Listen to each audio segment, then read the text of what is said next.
open. As always, it is 3 cards for a donation of 29 or more. 4 cards for a donation of 23 or more for my subscribers. Links in my bio. Please keep in mind there are 2 things I do not read for across these apps. Those are pregnancy and medical. Happy to give insight on anything in private readings, and you can book private readings on my site.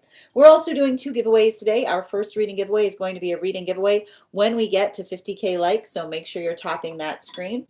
We will get to 50K in no time. The other reading giveaway we're doing today is going to be a reading giveaway for the highest gifter between now and the conclusion of the daily collective read. So I wish you a lot of luck if you're participating in that giveaway as well. Prior to beginning today's daily collective read, I will be giving a brief recap on what we've been seeing in the cards over the last few days. If you would like to find those full readings, you can find them over on the place where we keep the videos. You can also find them on the place where we keep the photos. You can also find them as a podcast over on my spot at Tarot Church and over on my stack. But before we begin today, most important question, as we always do, how are you feeling? Scale of 1 to 10. There are no wrong answers. We are barreling into Capricorn season. And the thing I want to kind of stress about this energy right now is there's a lot of intensity to it. It could be feeling very emotional. It could be feeling very intense. It could be in kind of, I want to describe it a bit like workaholic vibes right now, potentially feeling like you have a lot to do and not a lot of time to do it. The retrograde cycles coming out of retrograde can sometimes stir up those feelings of excitability in us. And I'm also going to stress that something that we're seeing right now that may be feeling a little bit difficult to navigate is the fact that we have currently Venus and Mars are also in Capricorn. Now, that would typically be fine, but the thing is, Mercury is behind Venus. It's going to be moving into Capricorn shortly. It's not exactly there yet, but what can that often, and I've been saying this for the last few days, it's not the fact that we're going through that Venus in retrograde cycle, but this energy, from my experience of reading into it, is a very close approximation to what one feels like. And what are some of the things that we can have to be conscientious about when we're going through Venus and retrograde cycles? The distortion of the perception of the self, being too hard on the self, looking at the self with like a very rough lens, as it were. So I want you to make sure that, and potentially even looking at situations in the same modality, right? The distortion about looking at something that isn't as bad as you might make feel it is, or things not necessarily feeling as bad as they appear to be. This is something I think is really, really important right now, particularly given where we see the individuated energy. And we're going to talk a little bit about it because we're also seeing that at the same exact time that we're going through this, we are seeing the culmination of a lot of those moon relationships. And those moon relationships were effectively the relationships that were coming together between the time of Uranus stationing retrograde that we experienced this summer up until the present. Now, we're going to work through first what we've been seeing. And I want to describe this as well as the space by which there may be miscommunications that are occurring, because one of the things that I was reading for yesterday was the fact that we see that masculine energy right now is going through a lot of inner child healing. This could be a time of deep contemplation, particularly and especially in relationality to, and one of the hard things we often go through when we're navigating inner child healing is being very hard on the past version of self. I always feel like I need to correct this. Inner child healing is not dealing with like the person you were when you were 6. It was the person that you were when you thought that you knew everything, right? That's often where we have to put our inner child healing. And so we see that for a lot of the masculine energy right now, that ability of being able to work into the context of finding one's own ability to be vulnerable, and not just being vulnerable, being potentially able to find that as a point of strength, right? The vulnerability that allows the possibility of beautiful things to occur. This could be a tender time. This could be a modality by which there's a lot of vulnerability. And what's beautiful about that, and this is why I want to say that to those who are more in their masculine, bearing in mind that this is not based on gender, but what one feels most aligned to. Vulnerability can heal things, but vulnerability can break things just as quickly. And the application in relationality to how vulnerability serves us is often most articulated and recognized with the ability to define what we are being vulnerable about, right? The emotions are not pesky. It's not something that we're supposed to move away from, but the ability to embrace our emotions helps us be able to convey our emotions with positive directions attached to them, right? Because the emotions that have positive directions attached to them, beautiful things occur in the modality by which we share them. At the same time, this is why disassociation is so dangerous, right? Because when we go through those experiences or those modalities by which we say to ourselves, I just need to shut it off, I could see a lot of masculine energy right now potentially wrestling with the fact that learning how to disassociate, right? Potentially feeling at some point in the past like that was some kind of special gift that you taught yourself, recognizing that it's actually a hurdle that you create for yourself when you're trying to come into your vulnerability, because the temptation to disassociate is so compelling. It's just right there, right? So for a lot of the energy doing that work, identifying that, potentially working through the hurdle of those experiences, but also working into the space by not like working away from the past, but trying to utilize the point where the past becomes a bridge into positive communication.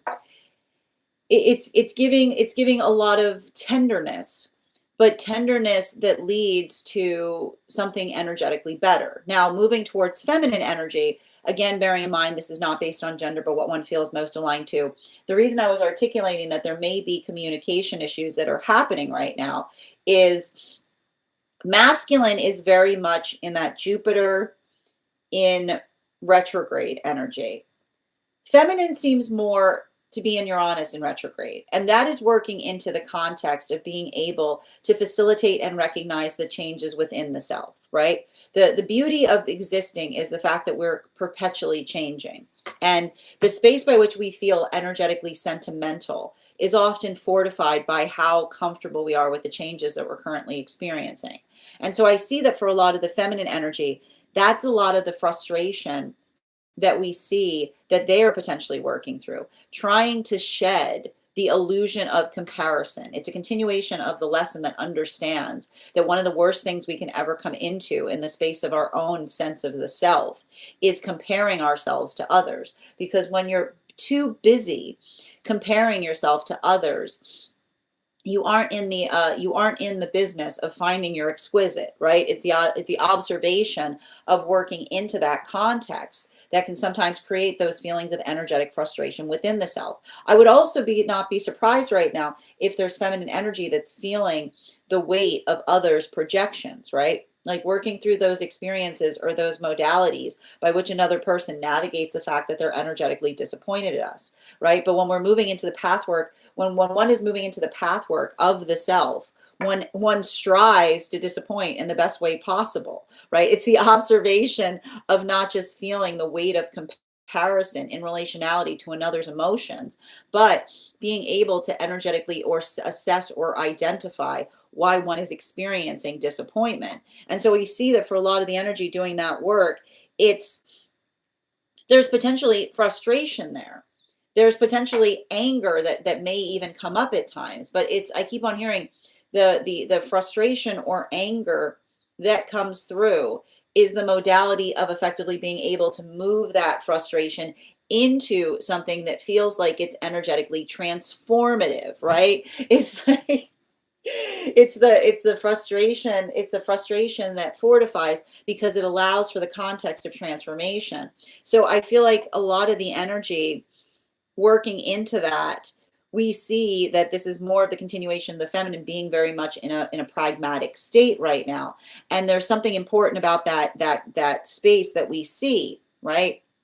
making sure that if you're having conversations in the space of emotions, it's a continuation of being able to have a progressive conversation. Because what we also see right now is the observation that feminine is working through in the space that, again, emotions, when we receive them from another with directions, feel like they are fortifying. But when another just comes towards us with confusing emotions, it can often feel like the space by which we are having the feeling like it's like having to carry the emotions for another, right? It's the understanding of what emotions are helpful versus what ones one is working to heal or to let go or to resolve upon.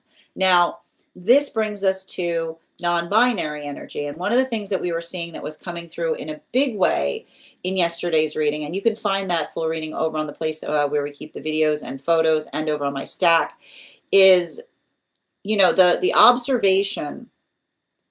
I feel like this is a time of deep catharsis for those in non-binary energy, because it's the modality of working through.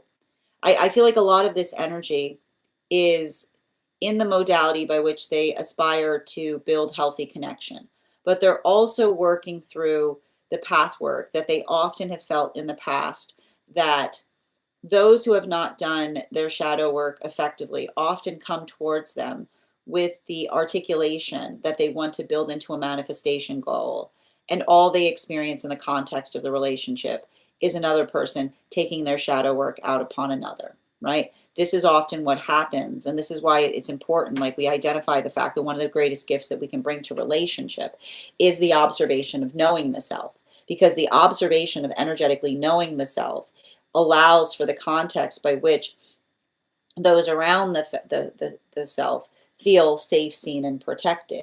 Right? It's the sanctuary within that we create, the sanctuary that then extends outside beyond us. So for a lot of these relationships, I feel like they're working into the context where they feel like they have to do extra work in terms of building into healthy partnership, and potentially even working through the experience of navigating the fact that when others haven't done the work on the self, the love that we give to each other doesn't feel like love. It feels like something very akin to another person just like taking something out upon us. So that's why we see that for a lot of those relationships, working through the experience of modalities in the past, right? Like identifying misplaced love. It's a continuation of understanding that empathy, like the empathy that we observe or recognize, is also one that energetically holds our boundaries. It's also a continuation of the understanding of the fact that we perpetually assess our standards, because one of the things that our trauma loves to do is to disguise itself as our standards instead of allowing us to work through it. So that's why we see that for a lot of that energy, being able to effectively do the work of assessing their own standards, right? Being able to articulate upon why something means the thing that it means to them is helping them effectively determine what it is that they are working towards stabilizing or doing even a better way versus what it is that they're energetically walking away from. And we're potentially even seeing in a lot of those modalities building into the connection with healthy counterpart that also allows for this facilitation of that work to happen.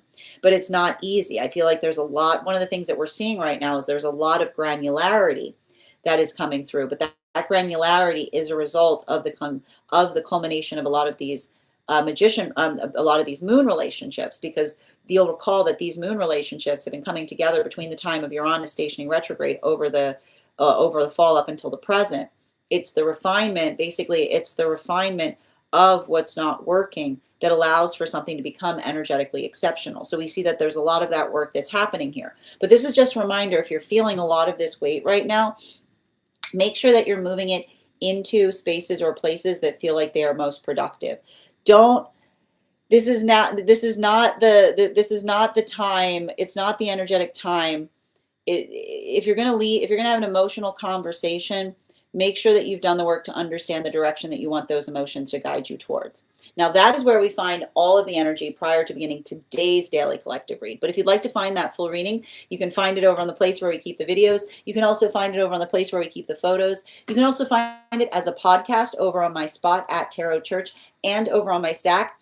I would also encourage you to head over to my Stack to learn more about a very special retreat that we'll be holding this August.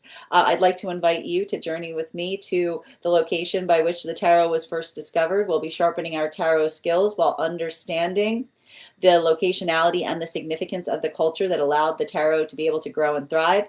We will be taking that journey to Tuscany, Rome, and Florence. And everyone who participates in that retreat will also be receiving a complimentary mentorship class with me to allow for the context of focusing that study into the areas that are most significant and important to your own personal journey. You can find more about that over on my Stack. I'd also encourage you to head over to my Stack to learn more about our next tarot class in the Tarot Church class series.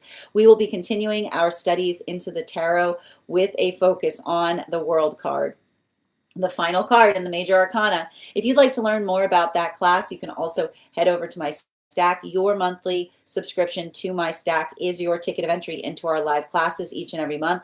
That class will be held on Thursday, January 15th at 6 p.m. PST, 9 p.m. Eastern. Your monthly subscription will give you 9 hours access worth of material to the Tarot Church Library Class Archive. And if you become a founding member, not only will you receive access to you'll have a discount on the full year's worth of classes, but you'll also have access to over 20 hours worth of material in the archive. And you'll also have access to a complimentary one-on-one mentorship class with me, where I will meet with you personally to assess where you are on your personal tarot journey and give you the best insights in terms of how to utilize those classes to the best of your advantage, moving towards your tarot goals going forward. One of the things I tried to do with these classes was make them accessible to the absolute novice tarot reader as well as the seasoned reader. There's definitely something there for everyone. Don't let your lack of experience or your robust experience prevent you from joining us in these classes. And even if you don't become a paid subscriber to my Stack, I would encourage you to follow me there to stay up to date on any new offerings or services. I also post my weekly newsletter there, which will let you know about my in-person events as well as my online live schedule. You'll also be notified as to my new mystic meditation articles. I just wrote one recently on this new moon that we just experienced. And I want to let you guys know that on top of my standard life path readings, I also offer mentorship classes. These are for any of my students seeking a more personalized educational experience with me. I take a very limited number of students for this reason, as those classes are focused on each individual's personal spiritual goals and journey work. Those classes can be purchased on an individual level or as a monthly class series, weekly or bi-weekly, as your schedule permits.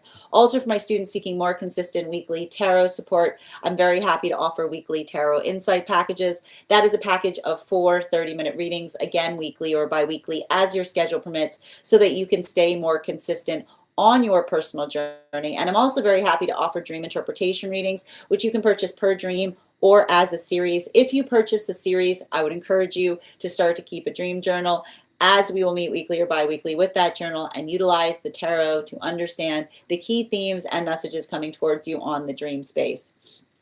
That said, we are going to get started on today's daily collective read in the next few minutes. But if you would like to get on the list for today, the list is open. It is 3 cards for a donation of $29 or more. 4 cards for a donation of $23 or more for my subscribers. Links in my bio. Please keep in mind, there are 2 things I do not read for across these apps. Those are pregnancy and medical. Happy to give insight on anything in private readings, and you can book private readings on my site. Grand Rising Avatar, good to see you. And you are currently in the lead for that highest gifter free reading. So thank you so much for those beautiful gifts. Evox, good to see you today. And thank you so much for sharing the live. Always appreciate when you guys share the live. How are you doing today? Thank you for those likes, Evox. And thank you as well. And thank you as well, Uncle Ink, for joining us too. Catalina, thank you for joining us. Welcome today. And thank you for the follow. And thank you as well for that beautiful gift, Avatar. Good to see you today, Bridget. Hope you're having an absolutely beautiful start to your day. Welcome, Per and Julia. Good to see you as well. Oh, no, Bridget. Oh, my gosh. Yes, I hope you're okay. Okay. I hope you make it out of there unscathed. I hope you make it out of there unscathed. The sending you good vibes. Excellent. Me too. Cannot wait. Going home. Oh, sending you support, Julia. Sending support to everyone who needs a little TLC right now.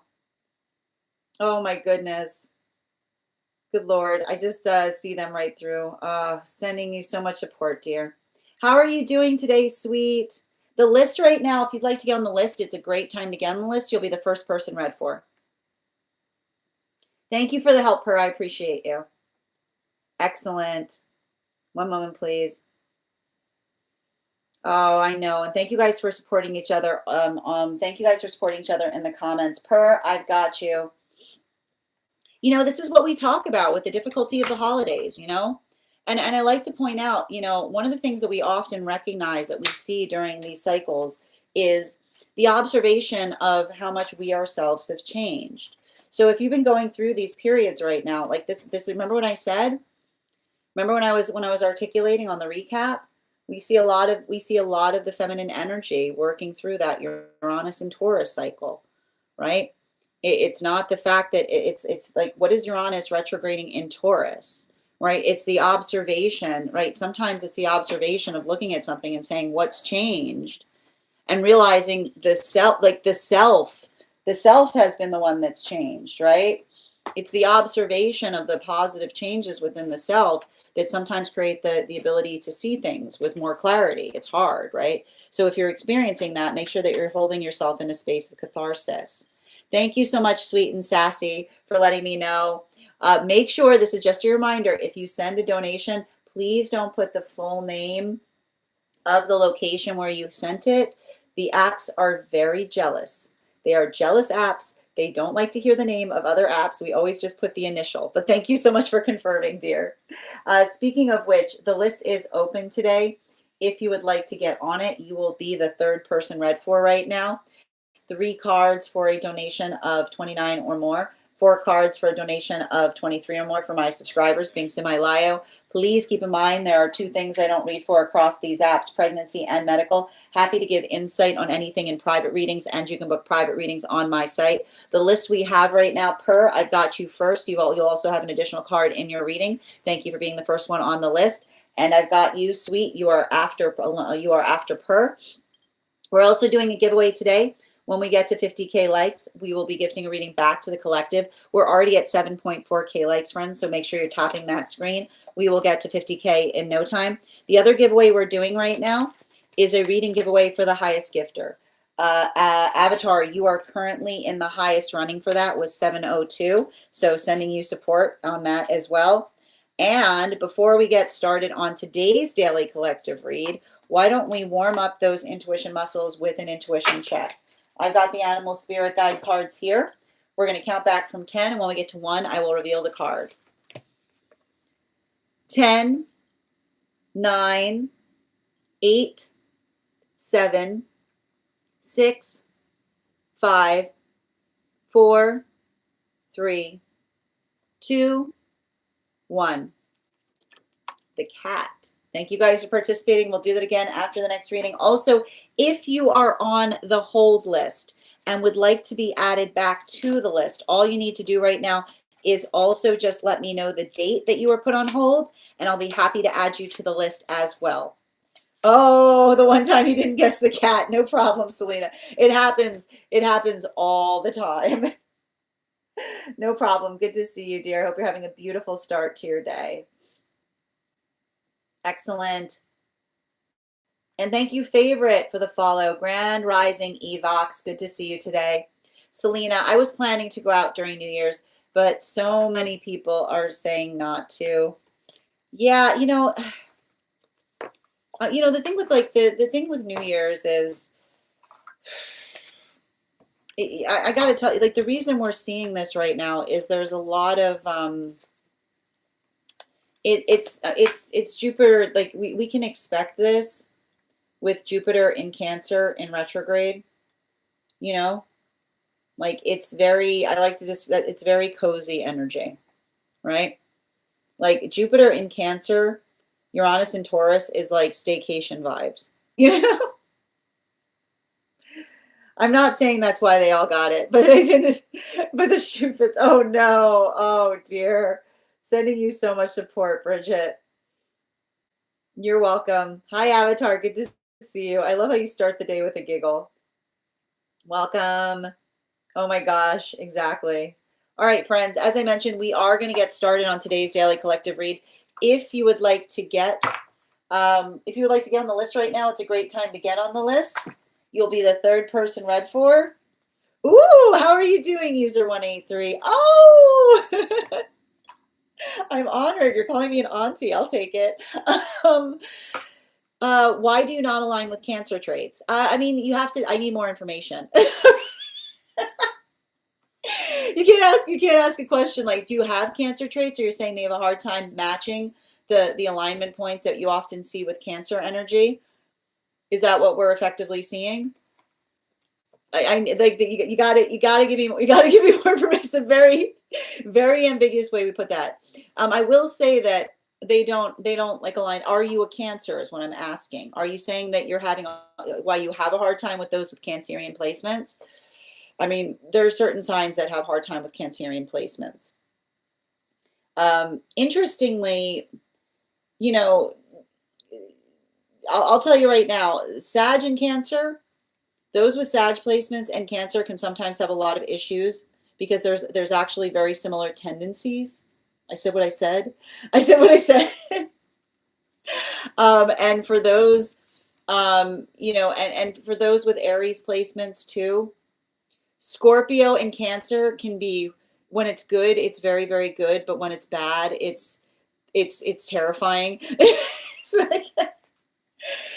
interesting. The Leo Cancer relationship is very complex.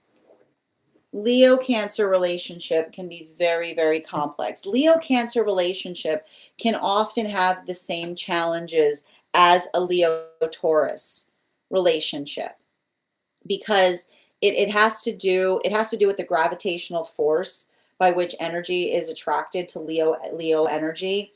The thing about it, and I like to describe it, like some energy doesn't like attention on them. And so it can sometimes create a little bit of that type of conflict, because it can be triggering to those with Cancer and Taurus placements. That's something that triggers them. Like Leos can't help. Like it's just part and parcel for what like Leos bring into experiences. So that's something that can be that is important to notate as well. Yeah, Cancers are. Yeah, and here's the thing. Like I mean, again, the like a Cancer. A Leo saying a Cancer is emotional. It's like, hi pot, I'm kettle. You know what I mean? You don't get to do that, honey. You're a Leo. It's not the fact. It's not the fact that Leos often don't get frustrated about the emotionality of Cancers. It's the fact that they don't articulate. It's the fact that they have that tendency of closing up, right? It's that closing up that is often articulated. Leos would usually far prefer if the Cancer would have a healthy way of releasing the energetic emotions, right? It's more about the bottling up. What about Leo Gemini? Yeah, Leo Gemini actually can be very, very well, like very, very well aligned, so long as they are healed. The thing about the issues that can sometimes happen between Leo and Gemini has to do with dedication, because Leos often have the thing about it is Geminis try to do as many things as possible in the space by which it's like constant adaptability, right? And Leos appreciate that, because Leos understand that when a Gemini is in a healthy space, that is not the Gemini being fickle. That is the Gemini trying to be as effective as possible. If they are, and simultaneously and similarly, that can happen for a Gemini seeing a healed Leo. that is often incredibly in the modality of generosity, right? Opening doors. But the modality by which, if they're not healed, it can often feel similar to what I was talking about with the unhealed Scorpio and the unhealed Cancer, right? Because it has to do, when a Gemini is unhealed, they can often come across less as trying to be effective and more being too fickle, right? And so fickleness is something that really energetically wears upon Leo energy. And simultaneously, if if the Leo is more in the space, like if the Leo is not in the space by which they're working through the unhealed, or they're being overly focused on the self, that can often be something that wears upon the Gemini. So it's like, again, when it's good, it's exquisite, but when it's not good, it can be very unhealthy, if that makes sense. One moment. I dated a Cancer Leo cusp with the Gemini moon and Scorpio rising. Just wow. Yeah, that's a lot of big energy. I would not be surprised if that person came into a life with a lot of responsibility. I would not be surprised if that was somebody who came into their life feeling like somebody gave them like something that they had to, if they had to come in with something that they had a responsibility upon, is what I keep on seeing. Because that type of energy is like the desire to be authentic, but not being in the environment by which one feels like one can, right? Like that is like being pulled. That is literally that is being pulled in opposite directions, but for good reason. Oh, I hope you have a fulfilling 26 as well, Evok. So good to see you. I used to date someone with a Cancer moon. It was sometimes difficult with a Leo moon. Yeah, Cancer moon and Leo moon together. Because the thing about it, um, and it's similar to like a Cancer moon can often be one that it's really hard for another person to energetically feel. Like it's like loneliness that follows, right? It's always feeling a little bit apart, or feeling like one's emotions, like it's hard to convey. And Leo moon is a very difficult placement as well, right? Because Leo moon can often, like those with Leo moon placements sometimes have a hard time as it relates to navigating others' gazes, right? So I can see why that could be very challenging, because I wouldn't be surprised if you felt like you had a I wouldn't be surprised if you felt like you had a like telepathic relationship with them, because that's the thing with a Cancer moon. It's like, you know what I mean? Like I can feel you thinking about me kind of energy. That's Cancer moon for you. Cancer moon is like, I can feel you thinking about me. I'm a Leo. What are you saying? Exactly. Tillis, thank you for the follow. No, you have nothing to apologize for, Sassy. As a masculine Cancer, I have a big problem with expressing my emotions. I don't understand why. Well, Jay, the reason is, and this is not, it's not just necessarily masculine Cancers that go through that. Often the journey of Cancerian energy is working through, it's working through the outside protective layer of the self, right? It feels like there's a wall there.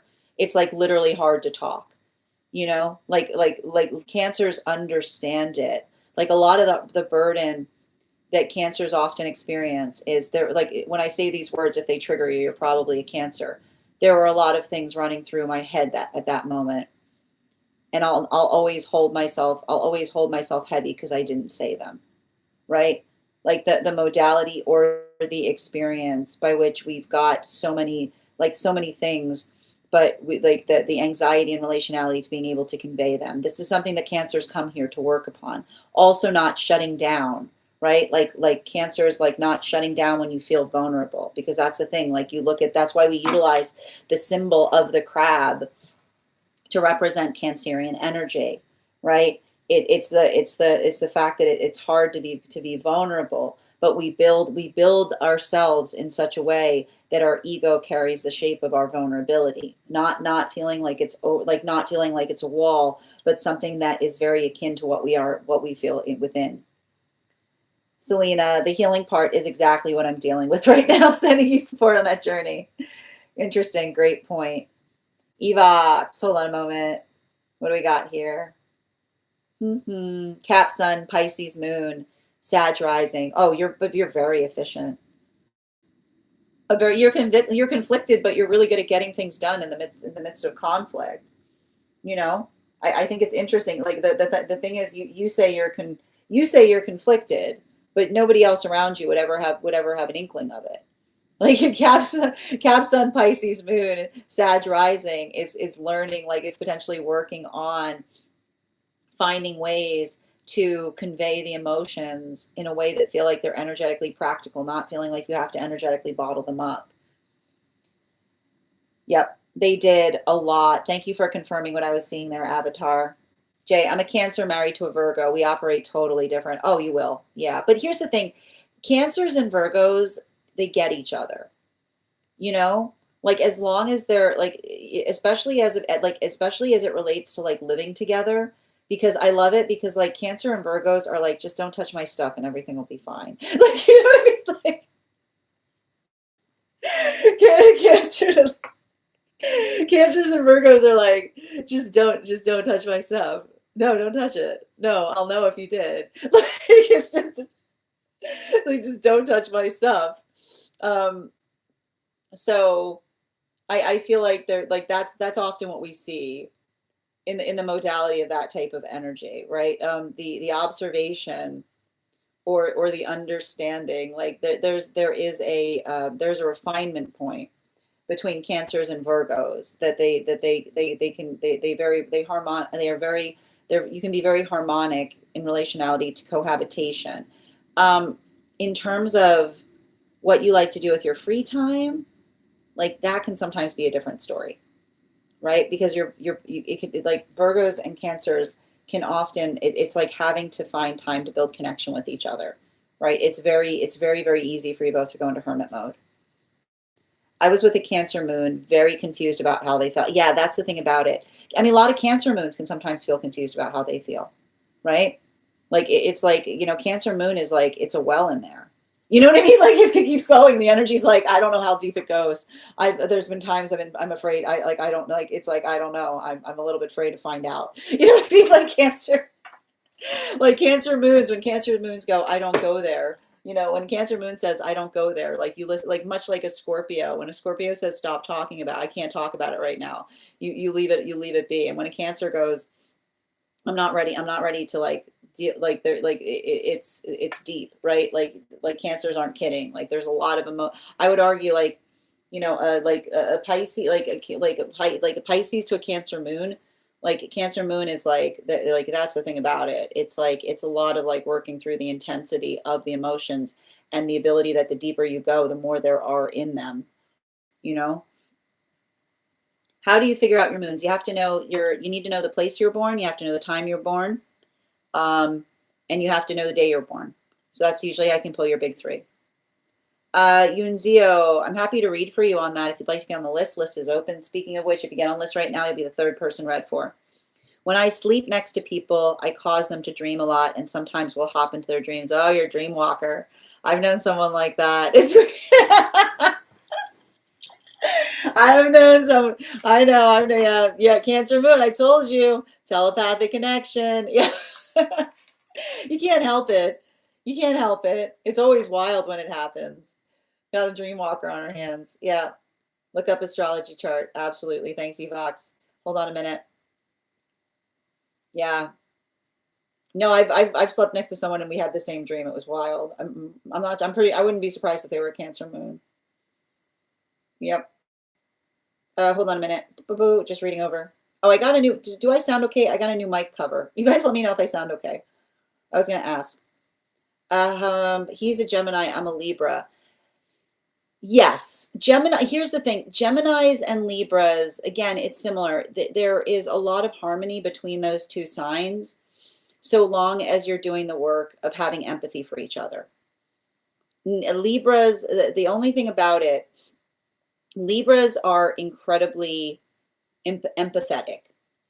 Geminis sometimes lose empathy for efficiency, right? They said the thing with Geminis is often the space by Geminis need to learn to slow down, right? It's understanding that something that they may be doing and like thinking about like often you'll see this with Gemini, be like, I thought we were on the same page. I'm like, I have no idea what you're talking about. Like, you know what I mean? Like, Geminis are like, this.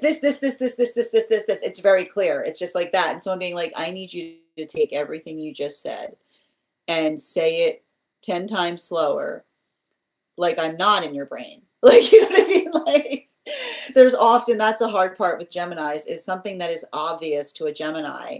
Everyone else is just looking at the Gemini being like, what? Like, so in that way, Geminis and Libras can help each other if they're receptive, because Libras don't like to rush. A Libra will drive you crazy. Try to rush a Libra. Like try to rush a Libra. See what you get. Most times if you try to rush a Libra, they'll go slower. Okay, they'll go slower. So I wouldn't be surprised if you guys have timing issues, but at the same time you can help each other, because if Gemini's going I'm like go and Libra's going slow, like it's somewhere in between, you're gonna be good. Grand Rising Crystal.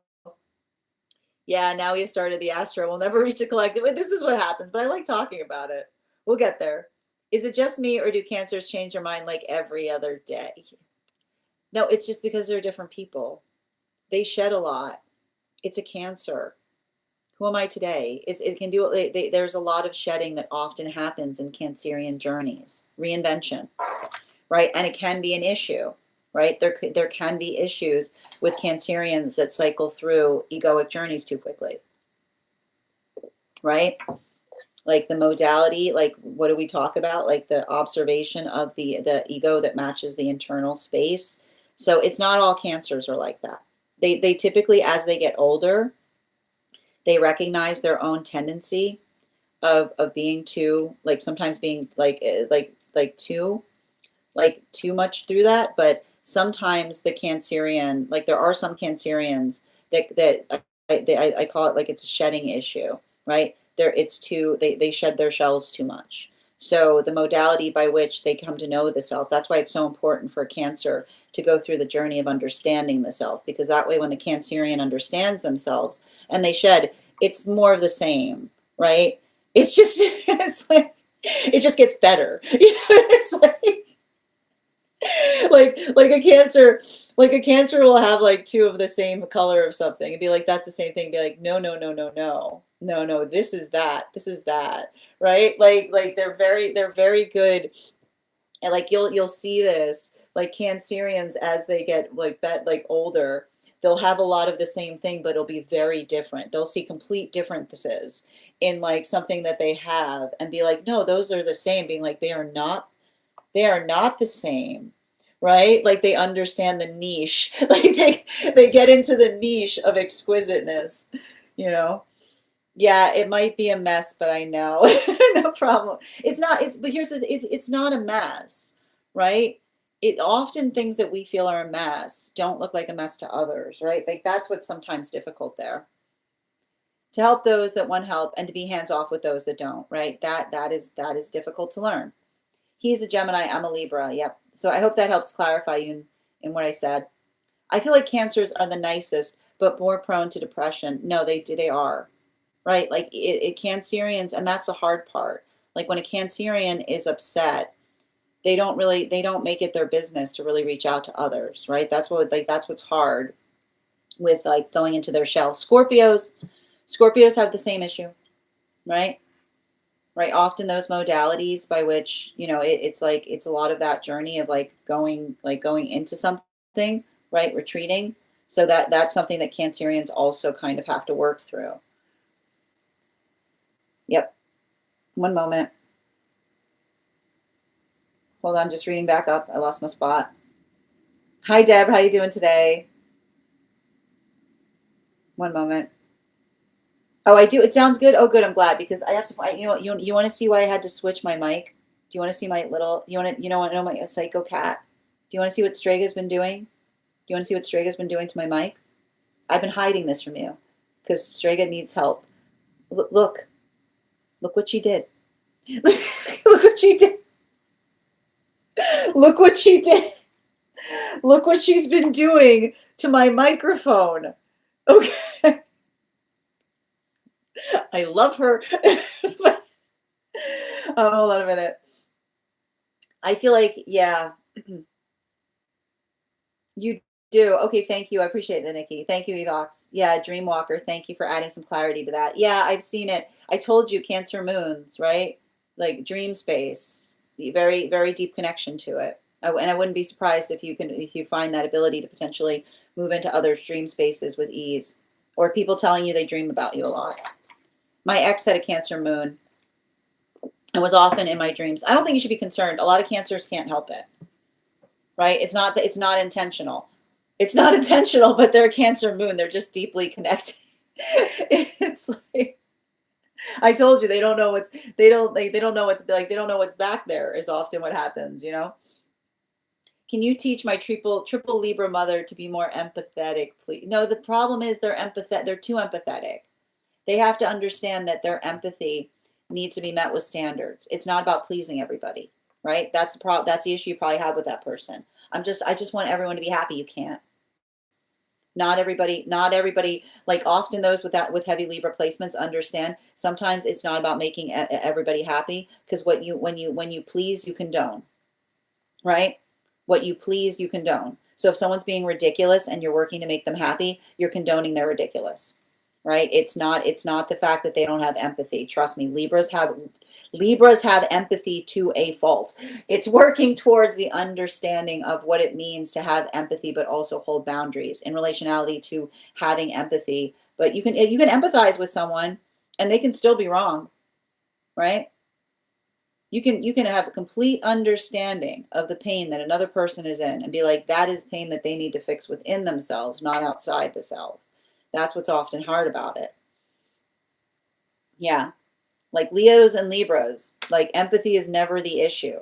Empathy is never the issue. It has to do with the standards. Hi there, dear. Can someone send me some emojis with individual reads? Because I'm not sure what you mean. I need to something while I'm working. Oh, when individual reads happen. Oh, I understand. Yes. So I think Sweet's asking if someone can message Sweet when it's time when we do the personal. So we're going to get started. So Sweet, we are going to get started on the collective in just a few minutes. So I would say we'll probably be moving into personals in about 60 minutes, if that helps. And I will point out, you'll never miss your reading here. You just you're on the hold list. So even if you come back, you'll be here. Just tell me that you're here and we'll do the reading. I feel like my mom might be a Gemini because that's how I felt this entire trip. They might have Gemini placements. It might not hurt to look up their chart placement. I'm like, please explain what's going on in your brain. I don't understand what you're trying to say. That's the hard part. And that's why, like, good luck keeping up in a conversation with two Geminis, right? It's like watching a game of pinball. You're like, what are you guys talking? Like, it's just like, because they're running, like they're like it's like they're like, you picking up what I'm putting down, boom, boom, boom, boom, boom. You know what I mean? Like they're not even finishing they're finishing each other's sentences. They're saying something. They're going, like, somebody will, like, they'll just make a statement, the other person will go, obviously that, and you'll be like, obviously what did you just mean? You know? Yeah, that's right. You're so welcome, Yoon. It's the opposite with you. Oh, really? Is it, Deb? My mom's a triple Libra and I'm a Libra rising, and we're always like, yeah, man, Libras with and here's the thing about it, like, it's the funniest thing, because when you think about the fact that, if you think about the fact of balance, you have to understand Libras are holding scales, right? Don't rush me. You'll upset the balance. Don't rush me, right? Libras, the Cancers are like that too, right? They're like, you're not going to mess up my scales. You're not going to disrupt my scales. No, I'm not going to pick up the pace. I'm carrying scales here. They're, it's like, that's the thing, man. Libras, oh, geez, drive you nuts. Yeah, and as a double Scorpio with a Cancer moon, I struggle to decide my feelings around others. Yeah, I mean, no, but the thing with the double score, like, like double Scorpio with like, and it's not that, it's that the self becomes a protective mechanism. I would not be surprised if there are very few people that truly know you, right? Because often those with Scorpio, like scorpionic placements, I'll say something to a Scorpio, and if you wince, and it'll track. Who do you want me to be? Ooh. Who are you looking for? Right? Double Scorpio placement, right? Who are you looking for? Yeah, I need to be alone. Yeah, it's flip floppy. I'm an Aquarius. He's a Cancer. Oof. Talk about getting anywhere on time. An Aquarius and a Cancer together. Talk about getting anywhere on time. Yeah, time works different for Libras. Libras are like Libras. It's hard to shake for Libras. Like when Libras, when like somebody, whoever said time is an illusion was a Libra. Libra's like, I got my own clock. Libras are like, Libras are like, whose clock? My clock. you know, I can see that. Yeah, hold on a minute. Hold on a minute. Just reading over. Grand Rising, good to see you. Wait, I lost my spot. Okay. I know. She's terrible at that. She just always, everything. She's like, I wonder if I could eat this. Yeah. Laura, I've got you on the list, dear. You are going to be the third person read for today. God, then I must be the most empathetic person ever. Libra, Sun, Leo. Yeah, it's going to be a challenge for you, right? Like that is, and that's you effectively that's you having to continue the ancestral, like the continuation of your mother's like journey, right? The addition of the Leo is working into the standards of the self, right? Not just working to please everybody, but having to put your foot down, right? Like being like, not that. Try again. 6 minutes or 60. Exactly, sweet. Yeah. Oh, I won't be here in 60. Oh, it's okay. It's okay. So sweet. All you need to do is if you just come back here, even if it's not today, just tell me the date that you've been added to the list. I'll be happy to read for you. I'm also willing, if you want to, I'll give you a discount if you want to move it into a personal, which I can do later this evening. You let me know what you'd prefer to do. Okay. Yep. Maybe I can come back. Yeah, you can absolutely come back another day. All you need to do when you come back is just tell me today's date. You tell me today's date, and you'll be immediately added back to the list. Deborah, oh my God, you're so right. Thank you. And thank you, Mabel, for the follow. That's so true, though. If you rush me, it's going to take longer. That's the thing, man. Like Libras, and it's like it's a Libra thing, man. It's because it's like they don't. Now you've upset me. You know what I mean? Like it's the thing is with the Libras, it's like it really bothers. But that's why, that's why it's good for those with Libra placements to like set a lot of alarms for themselves, to like remind themselves, okay, now move forward. You know what I mean? Like it's a lot of that, like understanding.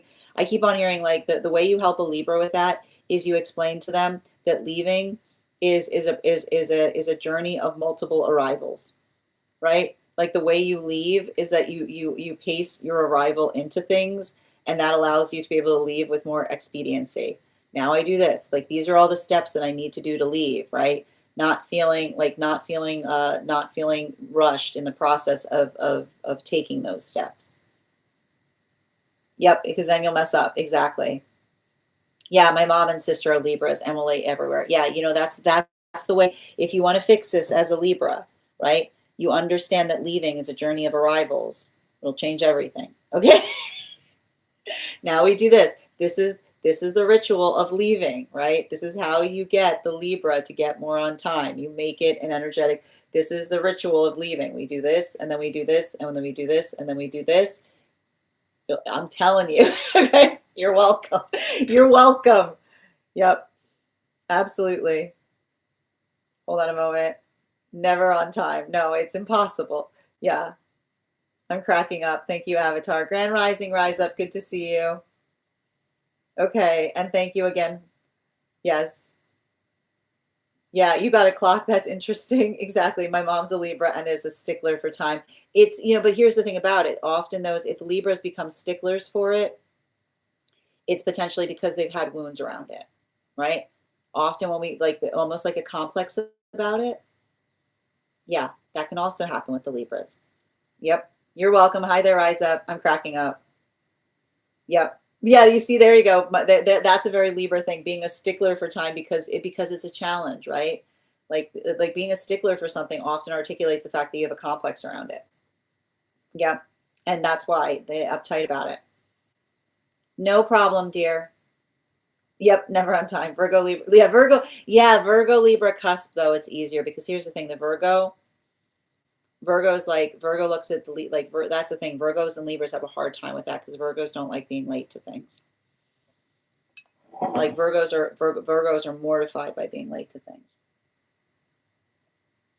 So the Virgo, often those on Virgo Libra cusp, like that's where you'll see someone being a stickler, right? Because it's working into the context of the fact that the Virgo doesn't want to put up with it. Like the Virgo doesn't want to put up with it. Yeah, I'm a Libra rising. I think, why? Oh, is there something about that culture in relationality to time? Oh, and Deanna, thank you for the follow. I was 3 minutes late. Oh, and they threw a fit. You see? Interesting. I didn't know that that was a cultural thing. Interesting. Yeah. Libra Scorpio cusp. Yeah, Libra Scorpio cusp is more like, that's what I told you at the time. Like Libra Scorpio cusp is like, I don't know. Your clock seems sus. I feel like I'm right on time for everything, right? Like, you know why? Because Libra Scorpio says nothing starts till I get there. That's the thing. Scorpios can't resist the lingering feeling that nothing really starts until the Scorpio shows up. Like they'll wait for me. This is cracking me up. The lesson one of handling Libra placements, don't touch the scale. No, this is true, right? Because like the thing is, like, it's hard. Like once Libras get angry, like they get like, here's the thing about, like, I love a Libra because a Libra won't get angry. They'll be upset that they've gotten upset. You've never seen anything like it. Now I'm upset. They'll articulate upon the fact that they're upset. They'll literally, like, it's the funniest thing once you see it. You can't unsee it. A Libra will not be upset. They'll be upset by the fact that they are upset.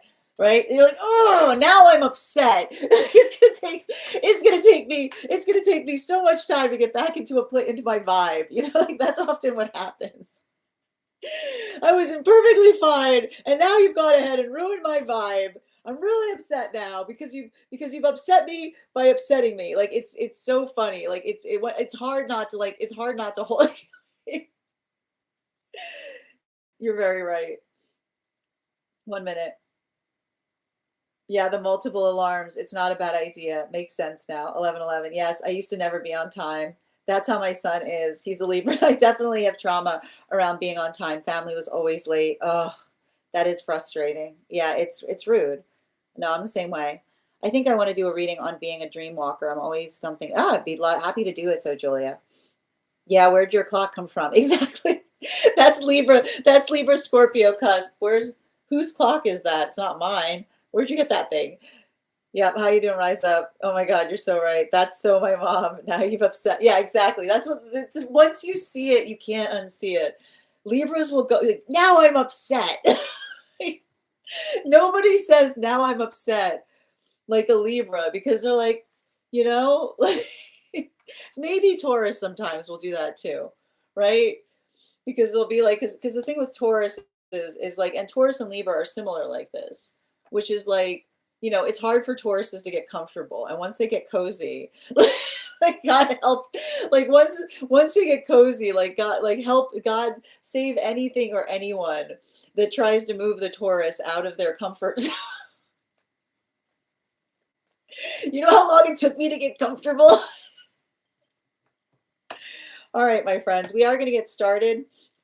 on personal readings. If you'd like to get on the list right now, it's a lovely time to get on the list. You'll be the 4th person read for. 3 cards for a donation of 29 or more. 4 cards for a donation of 23 or more for my subscribers. Binks in my Lio. Please keep in mind there are 2 things I don't read. Oh, thank you, Deb. There are 2 things I don't read for. Right back at you. I don't read for today. There are 2 things I don't read for across these apps: pregnancy and medical. Happy to give insight on anything in. No, we're doing the collective now. There are 2 things I do not read for across these apps: pregnancy and medical. Happy to give insight on anything in private readings, and you can book private readings on my site. Julia, thank you for getting on the list right now. You'll be the 4th person read for. Also, we're doing a giveaway when we get to whoever gives the highest gift between now and the conclusion of the daily collective read. Did I say personal? Oh, that was my mistake. I was like, no, we're doing the collective now. Well, currently Avatar is in the highest running for that free reading at 710. So thank you, Avatar, for those gifts. That said, if you guys could do me a favor and share this live, I would appreciate it. We will make sure anyone who'd like to catch this reading is here to receive it. That said, no better time than the present. Why don't we get started? Welcome, everyone. Happy Sunday. I'm the Grace Strega, and I'm here to give you your daily collective read for today, Sunday, December 28th, 2025. What do we have coming through in the cards for today? Can I please have the first 2 cards in our 5-card spread for today? We've got the 6 of Swords in its upright in combination with the Page of Swords in its reversal. Let's talk a little bit about this energy right now, my friends. So I'm just going to keep on saying this. We are not going through a Venus in retrograde cycle, but you would be surprised because Venus between Mars and Mercury can often create the space by which we feel energetically frustrated, right? We don't feel like we're operating at our best. But at the same time, we feel that sense of excitability and relationality to feeling like we have to play a little bit of energetic catch up. So I want you to kind of recognize that right now, because the thing that we see and we're getting into, there's a lot of energetic alignment that's potentially happening right now. And we're also seeing that it's a culmination of a lot of those moon relationships. So being able to effectively identify and articulate or work through the context of the self by which one is working on doing something better. I actually feel like the positive, I'm going to talk to you guys about the positivity points and navigating energy like this. This is beautiful energy for productivity, beautiful energy for creativity. Venus and Mars in Capricorn is often being able to take something that's energetically frustrating you and put it directly into something that you care about, right? It can allow for the context of being able to effectively do something in a better way. And a lot of that conveyance point is important. What you want to avoid right now, what you want to avoid is emotions that come before direction. Because at the same time that we've got a lot of this energy right now, that same modality or that same experience working through the context of the strong emotions, what you want to avoid is feeling very energetically emotional and putting it into the space or place by which it doesn't feel like it creates clarity, right? I keep on getting a lot of this right now, because the thing that we have to be conscientious about is, like, Mars and Venus in such close proximity can often speak to us of the capacity or the ability by which we're working on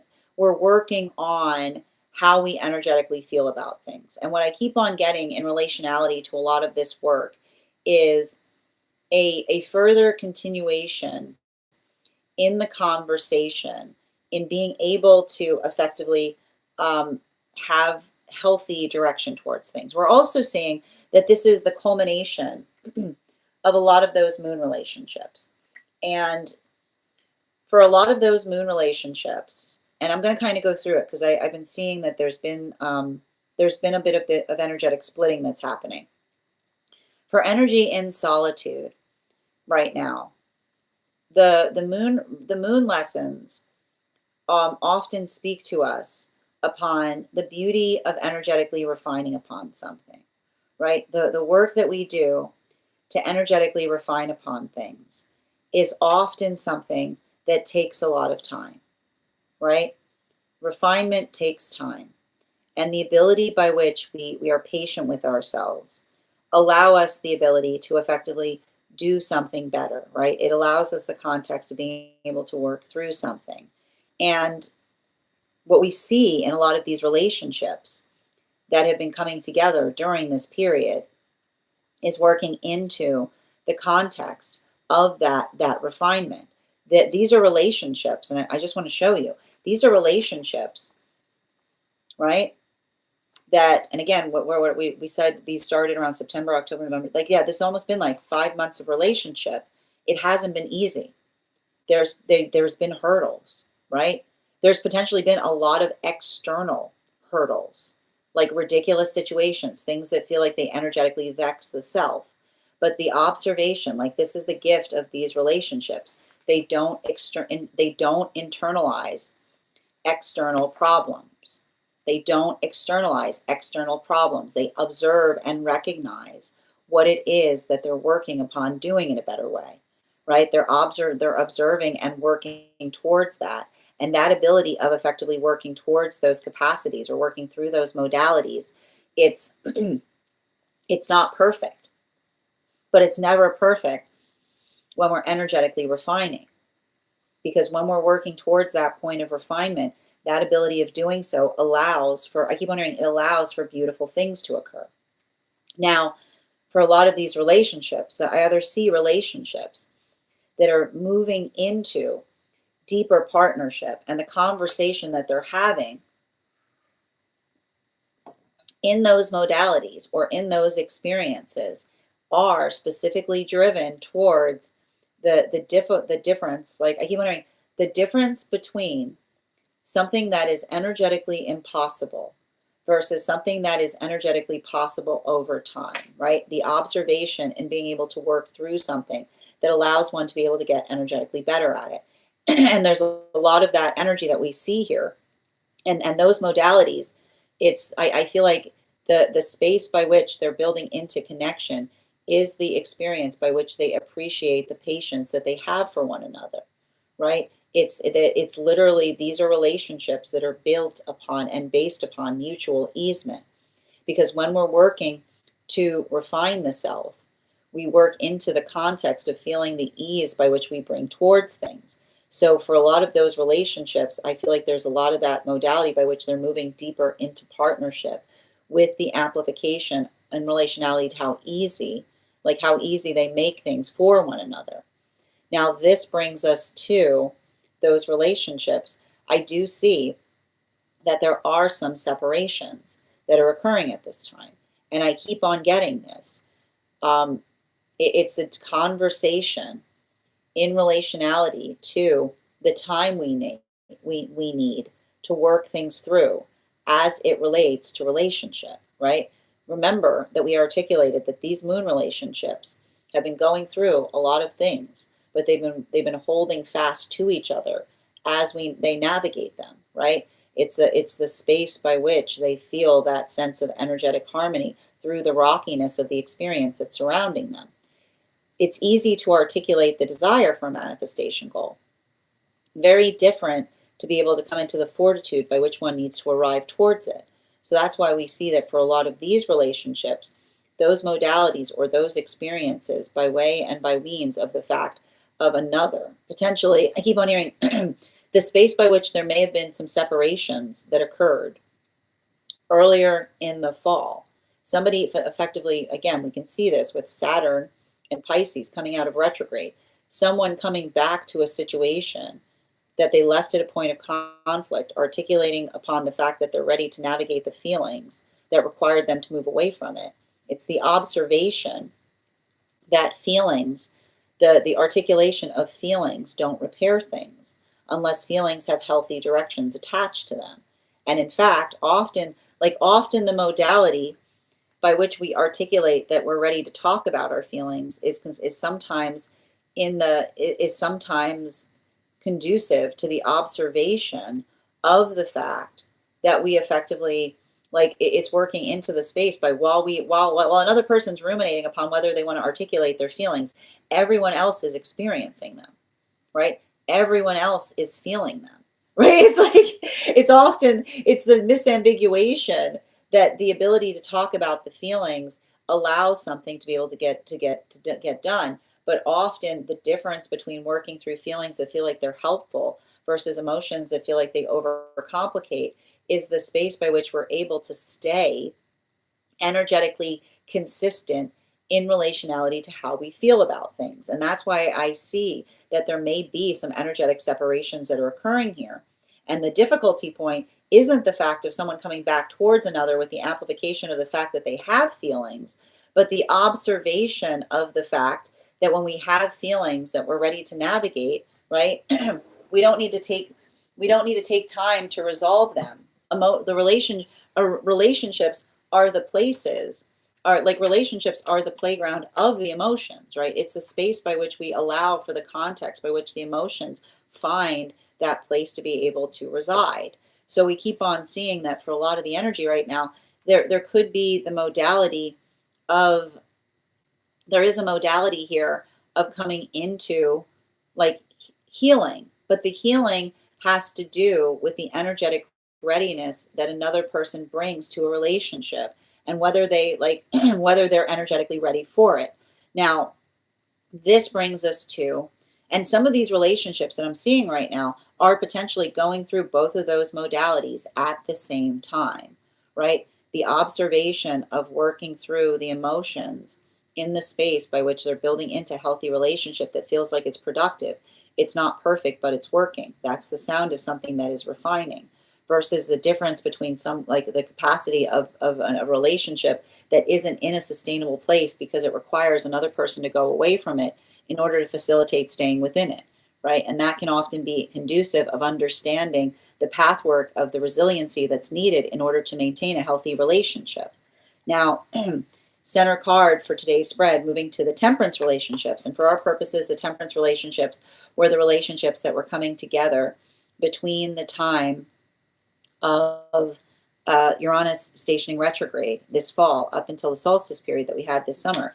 Center card for today's spread, we've got the Two of Pentacles in its upright. So let's talk a little bit about this Two of Pentacles, because the Two of Pentacles that we're effectively identifying here has a lot to do with, the Two of Pentacles works us into the context of understanding and recognizing, and I keep on getting this.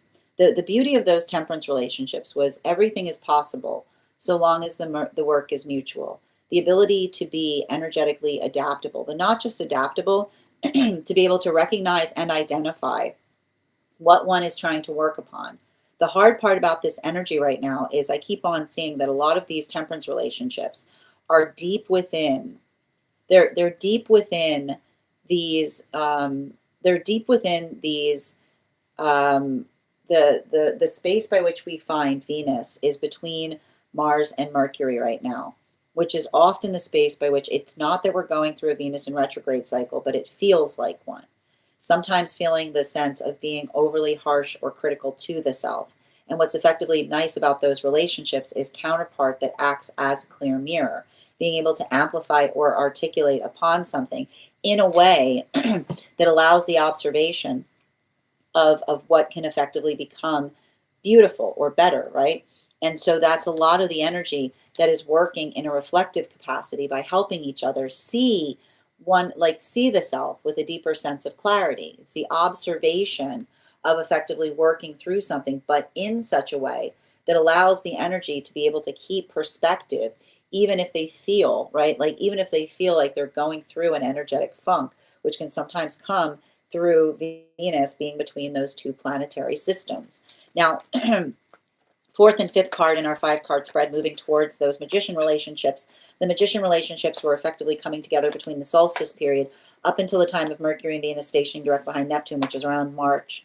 We've got Queen of Pentacles in its upright.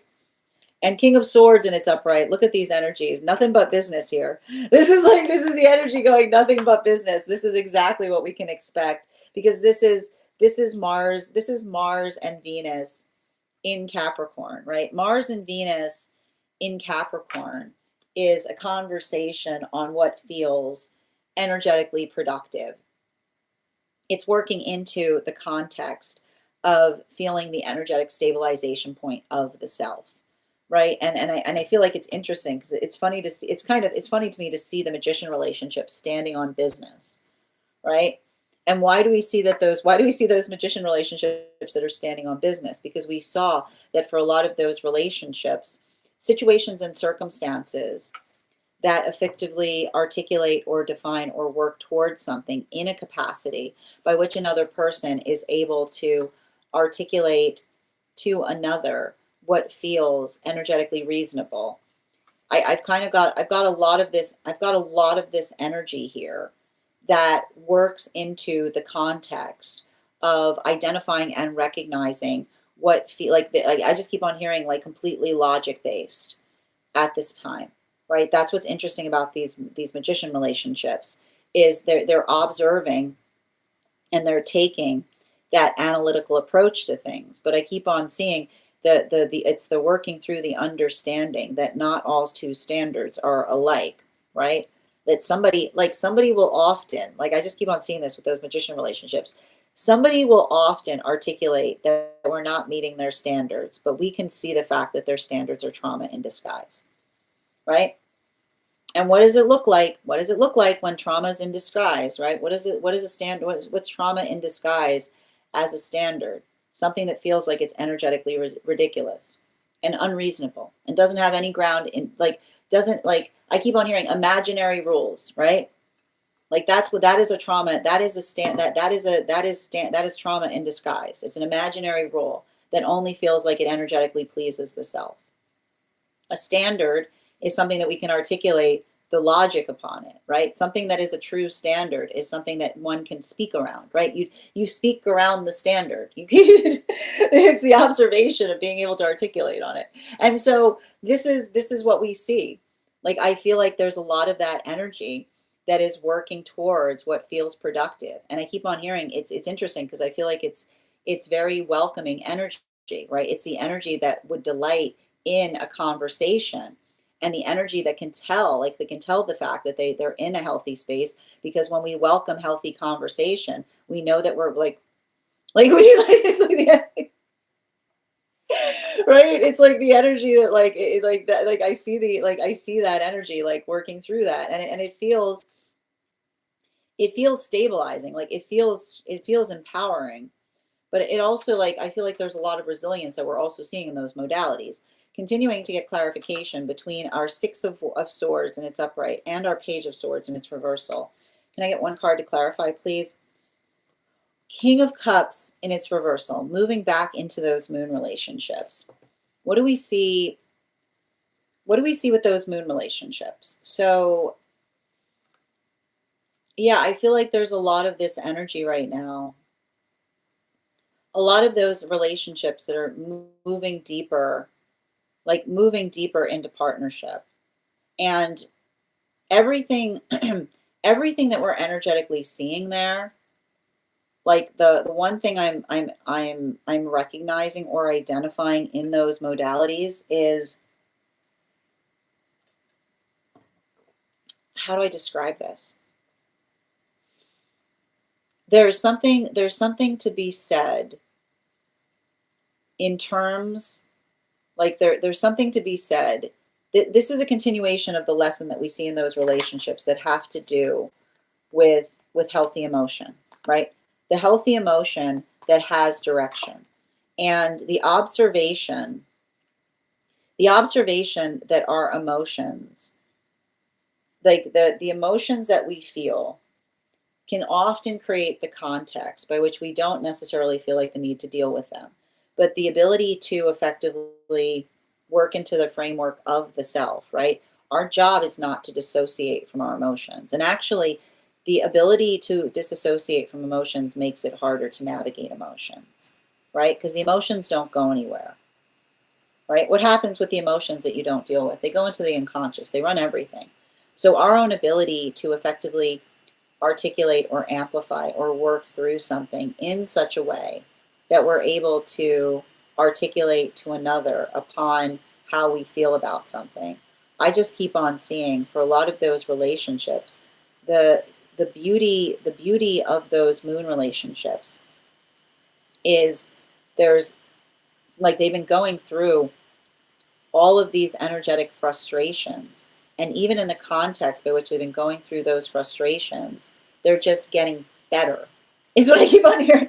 They're just getting better, right? Like every problem becomes a new lesson, right? Every hurdle becomes an easement point. So there's a lot of work that we see that's happening in those modalities or experiences, but not just in the context by which they're working through that. They're appreciating, like they're articulating to each other the vast appreciation that they have for one another because they're each other's source of peace, right? It's the observation of the peace that they bring to one another that allows for the ability to be able to articulate why these relationships are moving deeper into partnership. And the same conversation that's happening right now as it relates to separations, it's almost like I see energy coming into separation. Someone being like, I brought all these feelings.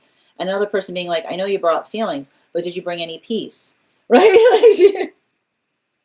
Did you bring peace? Like, did you bring peace with those feelings? Because those modalities or those experiences by which we articulate or amplify that the peace that we bring to each other is the space by which we don't create energetic frustration for one another, right? It's the adaptability or the easement by which we're able to effectively refine or move through an energetic experience. So for a lot of relationships or a lot of situations, energy facilitating upon that work, I just keep on seeing the same.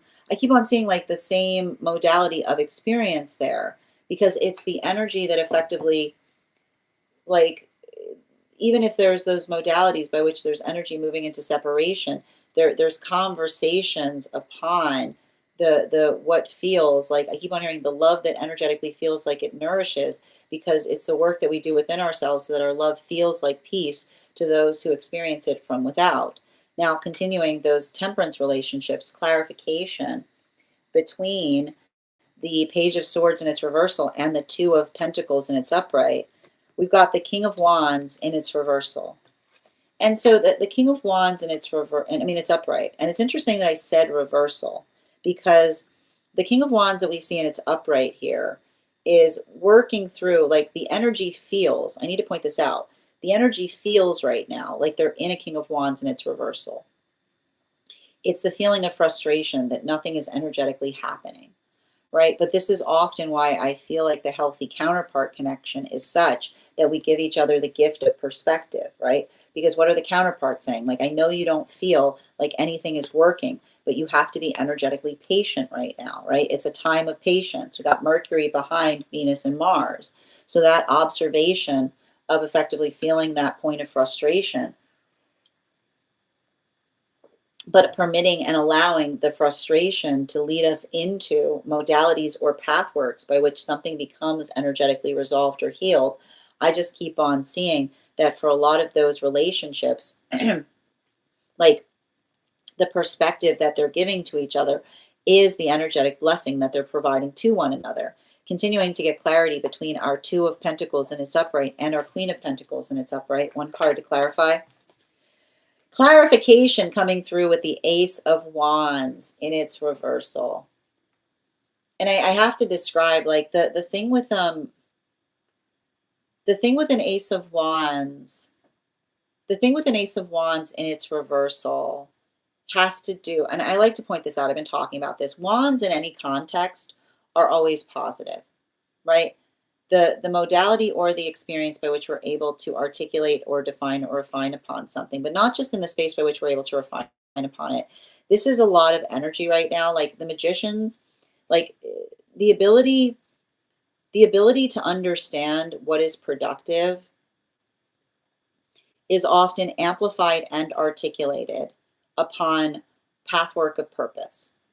And I feel like I see a lot of that energy working through the modality or the experience by which they're working to identify or recognize what that purpose feels like. And there's something important in relationality to building into that context of purpose, because I just keep on seeing that for a lot of those relationships, the clarity or the cleansing that's coming through has to do with what feels, I keep on hearing what feels practical, supportive, and intentional, right? The ability to recognize or identify like what that work is. And I feel like I keep on, it's interesting too, because I keep on hearing this with a lot of those magician relationships, without exception. Why do I keep on hearing without exception? Because the modality by which, the modality by which, and it's interesting because the modality by which we understand things is often working through the modality or the experience by which we're working to energetically resolve upon something. But I keep on getting, not just in the space by which we're energetically working to resolve upon something, but the space by which, like the space by which we don't look for reasons to be energetically upset, is what I keep on hearing. And I think that there's something important that I'm reading into right now with this energy, because when one is deep, like, and these are things that we often have to recognize in relationality to an egoic journey. Looking for reasons to be upset is often the feeling by which you're navigating a point of dissatisfaction, and you're looking for something to project it out on, right? We've all had modalities, or we've all had experiences by which we've recognized or identified that, like the unhappiness of the self that is looking for something to project that into. And this is why it's so important when we're doing the work in relationship to effectively find, I keep wondering, find healthy places to put our energetic frustration, right? Healthy places to put our frustration are often articulated in new rules, right? Like often the space by which we, and again, that's a standard, right? When we have frustration that continues to be pervasive, and we move it into something that is productive, ta-da, a standard is created. Like, isn't that amazing? It's like, look at the magical, like, watch the magic thing that happens when you take all that frustration that you feel and you allow it to set your intention, right? Like, it is literally frustration plus direction is the modality by which a standard is created. And those experiences by which we set those standards allow for profound changes to occur. So if you're looking for a manifestation to happen, get busy working on those standards. Because that is the modality, like those are the points that help one reach the healthy manifestation goal. But often what happens in the modality by which you see someone who self-sabotages, someone who energetically self-sabotages will take all of that frustration, and instead of putting it into a standard, will transform it into a projection, right? They'll try to move it away from the self. They'll try to push it as far away from the self as possible. And what happens in those experiences is everybody around them, right? Everyone around them looks at someone and says, "What's their problem?"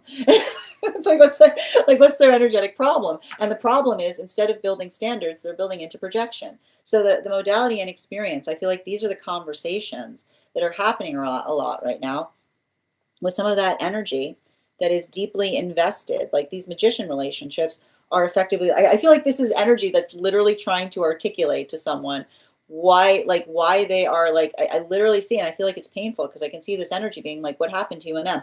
A relationship.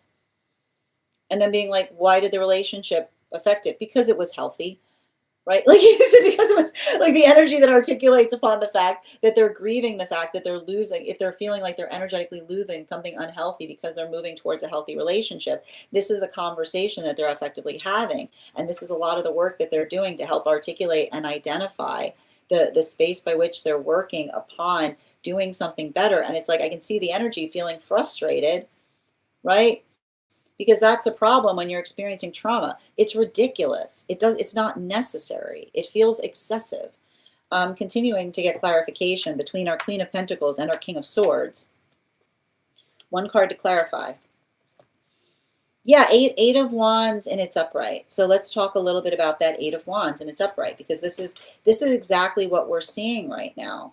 And I need to point this out. The ace of wands in its reversal with the eight of wands in its upright is the conversation in relationality to um, what feels energetically productive, is what we keep on seeing. And that modality of productivity is the state or the space by which we recognize and understand, and we build into the context of, and it's interesting too, because it feels very Sagittarian. Hold on a moment. Yeah, and it makes sense because Mercury is still in Sagittarius. And so the thing is, with Mercury in Sagittarius, the observation, and I keep on seeing this, especially with some of these, especially with some of these moon relationships that are coming together right now. Like the observation, and I want to stress this. These relationships that are coming together right now, they're beautiful because it's the understanding of the self, not just in the context of the relationship that creates the space of being the self, but these are relationships that hold the ability to navigate each other's facets, is what I keep on getting. These are I'm not surprised. These are moon relationships. These are multifaceted relationships. And the modality by which we recognize the fact that they're multifaceted relationships is the observation of understanding. And this is what's beautiful. I need to point this out. This is what's beautiful. This is the gift that you get when you do your shadow work effectively. You want to know the gift you get when you do your shadow work effectively?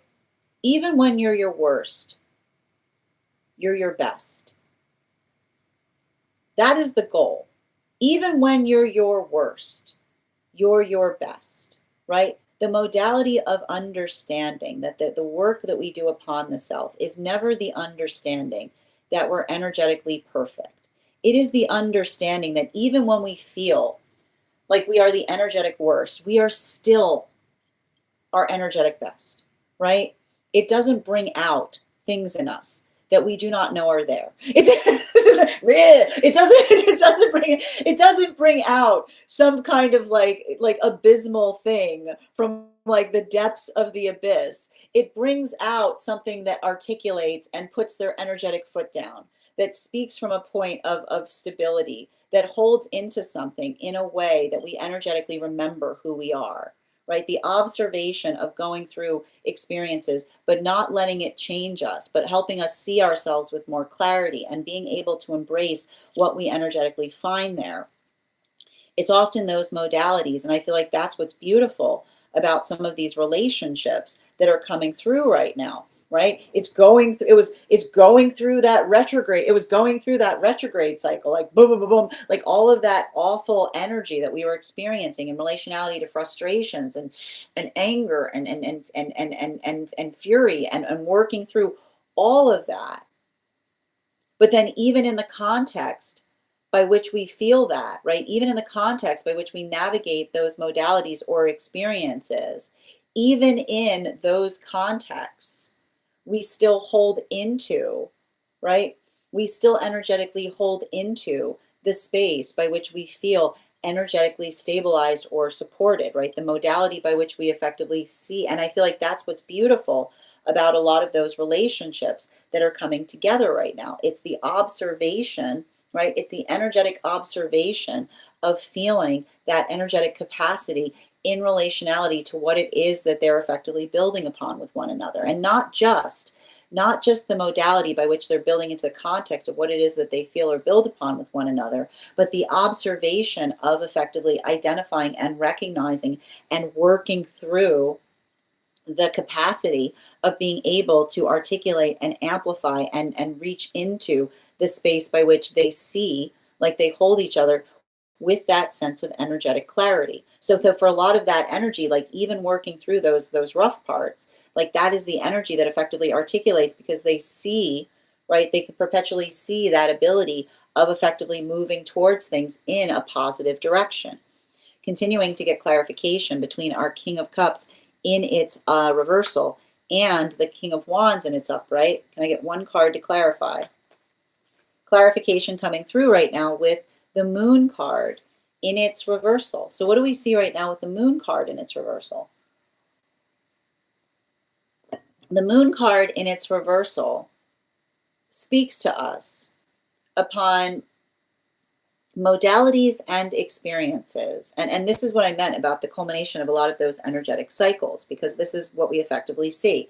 For the temperance relationships, it's also working into the context of being able to be energetically adaptable, but not just being adaptable, being patient with one another through our own feelings of frustration, through our own feelings of, I keep on getting through those energetic moments or modalities by which we don't necessarily feel our energetic best.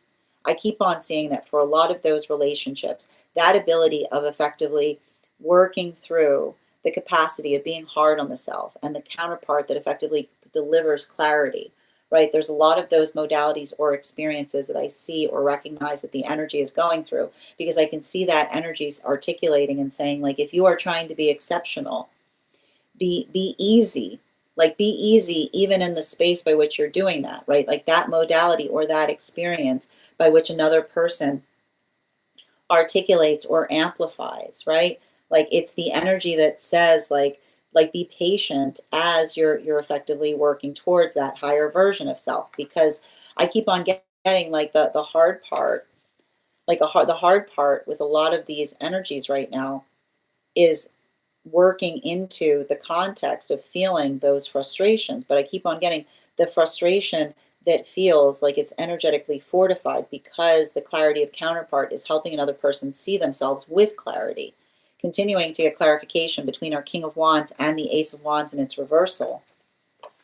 We've got the King of Pentacles in its reversal. Now, this is really important right now because I got to tell you, and if you are a tarot nerd, make sure that you go ahead and look at today's spread. We've got all of the we've got all of the King cards. All of the King cards out on the deck. All of the King cards are out. And that is exceptional. Now, and I want to describe this too, because what we're effectively seeing right now for a lot of these, for a lot of these relationships right now, and we're moving back into the Magician relationship, is this is a continuation of understanding. And you just have to accept this. Feelings, no two feelings are alike. The space, we do not need to honor each other's feelings. And if that bothers you, let me explain. Our feelings are only need to be honored when we've done the work to refine upon them, right? It's a continuation of the Moon relationship, the lessons. The space by which we understand the reason that we feel the way we do, that is how we fortify our emotions. Fortified emotions require recognition. The emotions that are energetically fortified in relationality to being able to articulate why we feel them. Because often the space by which we have energetic emotionality towards things, right? The modality by which we work through unresolved feelings, sometimes working through those emotional complications. What happens, right? What happens in the journey of feeling something complicated, but not doing the work to understand or ascertain why you have feelings about it? Boom, you're projecting it out to everyone around you, right? You get my trauma, you get my trauma, you get my trauma. And then somebody's saying like, it's the modality by which another person works through the fact that they're saying, but I care about everyone. Why doesn't anybody energetically care about you? It's not the modality by which someone doesn't care. It's the energy that is afraid to come near you. Right? It's the energy, like that, like that's the energy that's effectively energy. Like that's what happens. Like that's what happens when we're not doing the work to energetically process our emotions properly, right? Because you're just like, you're going around being like, but I've got all this care. I mean, like, I know you got all this care, but I hate to break it to you, but everybody else is experiencing trauma. I know you think that's care, but it's everybody's receiving it as trauma. So you got it. Like we work towards making sure that what we energetically bring to each other feels like it is energetically supportive, right? It's the empathy that we do in terms of resolving our own feelings, right? our own feelings of lack of worth, our own feelings of feeling less than, our own feelings, our lack space, right? And the more we heal our lack space and we fill that lack space, the more that we are then able to share that event, that abundance to everyone around us, right? It's the modality by which we do the work to energetically resolve that lack within that allows to energetic abundance without, right? It's working into that space, and it's difficult, right? It's not the fact that we don't have those moments or modalities by which we doubt ourselves, and doubting ourselves is healthy to a certain extent. Everything to a certain extent is healthy because the modality by which we understand and work to resolve upon something is the space by which we amplify how we hope to be doing something in a greater way. So we see that for a lot of this energy right now. That's why I keep on getting with these, that's what I get with like some of these kings being upright and some of these kings being in its reversal, because it does feel a little bit more towards masculine energy, bearing in mind this is not based on gender, but what one feels most aligned to, right? Like it's a conversation that articulates upon paying attention to what it is that we feel hurt by, right? Because what happens, right, when we feel energetically hurt by things and we don't feel energetically secure in the self, we often come into the space of projecting it, right? The responsibility by which what we receive from one another is often the amplification of understanding and recognizing what we bring to situations. And that's often the modality by which we articulate upon, right? This is what we talk about the betterment of ourselves. We don't look around at the world and say like, like we don't look around the world and say like this, like it's like often the journey of manifestation is not looking around and saying, where is it? It's saying, how can I embody it? How can I embody it? Right? Like once you get through there, now you're getting somewhere. And that's what I keep on seeing that's potentially happening in a lot of those modalities and experiences. I just keep on seeing the energy that's working through that to a certain extent, and potentially even having conversations with others about it, right?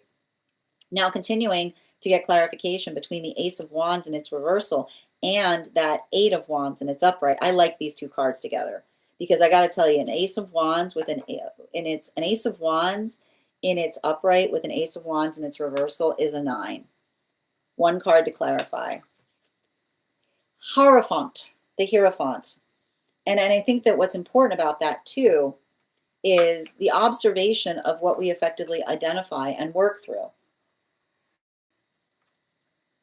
The Hierophant in its upright, talks about integrity, right? It's a conversation that we have in relationality to the integrity of the self, and working into the pathwork of integrity is often, and this is what we talk about. This is what we talk about when we say, when somebody tries to match, when someone comes towards you in a way that is completely unacceptable, there's nothing worse than you can do than match them, right? Because all you've shown them is that you lack integrity. That's all you've done. If someone comes towards you in a way that is completely unacceptable and you match them, congratulations. All you've shown them is that you have no integrity, right? The modality by which you recognize that, and I feel like the space by which we understand that is the space by which we understand and remember who we energetically are, right? It's the observation of understanding that situations, right? And this is how you can heal from trauma. The modality by which you understand, right? And that's the hard part about trauma. It's not fair, right? Trauma is never fair. But the modality by which we are able to understand that we are the facilitators of fairness in a world that is often unfair, it is a call, right? And when we answer the call to bring fairness to unfair situations, we are actively working to heal trauma. Everywhere we go, in everything we do. And we're not necessarily perfect at it, but we do our best. And so I feel like that's what we effectively see that's happening right now with the culmination of those moon relationships, right? It's not the fact that the energy is perfect, but they're trying. That's what I keep on saying. They're trying. And in the modality by which they try, they form the perfect space. Because the shape by which we try literally changes. It changes everything in the most profound way. No attempt to try has not this is why trying is often the journey of becoming. because often those modalities or those experiences, when we articulate upon that frustration, right? The modality by which we feel the fear, like the energetic fury in desiring something to change and feeling the sense that it's not, but still persevering in that direction. There is nothing more blessed. There is absolutely nothing more blessed, because it doesn't allow the context of the shape of something around you to change who you energetically are. And that's what I keep on seeing in a lot of these relationships right now. These are the partnerships that recognize that even as they've been going through this retrograde cycle, even working through modalities or experiences that they understand or recognize that something is not easy, the space by which they understand and identify the shape of a counterpart that works, like the shape of the counterpart that works in the direction of trying to make something energetically better, right? That modality or experience of working towards that. I just keep on seeing like that is a lot of those energetic cycles that feel like they're stabilizing, because it's the energy that does not, I keep wondering, it's the energy that does not get volatile when something is not going in the direction by which they aspire or desire to go. It's the energy that works harder, right? Just like it's like putting that extra energy in. It's allowing for that context by which we're effectively working through something. And I keep on seeing, but I keep wondering, working through but not forcing things, right? Working through but not forcing things. And so I keep on getting this in terms of that easement point. Now moving back towards those temperance relationships, clarification between the Moon card in its reversal and the King of Pentacles in its reversal. Devil card in its reversal. So let's talk a little bit about that Devil card energy in its reversal, because the Devil card energy in its reversal is effectively speaking upon or working through the context of, how do I describe this? This is the energy that is working through, like, and I want to describe this, like, Venus between Mercury and Mars can be the modality by which you feel the frustration in relationality to situations that don't feel like they're energetically ideal for the self, right? It's working into those situations by which it often feels like nothing, like often those situations that you feel frustrated on, because it's like the and I need to point this out, the shape of trauma is the shape that makes you feel like nothing you do is ever right. You know, like that is literally the sound of you being in a trauma space, right? The sound of you being in a trauma space is the modality by which you articulate and say, nothing I feel I do is ever right. Because the modality by which we can make it easy for each other is giving each other the clarity of perspective in relationality to what it is that we aspire or desire to move towards. And so I just keep on seeing that for a lot of those, like a lot of those relationships or a lot of those situations, that ability, right? Like that ability of effectively working through something, but not just working through something. The ability of energetically working through something in such a way that the energy says to one another, like the clarity by which they effectively articulate to each other, the space by which they're looking at, like the observation of looking at the self too harshly, right? Like this is the energy that keeps on reaffirming to one another to make sure that they are looking at each other with seeing each other the way that they themselves see each other, which is the observation of understanding that often when we're working towards exceptional, we get really hard on ourselves, because like that is literally like that is the energetic, like often the space by which it feels, right? We're mad, we're upset at ourselves because we feel like we can see that energetic vision there. It's like the space by which we feel like it's so close but it's so far away. And so that's why I keep on seeing that a lot of the energy is articulating and saying to each other, be patient as you're working towards that pathwork of perfection. Remember, perfection is a destination. It's always a bit out there. It's always a bit out there. And our ability to effectively understand that that's the nature of it helps us have perspective as we continue to move towards it. Continuing to get clarification between our King of Pentacles in its reversal and our Hierophant in its upright. One card to clarify, we've got the Justice card in its upright. So let's talk a little bit about this Justice card, because we've got here moving back towards those Magician relationships. Man, this is like, these Magician relationships, and remember how I said, remember what I said about 2025 being the year of honoring your no?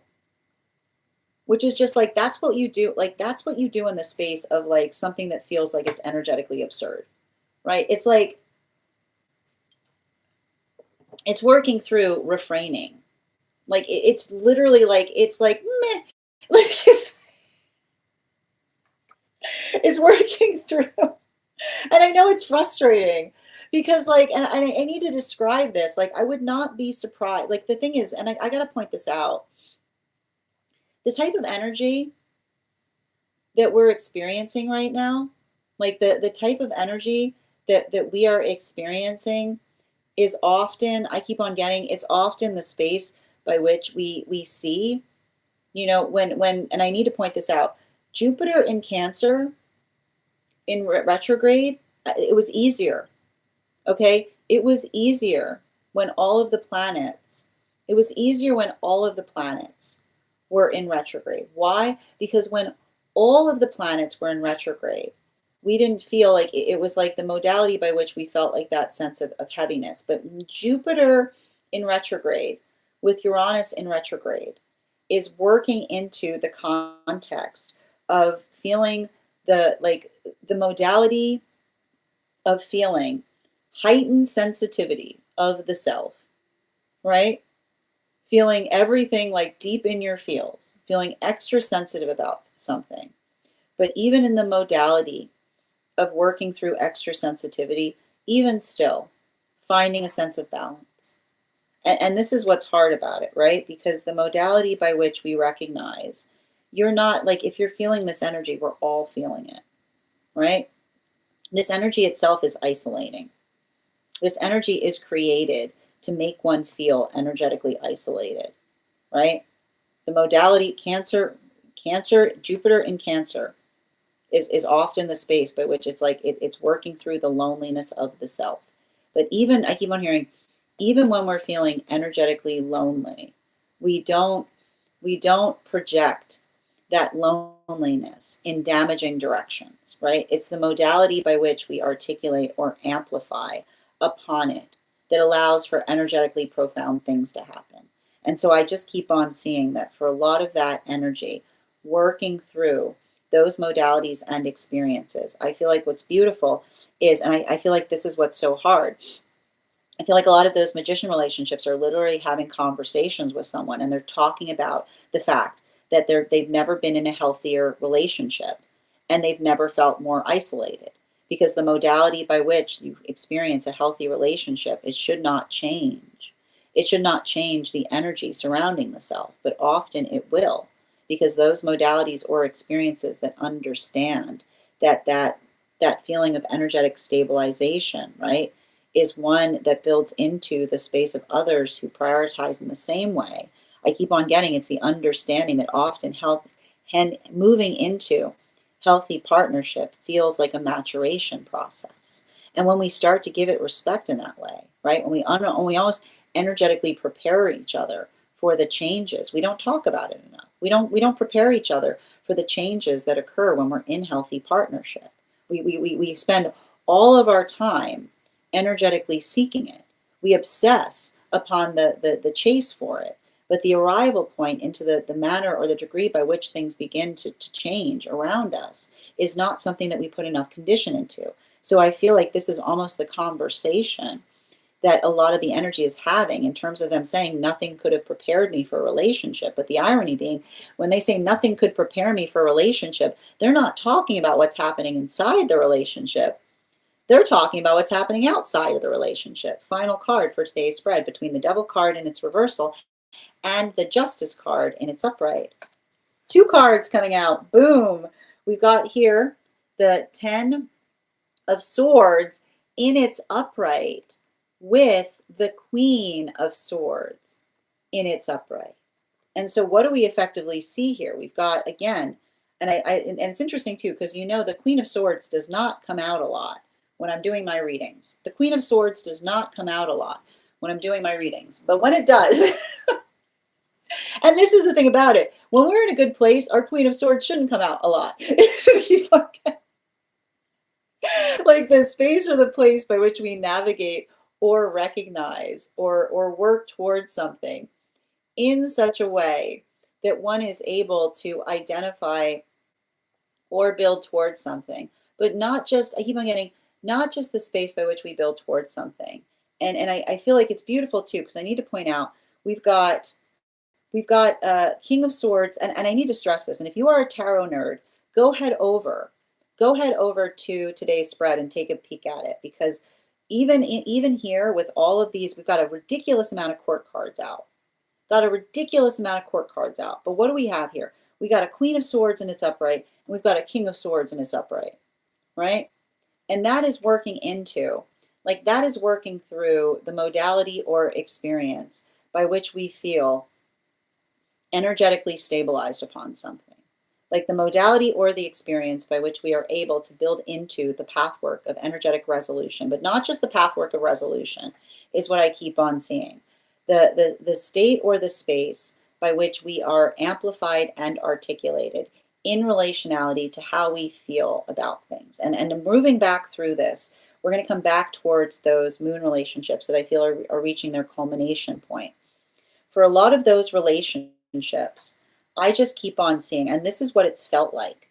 Like I keep on pointing out, this is what it's felt like for those moon relationships. We've got the Queen of Swords here, and we've got the King of Swords, and we've got all this business in between.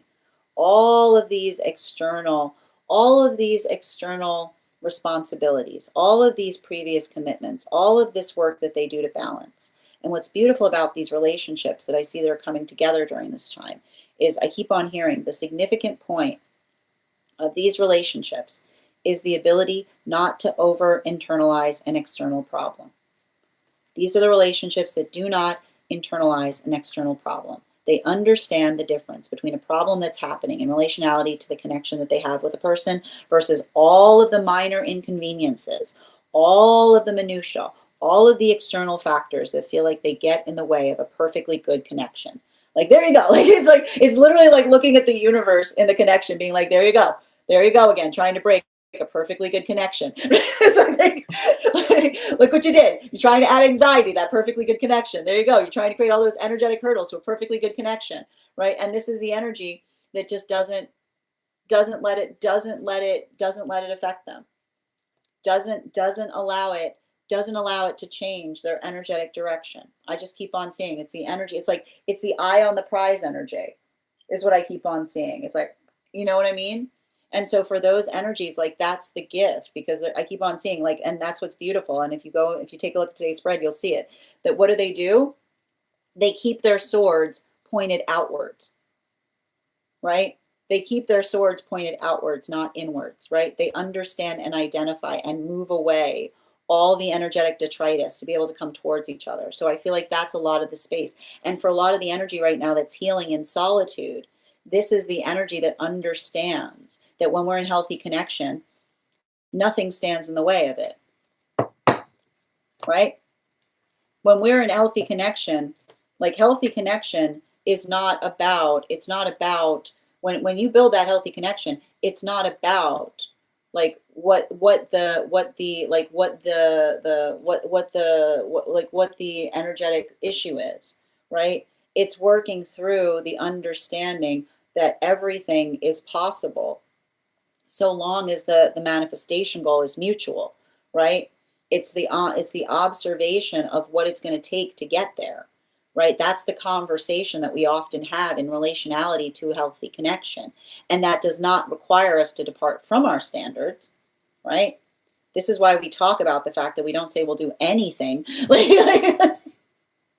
Because when we say we'll do anything, a relationship means nothing, right? Because the space by which we say we'll do anything is the space by which a relationship means nothing, because it's the understanding of who we are, right? The observation of doing that work, but doing that work into the space by which we understand where our standards exist. That's a lot of that energy that effectively articulates or amplifies upon that work. But even in the modality by which they articulate and amplify upon that work, I just keep on seeing that like a lot of those relationships are, I feel like they're profoundly healing, but the space by which they're profoundly healing is it, like this is the energy that's like working in, like that's why I keep on getting the energy in solitude right now is understanding or building into the context of being the person. I feel like a lot of energy right now in separation is like this is how I find them, right? Because the energy doesn't even feel like they're in separation. They feel like they're in solitude, right? They feel energetically good. They feel energetically stable with the self, right? And now it's like once you feel that, again, the energy is like it's not the feeling like they feel like they need to desperately reach for it, but they're actively looking for it. While for the energy right now, like the energy right now that's moving into solitude, I feel like these are conversations as it relates to the ability to articulate upon when we're looking, like when we're looking for an excuse, we'll always find a reason, is what I keep on hearing, right? When we're looking for an excuse, we'll always find a reason, or the modality or the experience of understanding or working through something, but not just in the space by which we energetically work through something, but the space or the direction by which we articulate or define upon the space by which we articulate or define upon something that we do, but not just even in the context by which we define upon what we do, but what we, but articulating to one another how, like, I just keep on seeing the healthy relationship does not require breaks, right? It's not the space by which another person articulates that something feels like it's too energetically heavy, right? Because in the healthy relationship, if it's heavy, we get stronger, is what I keep on hearing, right? The healthy relationship is the space by, if it feels heavy, we get stronger. We work upon our strength. We don't articulate the fact that we need to take an energetic break from it to find our strength for it, is what I keep on seeing. So for a lot of those relationships, I feel like there's healing that's happening in the observation of recognizing or identifying what it is that one is able to put that sense of perseverance towards. Bottom of the deck on this reading right now, the World card. Now, for a lot of these relationships, and I feel like this is, we're effectively seeing the culmination of a lot of those moon relationships. So we're starting to transit into a new energetic relationship cycle at this time. And it's still, it hasn't become completely clear to me yet, but I feel like there's something that we're seeing in terms of working through the observation of what feels energetically empowering, or what feels like it is, like one is able to articulate or define or refine upon something in such a way that allows profound things to be possible. And it's a continuation of that lesson that we were working through, which is it's not enough, right? It's not enough to have an aspiration in relationality to a relationship goal. It's not enough to articulate the desire to have one, so much as one must work into the space of facilitating the ability to be able to identify like what it looks like, or how one experiences it, or how one moves towards it.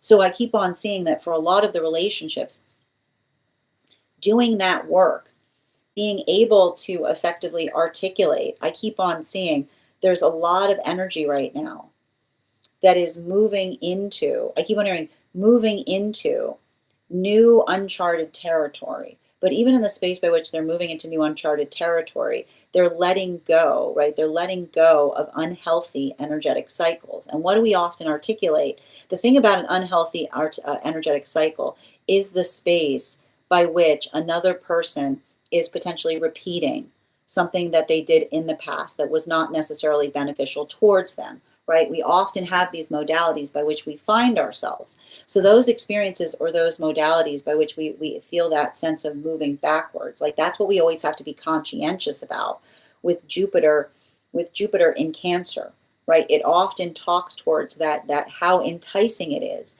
to go back to unhealthy energetic patterns, because that modality by which we navigate, and this is why we often have to question what we feel comfortable towards. Because the space by which we feel comfortable, it's not just whether something is comfortable, it's whether it's nourishing, whether it feels like it's creating something that is robust and positive for us, or if it's bringing us back to something that we effectively were trying to energetically avoid in the future. So I feel like for a lot of the energy, working through those modalities or experiences, that observation and being able to effectively refine upon something or identify it or recognize the work or the shape by which one is working upon it, I feel like that's like, don't don't let yourself feel triggered if you're going through experiences in that modality. Understand and recognize that the past informs us, right? The past becomes an energetic gift when we let go of our triggers, because then we can look at the past to be able to refine upon something that we're doing in a way that allows us to build a future that is energetically exceptional for us. So, and I feel like that's happening across all of the frequencies right now. So make sure, and it's not about the space by which we let go of emotions, but understanding that healthy emotions have clear directions attached to them. That is our daily collective read for today. I want to thank you so much for being here and receiving it. Just a reminder, if you would like to book a private reading with me, please remember it is a two-step process. You have to book the reading, you have to pay for the reading. Please make sure you do both if you'd like to have that reading. Most importantly, please remember that I will never, ever, ever, ever, ever, ever, ever reach out to you for a private reading. I will never DM you. I will never PM you. I will never slide into your inbox and tell you that I have a very important message that only I can deliver. The only way you can book a reading with me is if you book one on my site, so I would encourage you to do it there.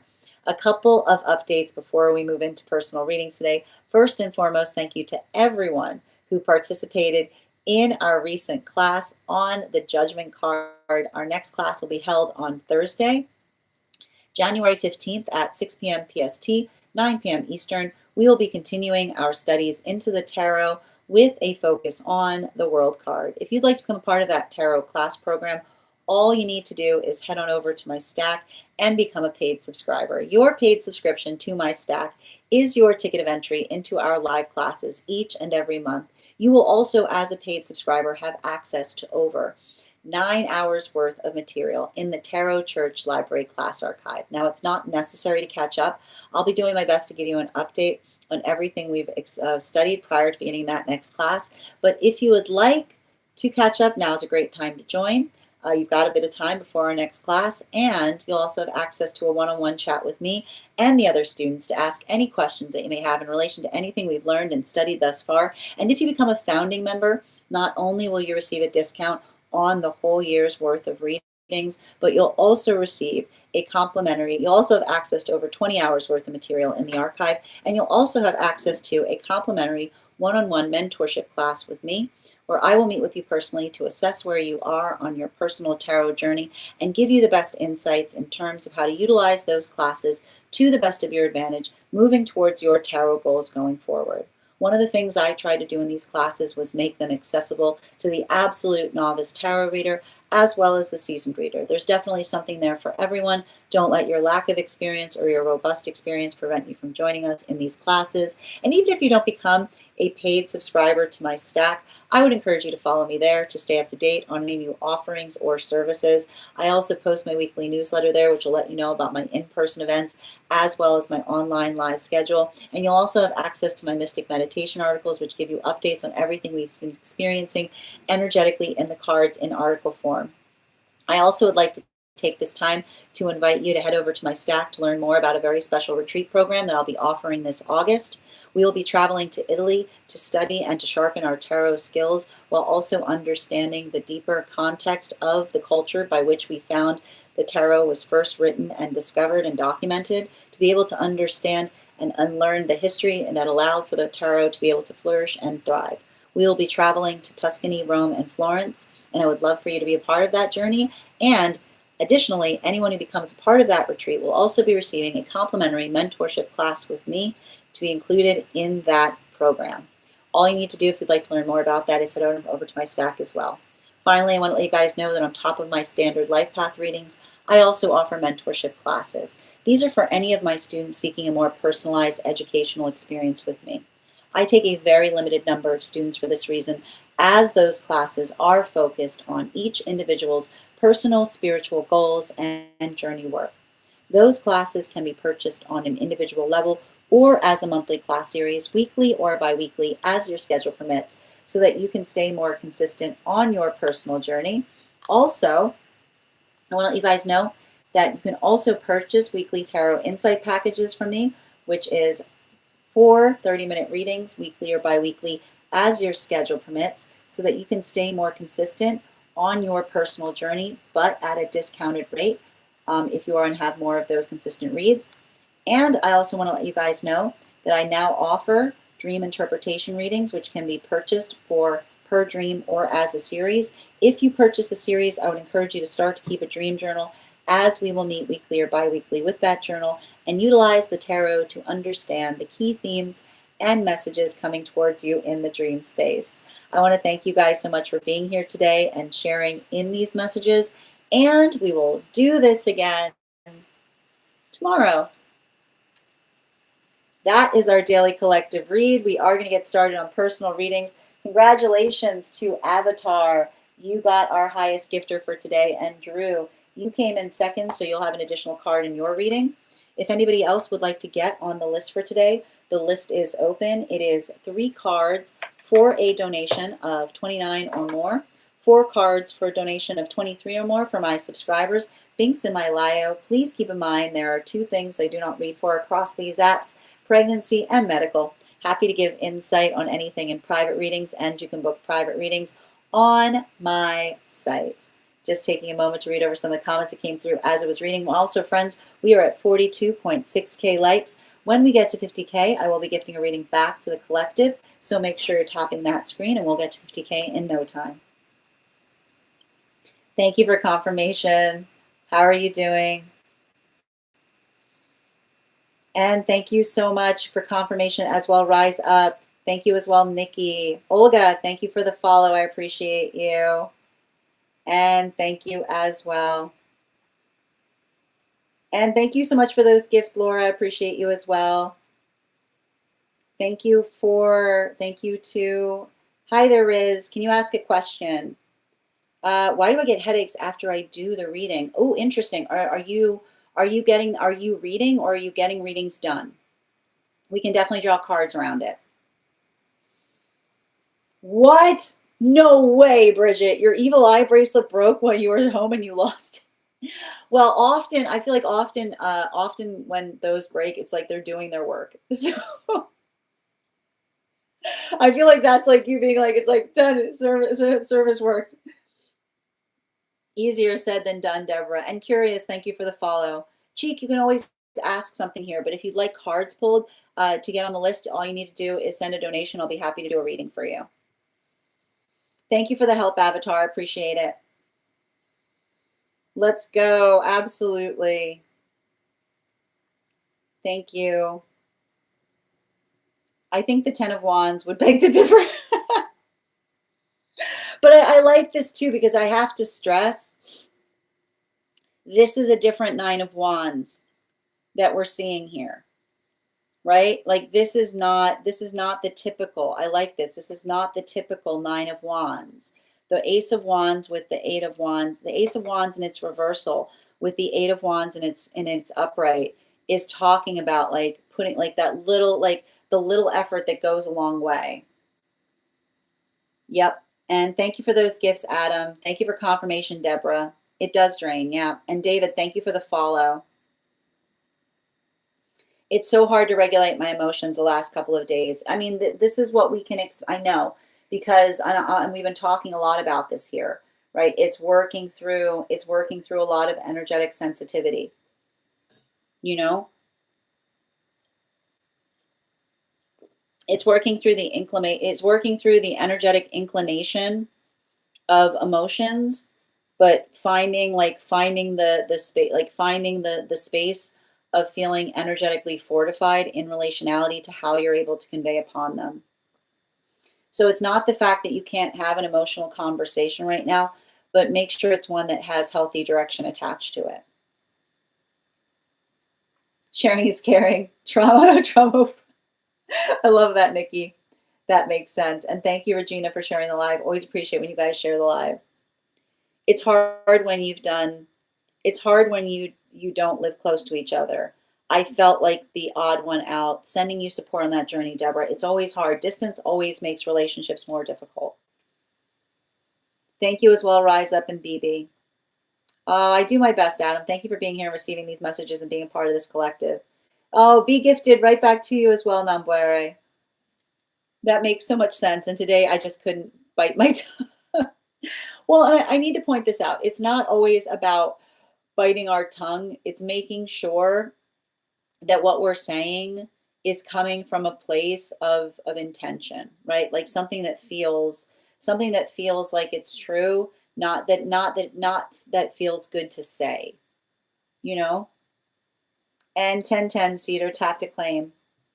Good. You can absolutely use your other one. Let me just get you on the list right now.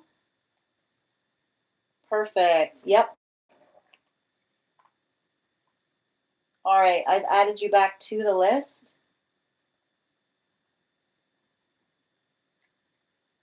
All right. And if anybody else wants to get on the list right now, you will be the 7th person read for. Thank you as well, Conchita. Hi there, Ivana. Thank you as well for confirmation, Rise. Thank you as well, Rise. Beautiful. Thank you. You're so welcome. Thank you for being a part of this collective good. You're so welcome as well, Per. Hi there. How are you doing today, Angel? Hi there, Natasha. Happy to read for you on that if you'd like to get on the list. List is open. Oh, no. I thought it was like you were talking like a string one. Oh, I'm sending you so much support on that, Bridget. I was a tarot teacher in your dreams. Oh, well, I do dream readings here, Ivana. If you'd like to get on the list, good to see you today. I hope you're having a beautiful start to your day. I was having wild dreams last night as well. I have to dog. Oh, you do, dear. Oh, I hope you find it. Yep. All right, friends, we are going to get started on today's personal readings. If you'd like to get on the list right now, it's a great time to get on the list. You'll be the 7th person read for. First person, it is 3 cards for a donation of 29 or more. 4 cards for a donation of 23 or more for my subscribers. Links in my bio. Please keep in mind, there are 2 things I don't read for across these apps: pregnancy and medical. Happy to give insight on anything in private readings, and you can book private readings on my site. I'm going to take a moment to read. The first person we're reading for today is Per. Per, if you're here, can you respond in all caps? Let me know if you'd like a general reading or if you have a specific question you'd like me to answer.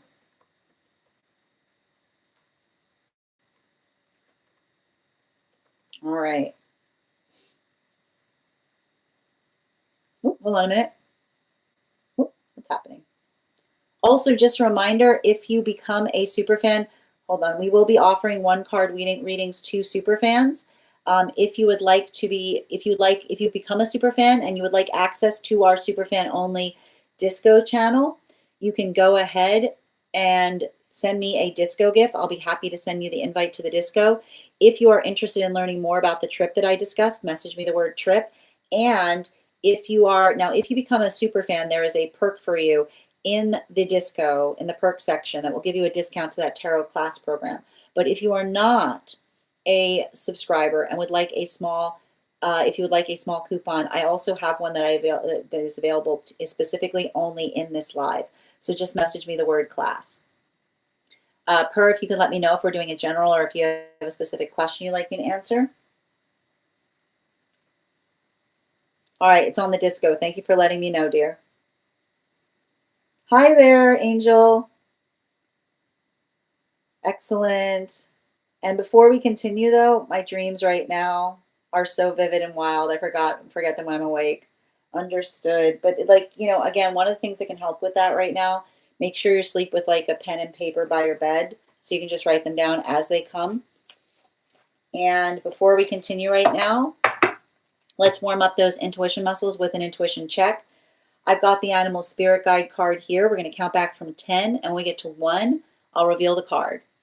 10, 9, 8, 7, 6, 5, 4, 3, 2, 1. We got the owl. We'll do that again after the next reading. And let me just pull up Per's question.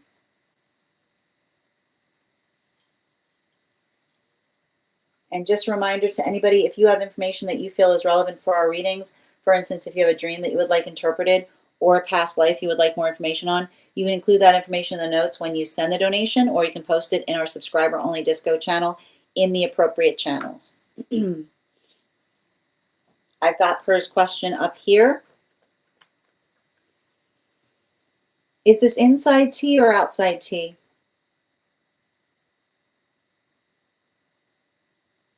I had a dream where a bee crawled up onto my left ear and I had someone blow on my right ear. What? That's wild. Oh, interesting. All right, and as I mentioned, guys, I'm going to pin up Per here. Make sure to give Per some love. 2 cards for the self. 2 cards on purpose to help others and community. You can make up the purpose of the 5th card. I got you, dear. 2 cards on self and community.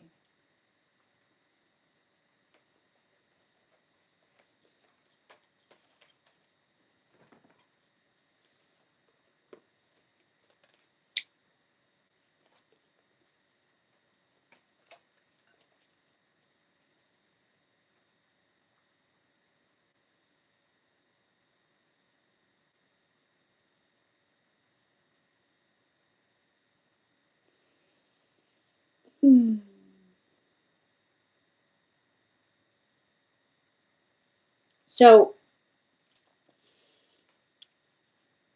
I think it's really interesting right now because I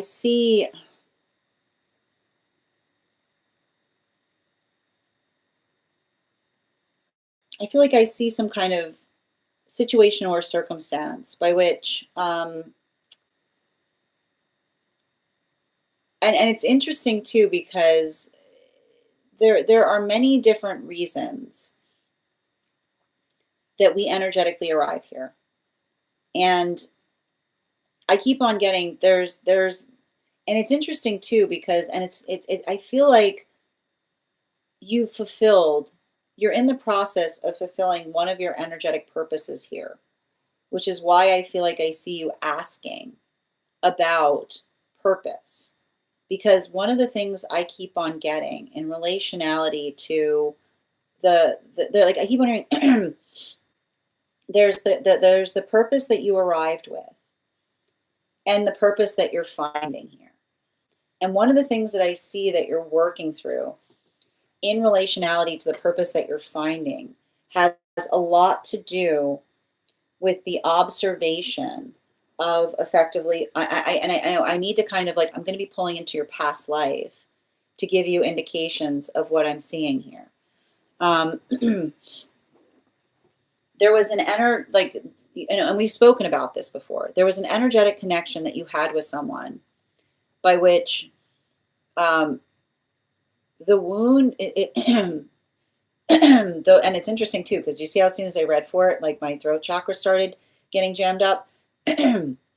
But the wound was such that you were upset at the energetic lengths that someone would go for your sake, is what I keep on seeing.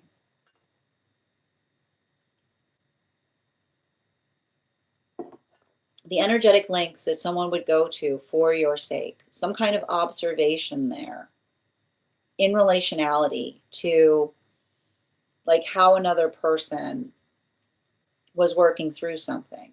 And I think that there's something really important to be able to observe in that modality, because everything I keep on seeing is it created an intimacy wound in you, right? Like I see, like it almost like I keep on hearing it made you lovesick. And the reason I keep on getting it made you lovesick is like that's the intimacy wound, which is you being like almost feeling like the space by which you felt like you created an energetic wall that wouldn't allow anyone to get close to you like that again. because I feel like I see that. I feel like that, and that's why I keep on hearing like lovesick. If I keep on hearing, if there's something about love that would give you the ick, is what I keep on hearing. Like you seeing somebody get all lovey-dovey and you being like, you know what I mean? Like I see you being like because I keep on hearing something about your past life where somebody did that to such an extent that you lost them. Like you lost them. Like it's like I keep on hearing like the modality by which another person articulated the fact that I keep on hearing I keep on like no noble effort or something, like it feels a lot like that's been an energetic issue. And I see you having actively healed that wound. I keep on seeing the fact that you are no longer you're no longer in the space by which you're working to energetically resolve upon something in such a way that one is that the one is working through that experience. Like I feel like that is gone, which is like you should be really proud of yourself and the fact that it is, because I mean it's not gone entirely, but the fact that you're healing that actively is what I keep on getting. Like the fact that you're working through that intimacy wound. um, I just keep on seeing that when it comes to community, and I feel like that the space by which you articulated helping others and community, I almost feel like there's something in relationality to that. Like that is the observation of where you're going to energetically find someone, is what I keep on getting. Right? It's saying to me like answer the call to a certain extent, because and the way I keep on seeing this is there's this energetic observation that I see that you're working through. And even in the context by which I see that you're working through it, it's the amplification or the articulation of being able to recognize or identify. Um, and it's interesting too, because it feels a lot like inner child healing, you know?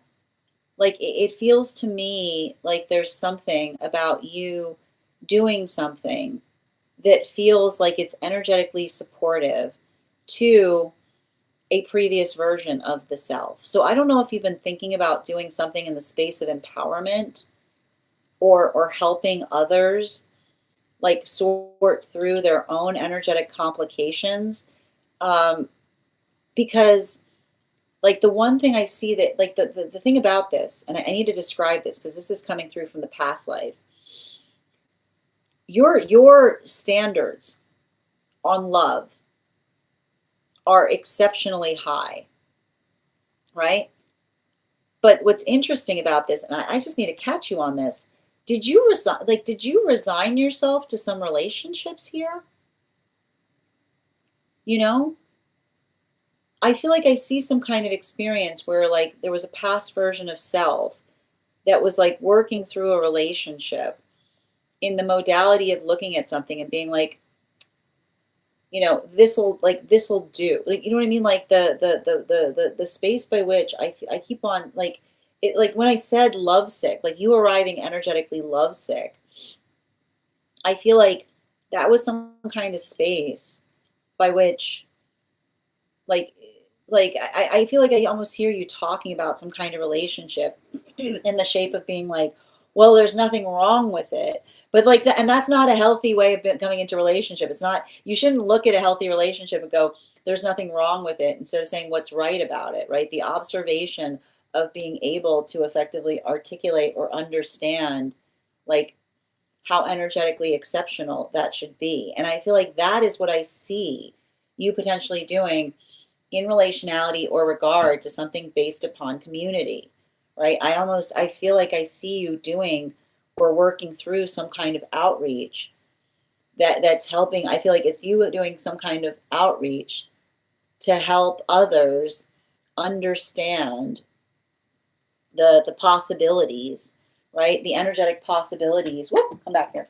Thank you. The energetic possibilities in terms of like working towards like the benefit of the self is what I keep on seeing, right? It feels to me like a lot of that is you just helping another person like understand or see something with clarity. So I think it's interesting because, and I haven't drawn the fifth card yet for that reason, because it almost feels to me that something about that outreach is energetically amplified by that connection. Animal, let me draw the final card.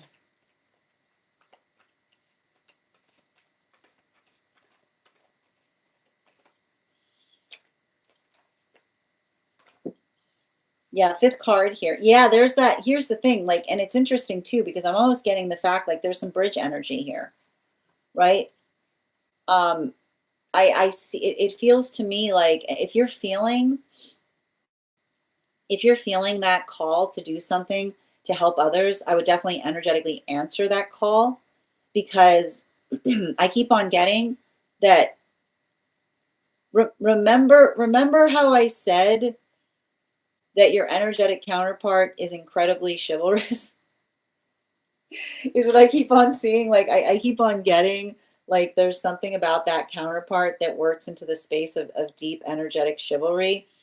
Um, I feel like it's almost like I see them, like I see your counterpart who's already working in some kind of fashion related to community, right? It feels like I see somebody who's like really like very, very passionate about something that's important to them, is what I keep on seeing. Um, there's a lot of that, like you and them are going to be in alignment with this.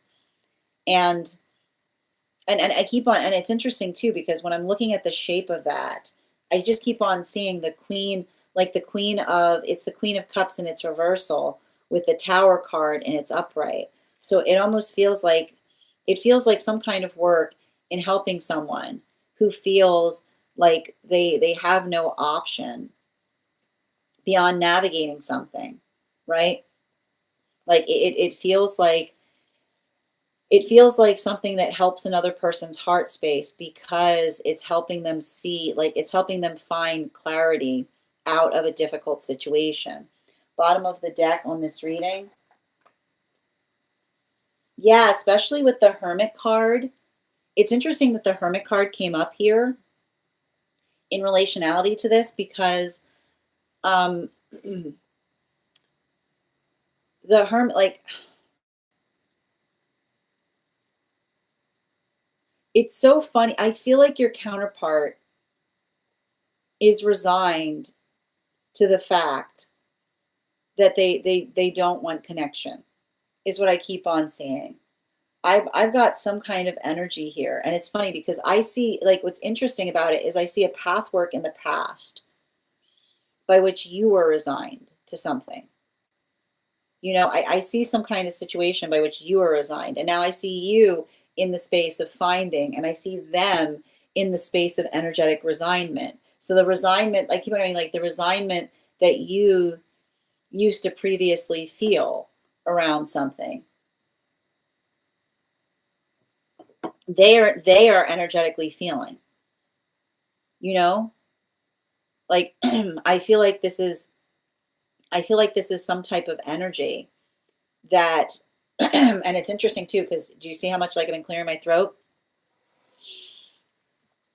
They um I feel like I see somebody who has gone through experiences with others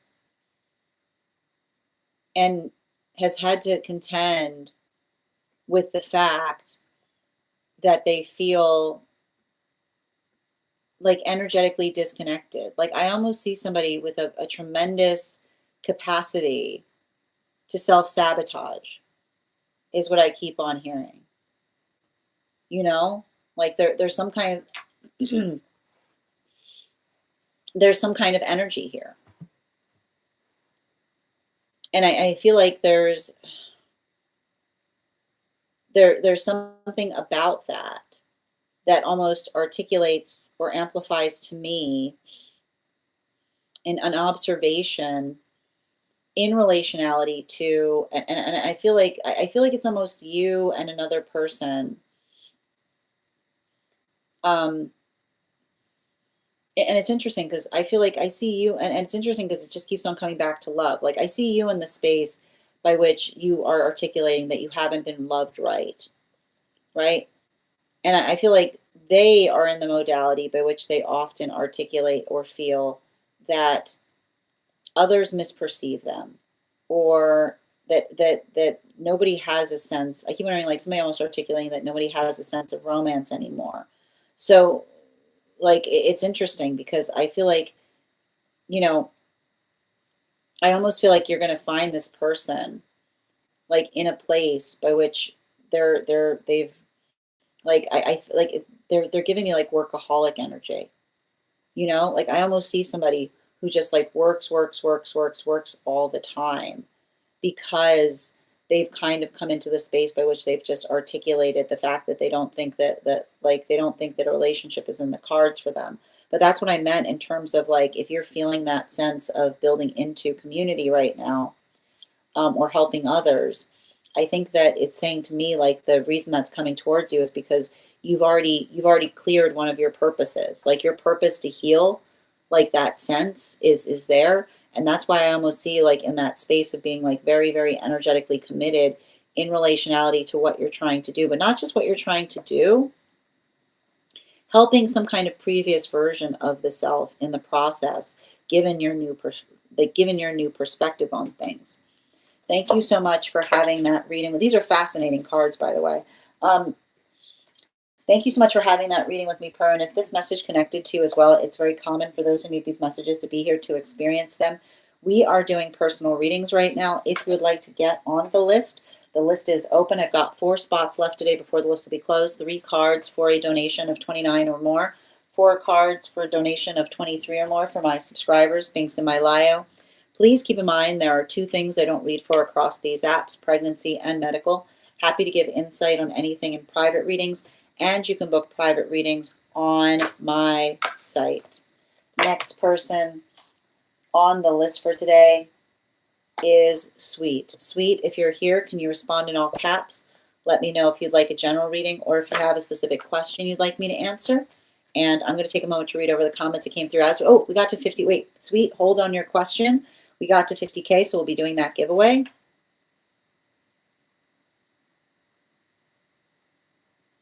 Grand Rising, Esteban. Thank you for confirmation, Kelly. The funny thing is, my date history is on those who always self-sabotage. Yeah, because I feel like there's, and I think that that's important here because what I'm identifying is I feel like that was a continuation of you trying to heal that intimacy wound, right? Like better for someone to be sabotaging to the self than sacrificing towards you is what I keep on seeing. There's some kind of modality or experience there that I see that you're kind of working through. And even in the context by which you're working through it, um, I almost see some kind of, I feel like I see something there by which you're recognizing, like they're identifying their own tendency to do so. Instead, like I feel like this is them doing the work to articulate better. Like like I feel like that's them. Like I feel like I keep on even seeing them say like I'm not doing that anymore. You know what I mean? Like I almost see somebody that's been working to resolve that within themselves. And that's how they've been working to heal to come towards you, is what I keep on seeing. Hi there. Welcome, Esteban. You're welcome, Per. Thank you so much. I often re-listen to the readings and always find new things to think about. Interesting. Hi there. I got you, Diana. Yes, you've been added to the list, dear. Thank you. And yes, Lisa, the list is open. Okay. Hi there, Rudy. How are you doing today? All right, we're going to continue right now. The next person on the list today is Sweet.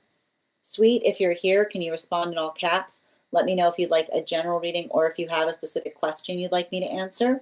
We're also at 55.9K likes. When we get to 100K, I'll be gifting a reading back to the collective. So make sure you're tapping that screen and we'll get to 100K in no time. Oh, I have to give the 50K out first. I got distracted. All right, hold on a minute. We're gonna do the 50K first and then we'll do the reading. Okay. Ruby, we're gonna do 1 cards once we get through the list here. So I think we've got a little bit of time there. All right.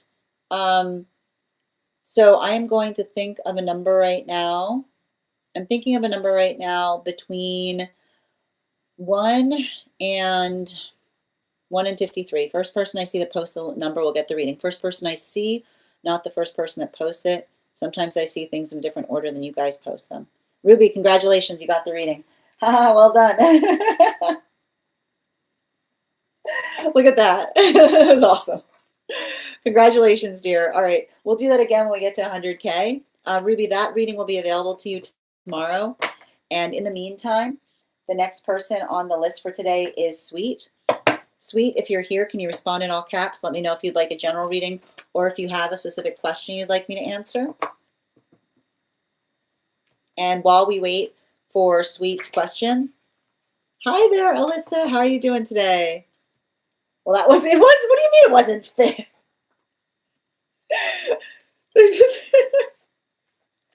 All right, let's continue. I've got the Animal Spirit Guide card here.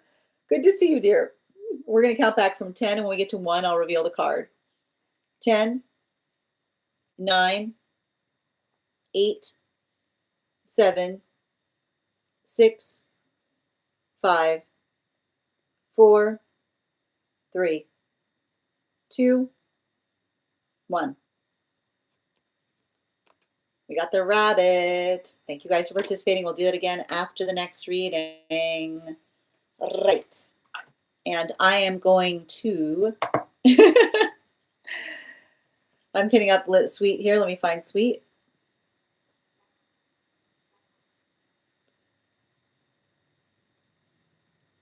Yes, I was wrong anyways.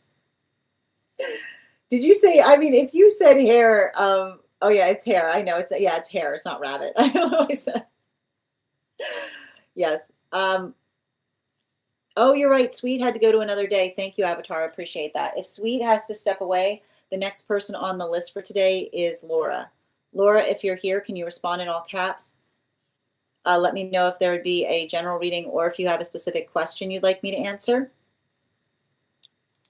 I like it, Mickey. All right. Second call right now for Laura. Second call right now for Laura. How are you doing, beloved? All right. If Laura is not here, looking for second call for Sweet or Laura. Second call for Sweet or Laura. If Sweet or Laura are not here, the next person on the list. Hi there, Angelo. I'm not sure what I need you to form clearer sentences. I'm not sure what you're saying there, but if you want to get on the list, all you need to do is send the donation payment. All right, if Sweet or Laura isn't here, the next person on the list for today is Julia. Julia, if you're here, can you respond in all caps? Let me know if you would like a general reading or if you have a specific question you'd like me to answer. And again, my friends, we're at 57K likes. I got you, dear. All right. When we get to 100K, I'll be gifting reading back to the collective. Alyssa, if you want to be added to the list, you just need to send the donation. I'll be happy to add you to the list. These are donation-based readings. So it's 3 cards for a donation of 29 or more. 4 cards for a donation of 23 or more for my subscribers. Links in my bio. Please keep in mind there are 2 things I do not read for across these apps. Those are pregnancy and medical.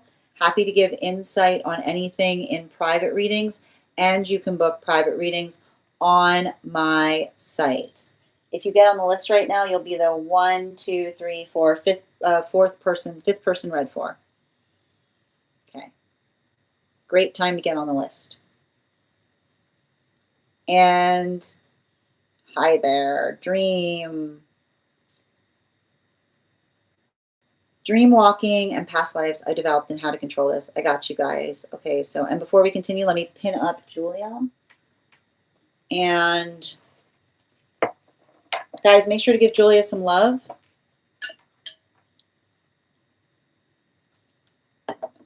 And if anybody who'd like to get on the list who's following us across the other apps, you can do so via my tree that is Binks in it in my bio.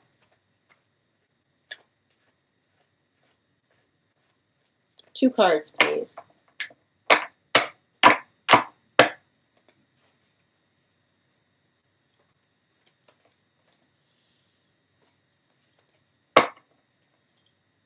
And two more.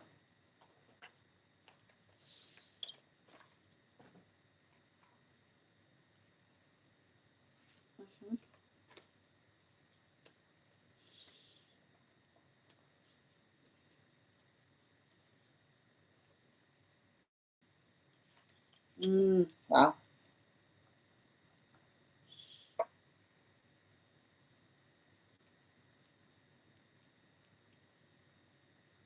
So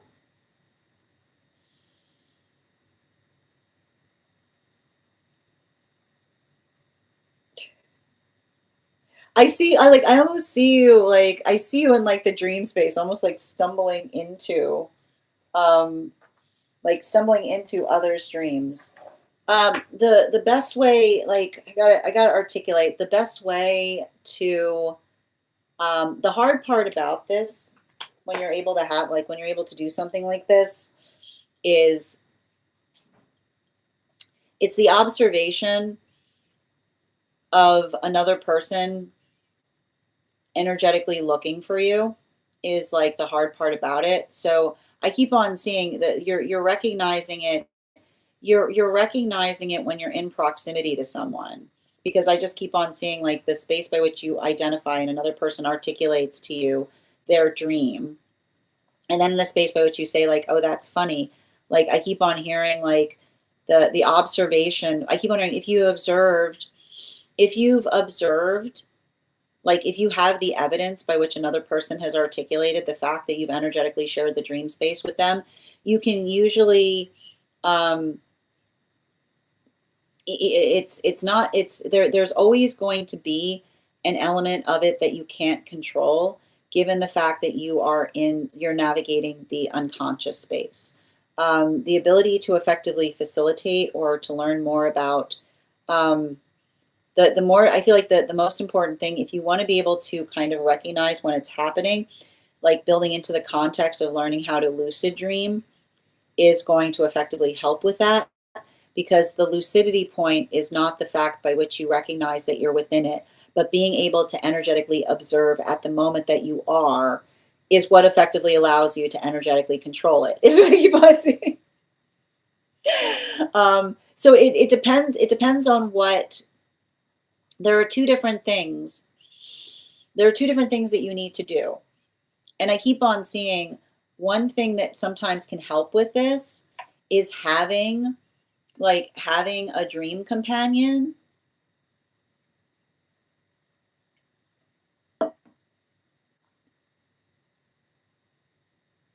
It's interesting too, because, and I need to stress this, it's like, as soon as I started doing this reading, there was something that was coming through in relationality to, why am I getting this, like I'm getting this kind of pain here. And it's interesting too, because the pain is very specific. So one thing you might want to consider doing is someone who you yourself have had energetic experience with, recognizing that, like that space is what I keep on hearing. Like someone who is as energetically invested in that work, potentially being in the modality by which you articulate that that is your energetic purpose in the dream space, is to try to energetically find one another, is what I keep on hearing, right? The modality by which Like, and I keep on seeing like the space by which you say let's see if we can do that again, right? That observation of someone that is simultaneously or similarly in like invested in working in the context of it, that's also really important because it builds into the context of energetic consent, right? So, like, that is like, I feel like that is something that you may want to effectively articulate upon because it's helping to facilitate upon the work in relationality to, and I keep on getting the thing you want to be conscientious about that'll help you in recognizing the difference between having a guide dream, okay? Because not all dreams are alike. The difference that you will have to recognize between having a guide dream, which is the space by which you recognize or you see somebody in the context of the dream, but the guides are utilizing that individual as a representation of something, versus, right? Versus actually effectively seeing someone in the dream space is unified perspective. It's unified perspective. It's being able to articulate upon what was energetically occurring and seeing the similarity in relationality to what they experienced versus what you experience. And it doesn't, here's the thing about it, be prepared for energetic deviations on the theme, right? You might be having very, very different dreams, right? The space by which you effectively navigate something versus the space by which another experiences it, right? Don't spare the details is what I keep on hearing. Why? Why don't you want to spare the details? Because things like this can often happen, right? The modality by which another person articulates and says, oh, I was in a car, right? And another person says, I was in a space and there were cars passing by, right? That can often be indicative. That can often be indicative of the fact that you may be inhabiting the same dream space, but having entirely different dreams, because it's a modality by which you recognize the energetic details in relationality to what it is that you're experiencing, but not just what it is that you're experiencing. You're looking for a unified orientation point. So something that you can recognize in terms of being able to see something, but from different perspectives. So be conscientious of that, because that's the hard part when you're, and that's why it often helps. That's why it often helps. That's why it often helps if you have someone that you're working with that is mutually invested in working upon that in the same way. Because the thing about it is the guides, not every modality by which we see each other in the dream space indicates the fact that we are present within that space. Often the guides like to bring out the context of the energy around us to help us see things with clarity, but the ability to effectively recognize or amplify the difference between someone arriving someone arriving as an energetic symbol in the dream space, or actually being in the space by which they're having a dream, something that feels more karmic, right? That's what we identify as a karmic dream, is the modality by which you're able to amplify and recognize the unified perspective. Bottom of the deck on that reading. You know, here's the thing. Here's the thing, okay? Here's the thing with this often happens. This can often happen in the space of karmic, like, I wouldn't be surprised if this is happening in the space of unhealed karmic energy. Because I like to point out that often, like often the space by which we recognize or identify the feeling of energetically having something that is unresolved can often create the space by which we're trying to energetically work something out. And the thing is, it's not always going to work, because the guides effectively facilitate what feels like it's helpful versus what feels like and I got to stress this, like, versus what feels like it's energetically not necessary. it's giving a lot of it's working into the space of stating one's intention is what I keep on seeing.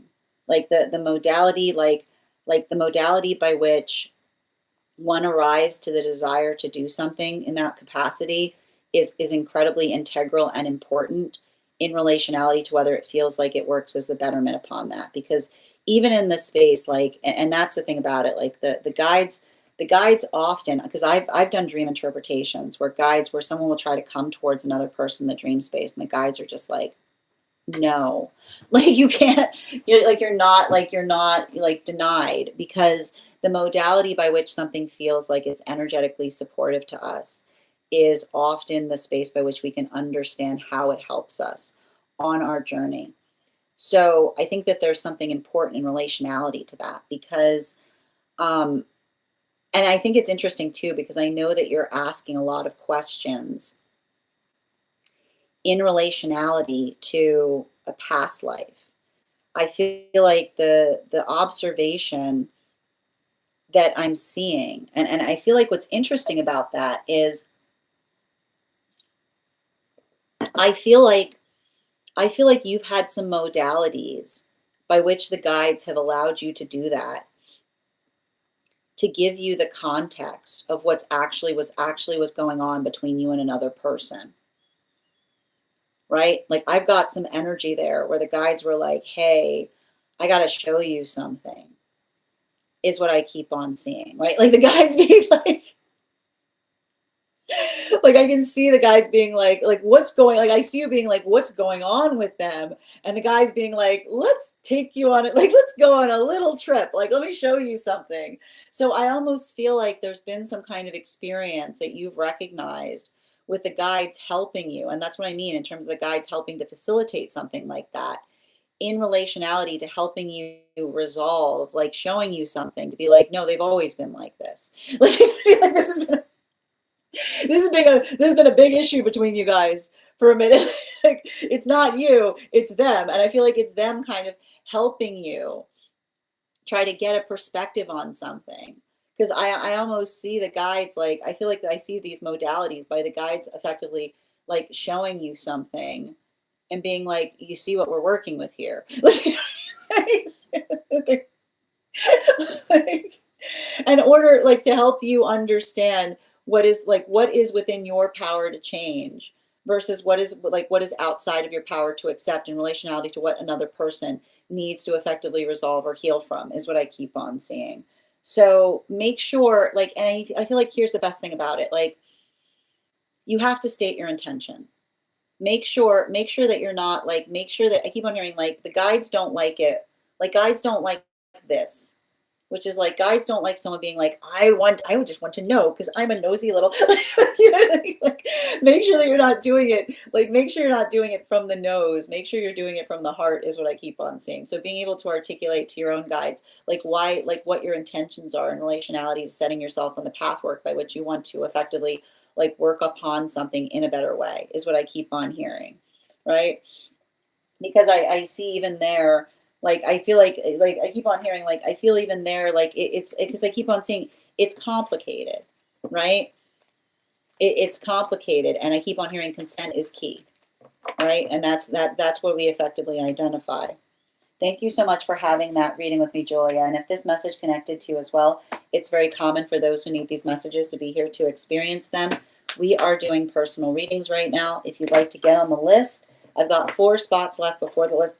Whose card is that? Okay, we'll put that there. Well, I've got 4 cards. Oh, we got, if you want to get on the list, I've got 4 spots before the list is closed. I'm going to take a moment to read over some of the comments that came through as I was reading. And Deborah, thank you for the follow. Aki, thank you for the follow. Bum, bum, bum. Hold on a minute.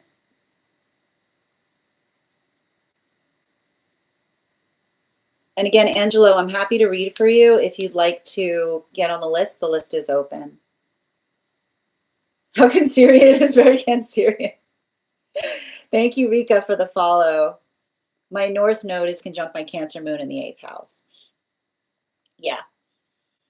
I mean, it says, like, I feel like there's it's the observation. Like, I feel like you do, like, there's a lot of work that I see that you do, particularly in the dream space. But even in the modality, I wouldn't be surprised if there's others, if you have a lot of people who articulate the fact that you show up in their dream space a lot for that reason. Yeah.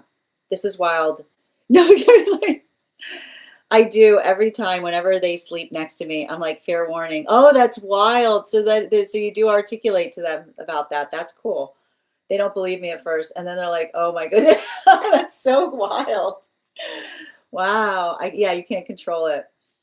Yeah, you've been working. Well, there you go. You're already in the process. You said you're working on lucid dreaming. That can potentially help you in that capacity. Yeah, having a dream buddy. So somebody who, like, I keep on hearing, like, somebody who articulates to their, like, somebody who articulates to their own guides and saying, I'm totally happy if they drop in and see me. It's, you know what I mean? Like that type of energy. Yep, absolutely. Fascinating. It is really fascinating. People are delightful and wonderful. That's really cool. I've always wondered what this was all about because I've only ever heard of it happening with twins. No, I've experienced it too. It's very unique when it happens. Yeah, the first real experience was when I was in a lucid state. My friend was about to be asleep. I just can't. Most people just need to warn about snoring or talking in sleep. Does your dream buddy have to be next to you? No, no. Can you do it? You can absolutely. Like, the dream space doesn't require locationality. I haven't seen that. Do I put it in the disco, Bridget? Yeah, but again, like I said, it's, if you want to do that across distance, it's better to facilitate the space by which you're working with someone, like, on it. Yeah, exactly. Yeah, that's a good description of it, Julia. Does it mean anything if you haven't dreamt in a while? Jay, I do dream interpretations here, and that includes why you're not dreaming. There are different reasons why one might not be dreaming.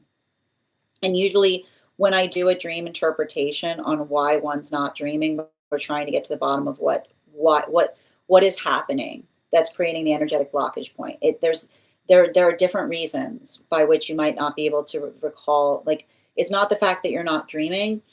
There are different things about maybe happening why you can't you're not having recall upon it. Yeah, they control it all for sure. What past life did this come from? Well, the thing about it, the thing I'm seeing is, it almost, like, I got to tell you, it feels like it's not coming from a past life experience. It feels like something that you're arriving to in the present.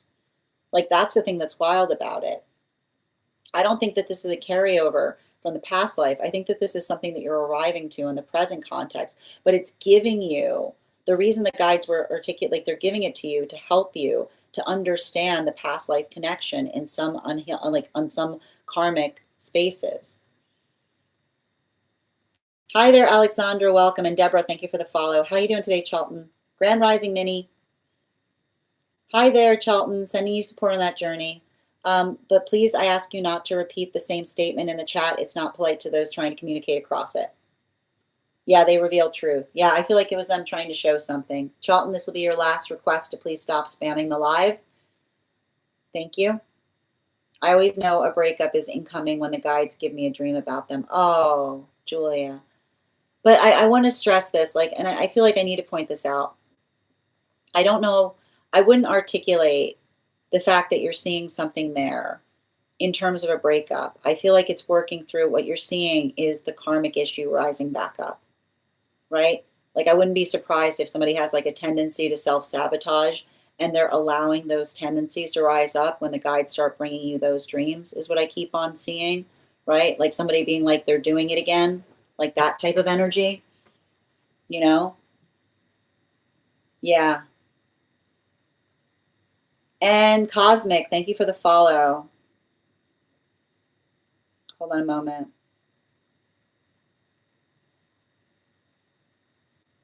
Yeah, this is why I always tell people, I warn them I can't control it. Yeah, exactly. Hi there, Nate. What's hectic? My higher self goes in others' dreams. It scared me in the past. Peace with that. Well, and here's the thing about it. Like, if something we're experiencing frightens us, we can always articulate that to the guides. The guides never want to put us in a space by which something they're giving us is creating fear in us. Yeah, I've given my guide the green light. If you there you go. I love Bridget. Bridget's like, come on in. Come on in. Oh, that's cool. Oh, you see, this is what I like. Everybody, each other helping one another. There you go. No, exactly. It's a very good point, Julia. It's a beautiful gift. Absolutely. Yeah, yeah. Keep us updated. I am invested in this. My show is on. Libra, thank you for the follow. Yep. And then you guys bring the dreams to me and I'll help interpret them. You see, it's a perfect system. Everything works. All right, we'll continue right now. The next person, I'm still looking for Sweet or Laura. Sweet or Laura, if you're here, can you let me know if you would like? I mean, that's basically what I do in mentorships too. Like that's what a lot of the work I do in the space of mentorships is I help others understand what they're getting. Like I help add like the clarity to it. All right, the next person we're reading for today, Sweet or Laura. If Sweet or Laura are not here, the next person we're reading for today is Avatar. Avatar, if you're here, can you respond in all caps? Let me know if you'd like a general reading or if you have a specific question that you'd like me to answer. And we're also at 63.1K likes. When we get to 100K, I'll be gifting a reading back to the collective. So make sure you're topping that screen and we'll get to 100K in no time. You're welcome, dear. And thank you for sharing that. Thank you for allowing me to read for that. All right. Okay, Avatar, second call. And while we wait for Avatar, yes, you can absolutely get on the list from Tuesday, Minnie. One moment. Let me just confirm. Tuesday? Hold on. You said Tuesday? Oh, I see you. Monday. Monday, not Tuesday. All right, if anybody else wants to get on the list right now, I've got 3 spots left before the list will be closed today. Yes, Alexander, are you on the hold list? I just need the date. Just need the date.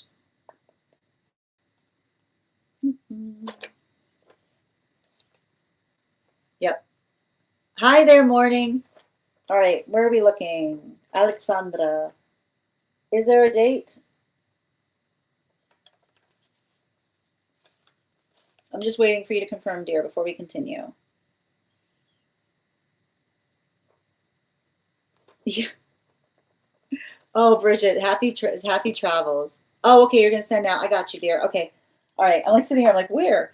All right, Avatar, you've already got a card out, but before we continue right now, what does it mean when you sleep talk a lot? Oh, I mean, you're just very, I mean, there are different, again, it's something we can do a reading on. There's different reasons that one might be verbalizing in the space of dream. All right, it's not always the same. Rose, thank you for the follow. Okay, the next person we're reading for today is Avatar. I've got you. Before we continue, let's warm up those intuition muscles with an intuition check. I've got the animal spirit guide cards here. We're going to count back from 10, and when we get to 1, I will reveal the card. 10, 9, 8, 7, 6, 5, 4, 3, 2, 1. Well done, Purr. I got the adder. Let's continue. All right.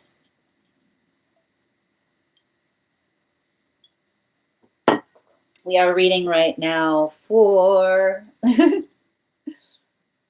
It's like my brain never turns off. All right, where did Avatar go? Avatar, oh, Avatar, wherefore art thou? Whatever comes up, I got you, dear. We've already got 1 card out. Can I please get 4 more for Avatar, please? 2. And another, please.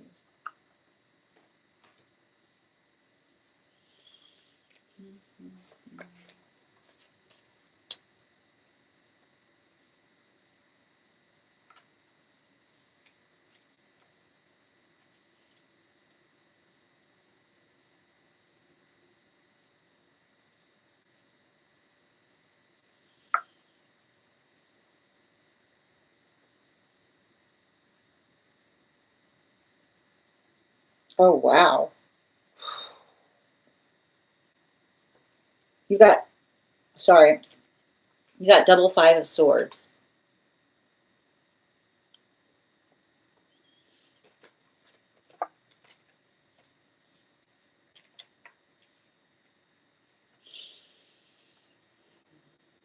You know, I can't, there's nothing worse. There's absolutely nothing worse than a situation where someone could be completely honest with another, but one chooses not to. You know, the sound of someone ruining something beautiful. The sound of someone ruining something beautiful is the modality by which another person, like all one has to do is ask, right? Like the modality by which all one has to do is ask. But instead of asking, one tries to energetically circumvent the space by which they ask. I see energy that is ruined. You are everything, you are everything they could have ever wished for. And all they would have need all they had to do, like all they would have had to do was be energetically honest with you. And I think that that's really important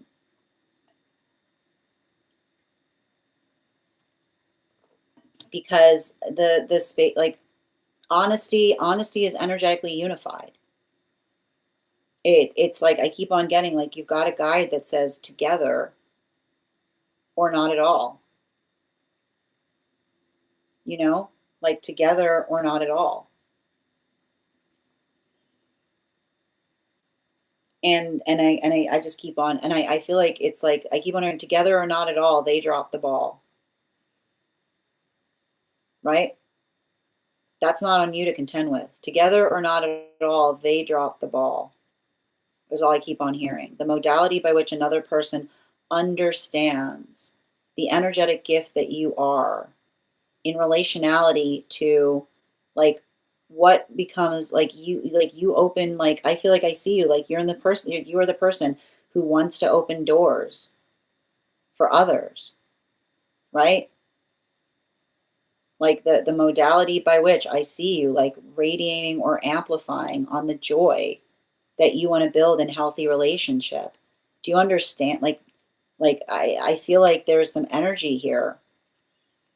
Like when I talk about someone recognizing the fact of effectively ruining, like ruining a good thing, like the level or degree of self-sabotage that it takes to effectively identify and recognize that all one needs to do is energetically ask for something, but instead, like the modality by which instead of doing so, like I feel like I like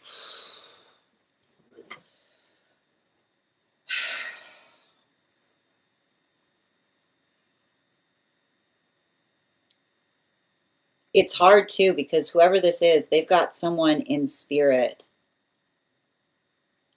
They've got someone in spirit that's tearing their hair out about it. Like it's not your rage. This is someone on their spirit team that is like, I just see like they're energetically, they're losing it, you know? Like losing, like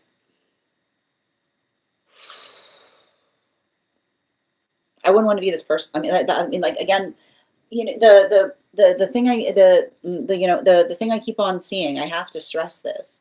You know, like when I pick up on energy like this, all they needed to do was build, like all they needed to do, like I literally sorry, it's like it's coming through spirit, like I see somebody articulating the fact that they brought you and another person together and all they needed to do was understand that everything was going to be energetically possible in the space by which they stayed energetically like unified to you. And I just keep on seeing that, like it almost feels like somebody on their like their spirit team apologizing because it's the observation of the fact that it wasn't on you, the fact that they could not be energetically truthful to you.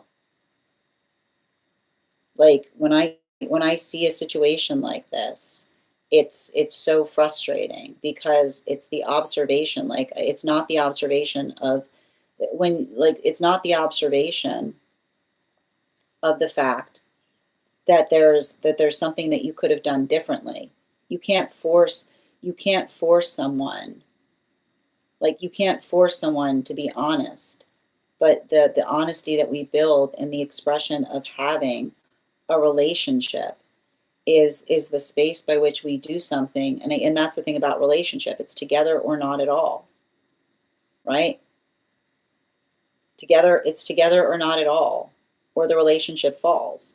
And so I feel like there is something really important in relationality to that work, because the observation of potentially a situation or a circumstance by which, and I keep on getting this, like make it make sense, there wouldn't have been an energetic problem had they just effectively articulated to you something that another person desired to do, or something about the relationship by which they're effectively working through, but not coming into the capacity by which, like, I almost see somebody that wants to apologize to you, and I feel like I see somebody else that's like holding them back and saying that you don't have the right to apologize to them, is what I keep on seeing. You know, like it's giving me the energy. Don't, like, why would you push a blessing? Why would I will never understand why anyone would push a blessing. I'll never understand it. But, you know, and I keep on hearing like the space by which another person has an energetic blessing in their life, and then they articulate upon the fact that they feel that sense or that space of feeling the need to push it. Like it's like I feel like they pushed it, and they pushed you away. And it's like the modality by which we energetically destroy the intimacy that we create for one another.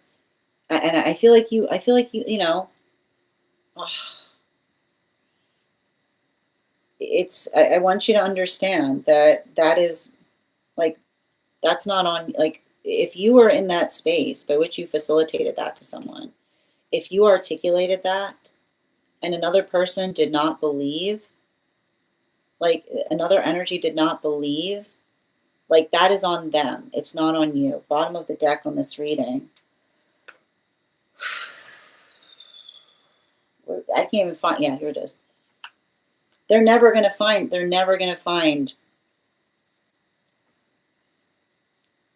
you know?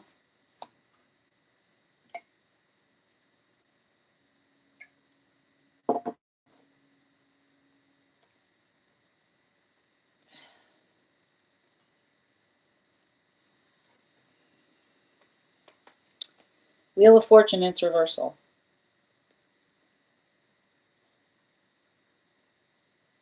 Wheel of Fortune, it's reversal. You know? Like Wheel of Fortune, like it's speaking upon, like I see, and I want you to understand this. Like whatever it was that you were trying to have with this person is still there. Like it's still something I see. But the hard part, or the hurdle that I'm identifying in relationality to something, is I just keep on hearing when we have gifts, I keep on hearing when we have gifts, we don't energetically squeeze. We don't energetically squeeze the gift, is what I keep on seeing, right? It's not the modality by which we look at something and we say, wow, this is great. I wonder what happens. Like, I wonder what happens if I energetically squeeze it, right? Because when we squeeze things, we don't hold them preciously, right? The modality by which another person like works into the space of holding something. The guides don't miss anything. Like the guides don't miss anything. That modality or that experience by which we navigate or we hold something preciously is the observation of effectively understanding, like the valuation of what we prioritize. And I keep on seeing, like, you understand how energetically childish it is? Do you understand the nature of like someone who is unhealed who is working into the space by which they have something precious, and then they say, I wonder what happens if I squeeze it. Like the modality of someone that works into that capacity where they don't recognize, like, they don't recognize the energetic blessing. This is how gifts disappear, right? Because when you open your hand, there's nothing within it. Because it's the observation of working through something that we energetically appreciate, right? It's the space by which we honor it. And it's the space by which we work towards that. And I just keep on seeing, like, the guides are effectively articulating. I know how upset you are about this situation because I can see it. It feels unnecessary. It feels like a situation where, like, I literally see a pathwork of someone self-sabotaging, probably potentially the best thing that they ever had, right? And the modality by which they hold on to the best thing they ever have. And instead of saying, like, I'm going to be careful with it, they say, what if I squeeze it? Is the observation of why they can't hold on to anything. Is what I keep on saying. That is not something that you created in them. That's the nature by which you found them. And that's the nature by which you're working to heal. And I keep on hearing healthy partnership will hold you preciously. Write that down. Healthy partnership will hold you preciously. Right? Healthy partnership will hold you preciously. It won't, I keep on hearing, it won't try to perpetually test the boundaries of what it is that you will effectively tolerate, is what I keep on hearing. Healthy energy holds you preciously. They don't test the boundaries of what you'll energetically tolerate. Thank you so much for having that reading with me. And if this message connected to you as well, it's very common for those who need these messages to be here to experience them. We are doing personal readings right now. If you would like to get on the list is open. It is 3 cards for a donation of $29 or more, 4 cards for a donation of $23 or more for my subscribers, links in my bio. Please keep in mind there are 2 things I do not read for across these apps, pregnancy and medical. Happy to give insight on anything in private readings, and you can book private readings on my site. The next person we are reading for today, I'm going to take a moment to read over the comments that came through as I was reading. Also, friends, we're at 69.5K likes. When we get to 100K, I'll be gifting a reading back to the collective. So make sure you're topping that screen and we'll get to 100K in no time. All right.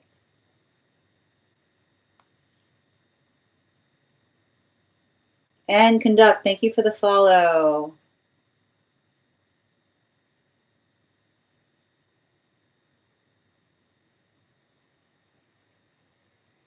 Yep.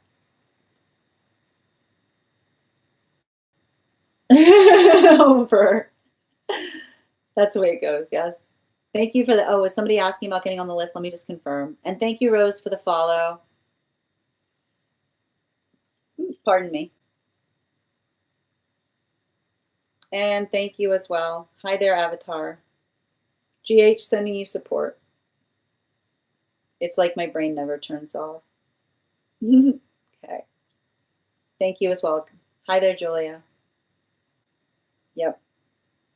Got you. Alexandra, I've got you on the list. I've got 2 more today before the list will be closed.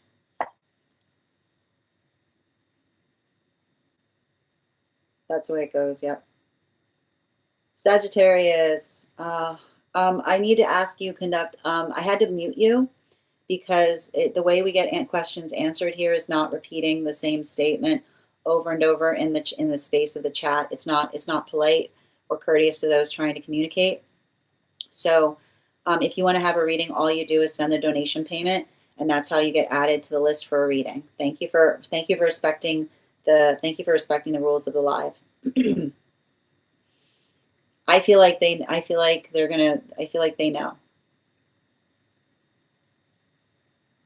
Like, I feel like they know. You know?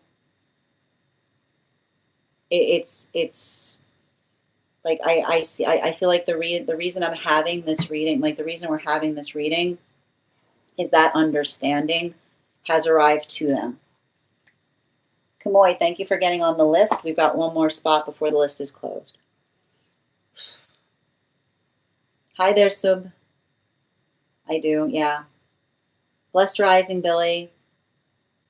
I can see why it would energetically enrage you. Why would it not? How could it not? Like I literally see a conversation.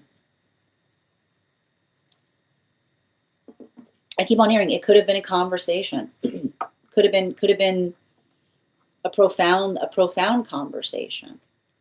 But they decided to make, I keep on hearing, they decided to make a selfish decision instead of having a profound conversation. Right? There's nothing, the guides weep.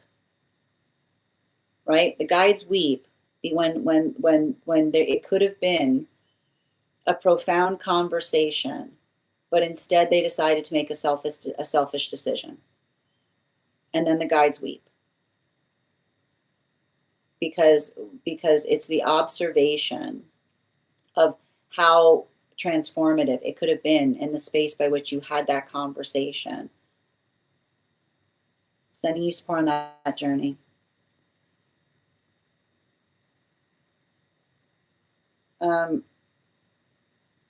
Again, Kate, I'm not consenting to anything that you have to say in relationality to my own. I'm not here to be read for.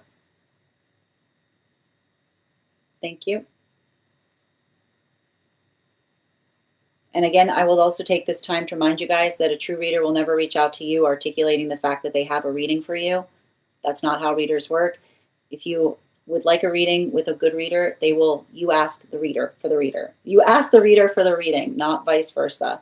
And please remember that this is the only place that you will find me, and this is also the only way to book a reading with me is via my site. Yes. Blessed rising, Billy. Okay.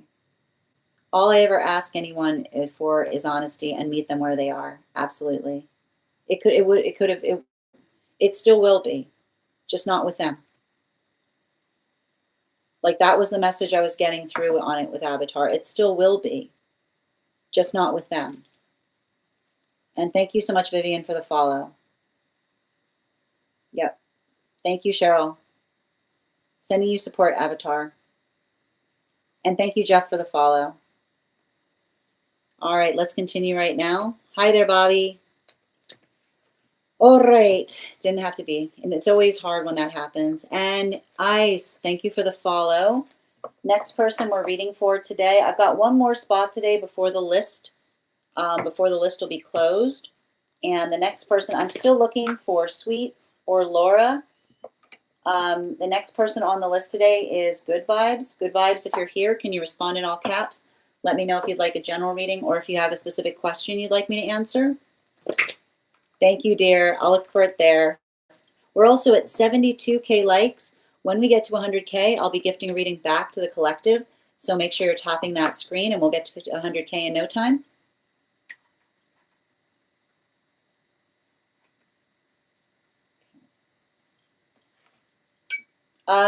And before we continue, let's warm up those intuition muscles with an intuition check. Where can I find, hold on a minute. Good, where did you post it in Disco? And Tate, thank you for getting on the list. The list is now closed. Oh, PM, thank you, dear. I see it. Okay, thank you. No, it's okay. And before we continue, let's warm up those intuition muscles with an intuition check. I've got the animal spirit guide cards here. We're going to count back from 10. When we get to 1, I will reveal the card. 10, 9, 8, 7, 6, 5, 4, 3, 2, 1. We got the cat. We'll do it again after the next reading.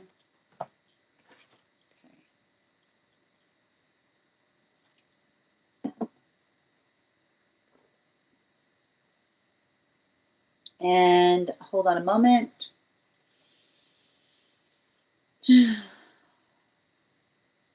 Is this inside tea or outside tea, dear? I'm assuming it's inside, given the fact that you sent it, but you sent it to private.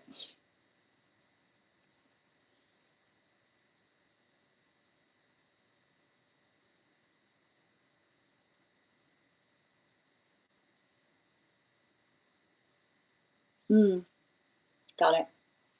All right, we're doing an energetic read. Can I get 4 cards, please?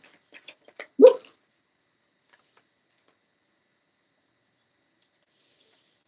Hmm. And 2 more.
So, I'm basically,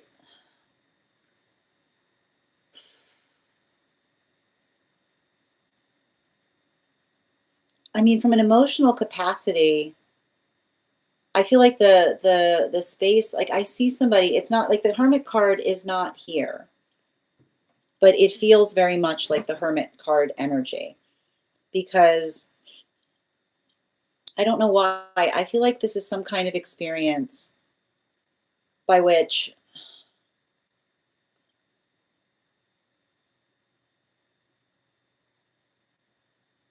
and I need to describe this. Like I see somebody trying to articulate upon the fact that um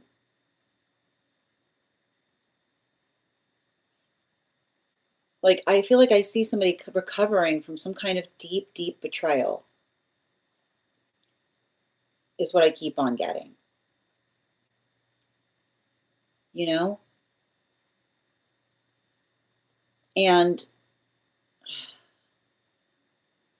like the space by which we work through, like the space by which, and I keep on, and like I see somebody that is really like they're really, really, really trying. Like they are trying really hard to trust again.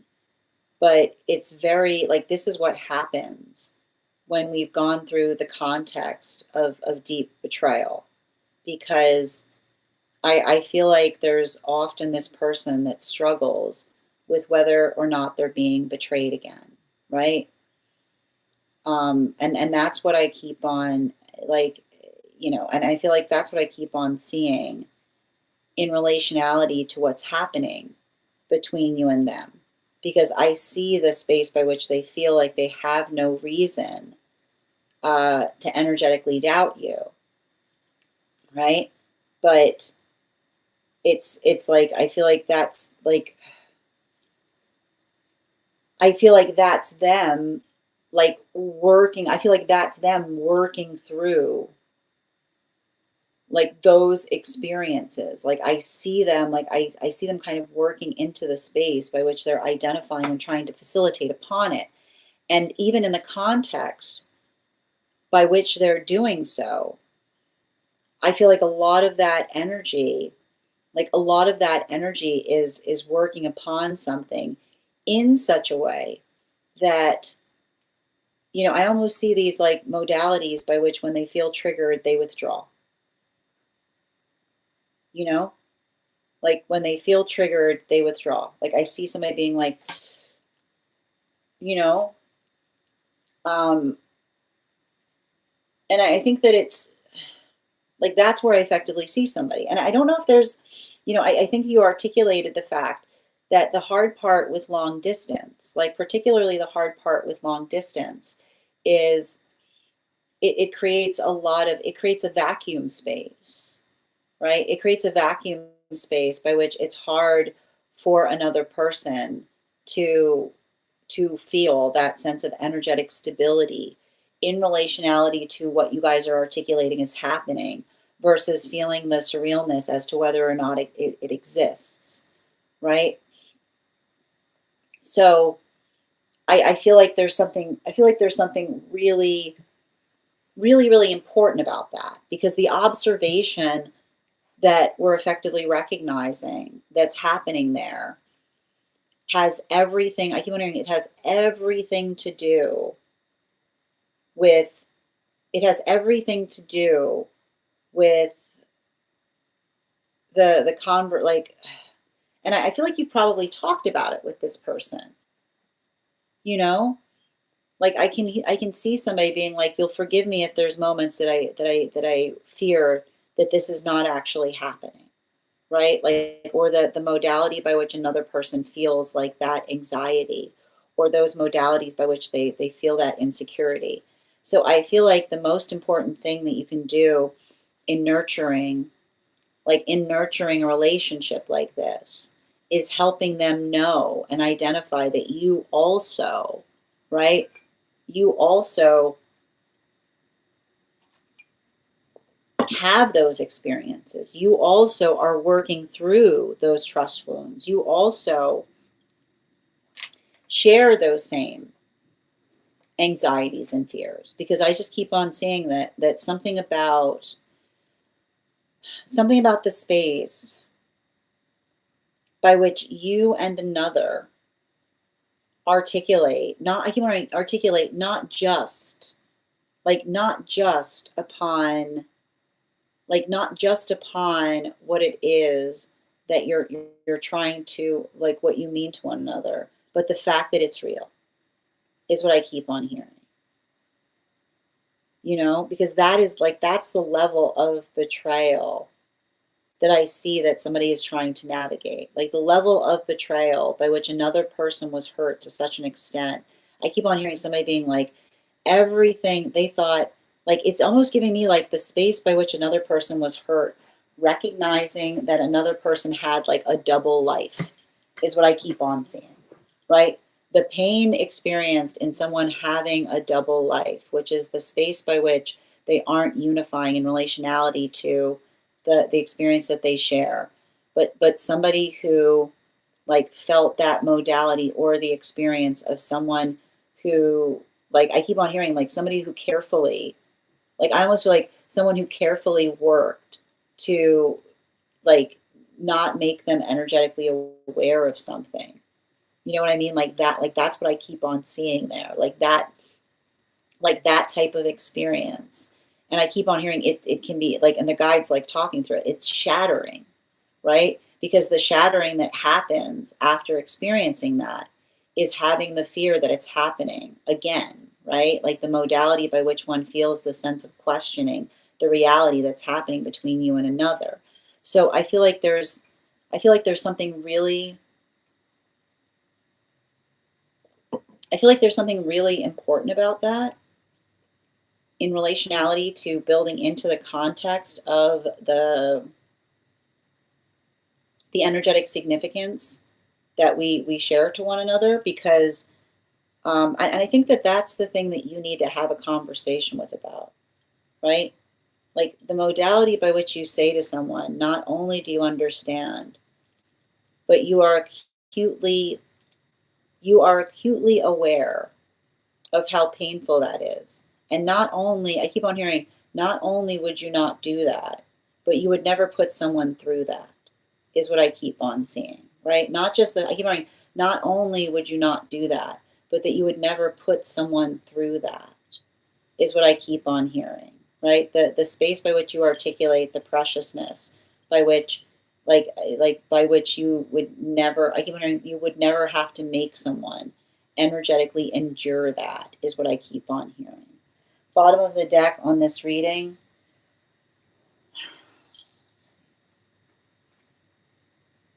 Yeah, especially like here you go. Like there's that there's the Two of Cups in its reversal, right? Like I feel like that's the conversation that you need to have with another person.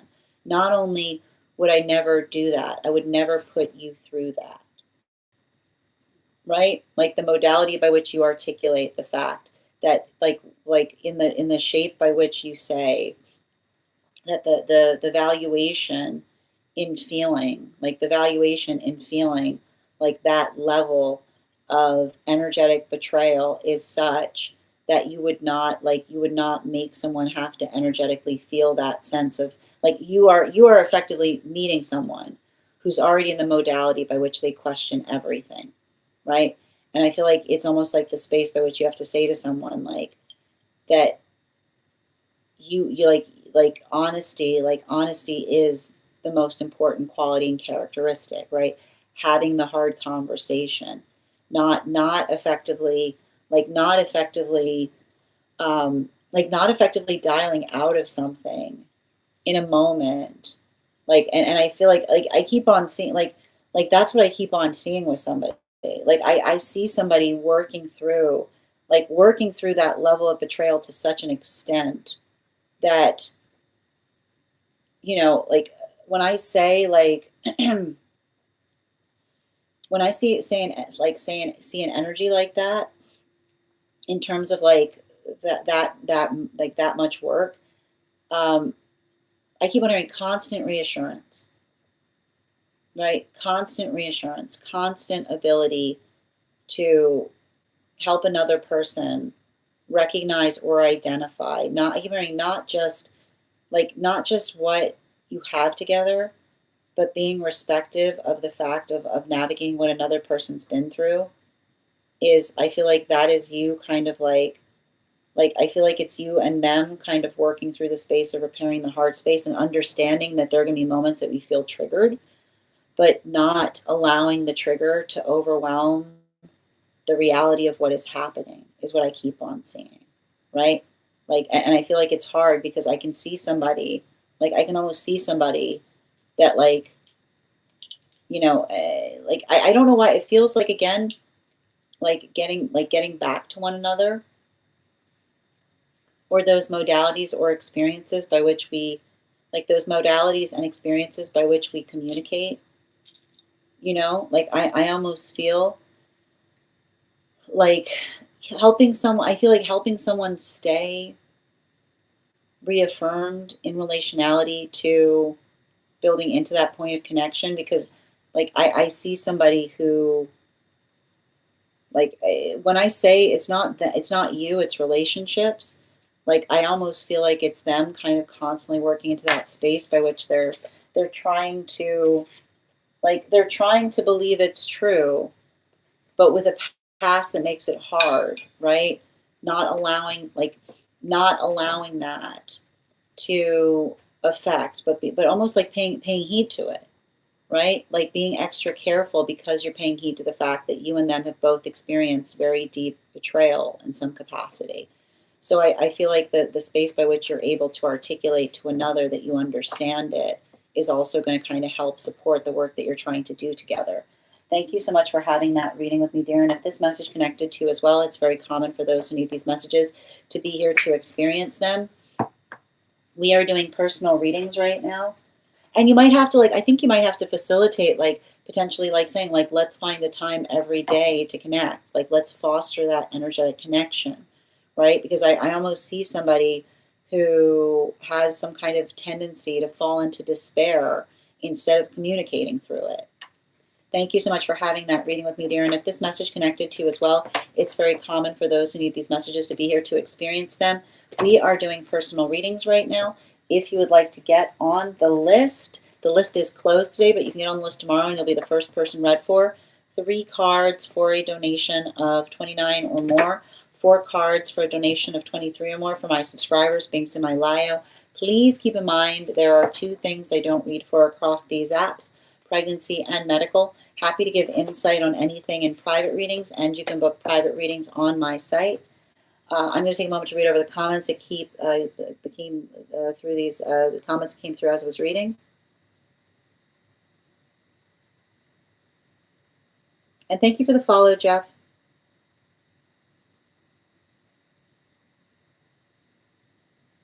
Thank you, Adam, for those gifts. And thank you, Vivian, for the follow.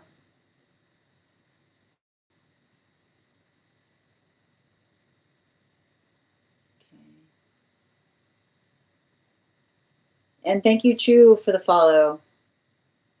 It can be pretty mind-shattering. Absolutely, Tiff. Georgina, I offer a free reading each day to the collective. We've already done that. Today, we're now doing personal readings and free one-card readings for superfans. Sarah, thank you for the follow. Yes, we've talked through it, and I've told him I will navigate it as I went through it.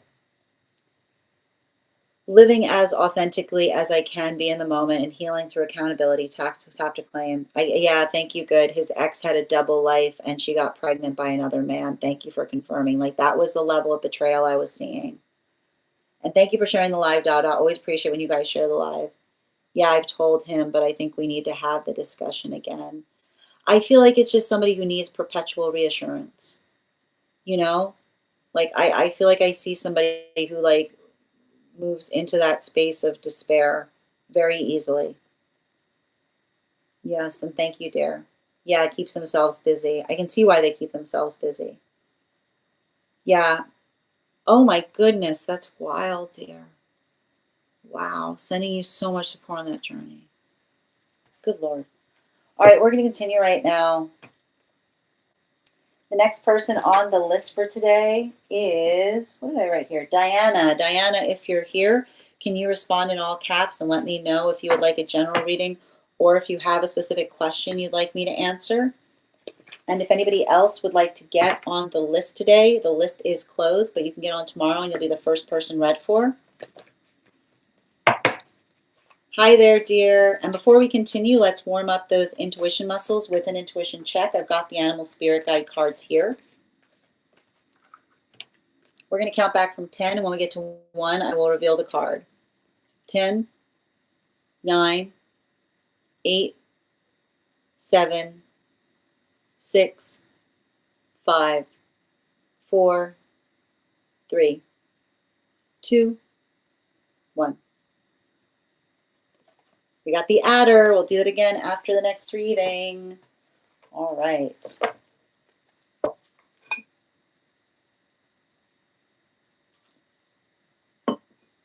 And Diana, I'm going to pin you up here. Guys, make sure to give Diana some love. 3 cards, please.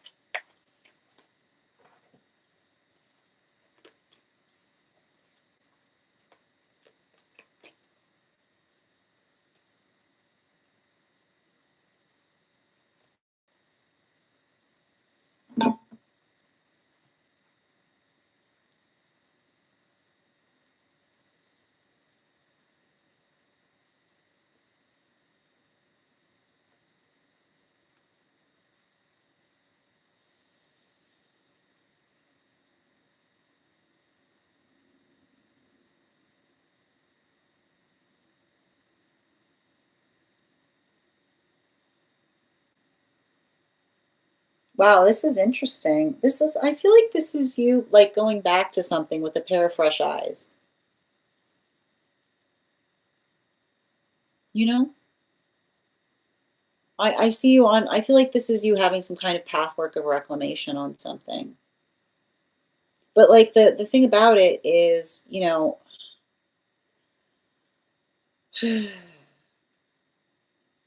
it's very interesting because I feel like I want to kind of work, like, I feel like I see you, like, looking back upon something in the past, like trying to figure out, like, what was going on there. And the thing about it, like, this is what's wild about the past, is there are some things that we cannot energetically see in the moment by which we experience them, but then being able to have some time between the space by which we navigated them versus what we perceive allows us to be able to look upon it with some sense of clarity. And I want you to be very like, I feel like there's something that I feel like I see you kind of like, and it's interesting too, because especially with that, like the Fool card in this reading feels like it's facing the wrong direction, right?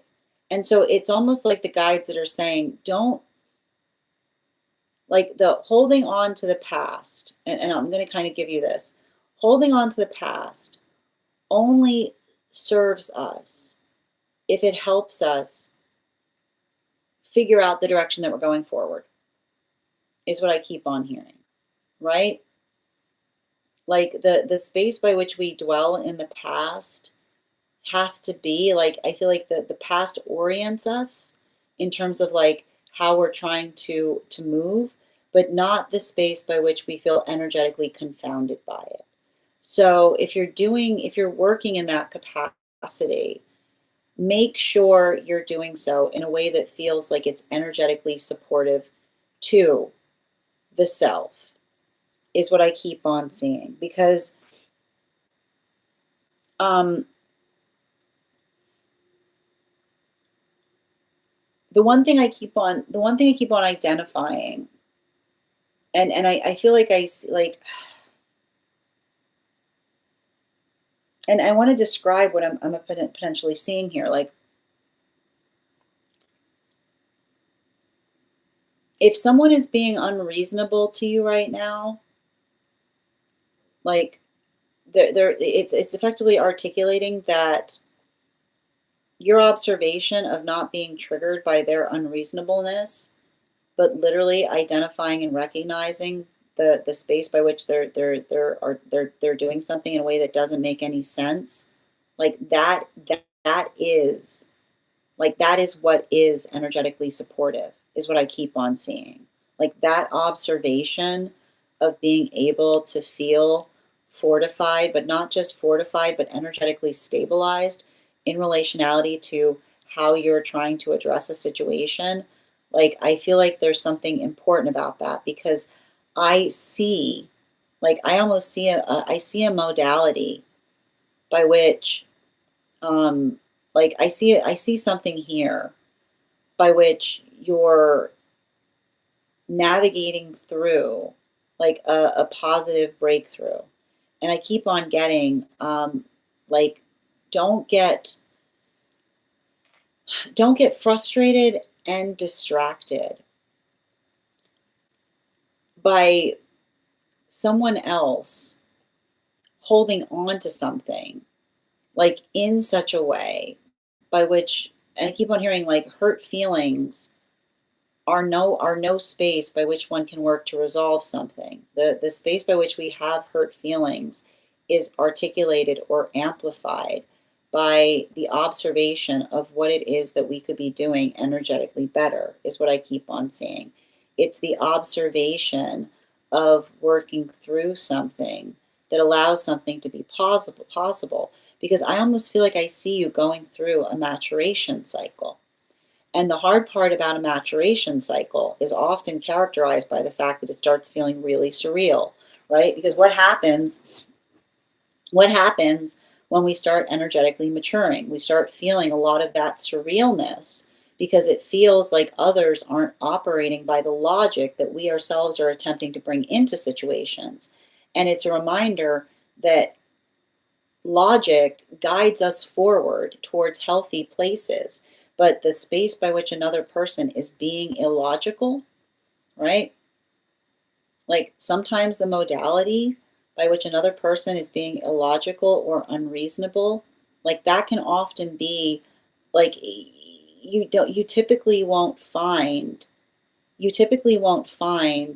clarification when somebody is working in that capacity, because it's the amplification of something that they need to resolve within that may be creating some kind of modality by which like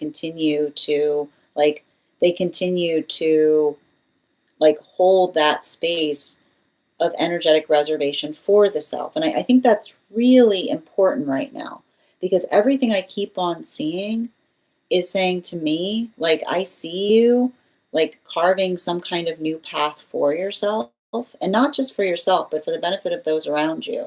And I feel like it's working through the capacity by which you may be feeling like nothing is energetically working. But I just keep on hearing the same message, which is like, be patient, right? Be patient with yourself. Be patient in terms of what you're articulating and identifying to others, because and I keep on saying especially, but don't, and this is the important thing about it that I keep on getting, is don't don't be patient with another person's ridiculousness, right? Which is like, if someone's coming towards you in a way that is completely uncalled for, if someone's coming towards you in a way that does not make any energetic sense, that is what you're healing from. Because I like to point this out.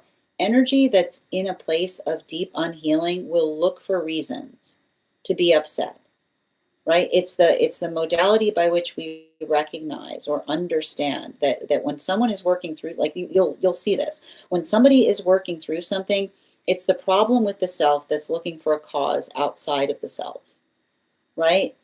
It's working through the energy that looks for any, like the energy that looks for any, like any feeling of disparity, to be able to articulate the reason by which they feel something.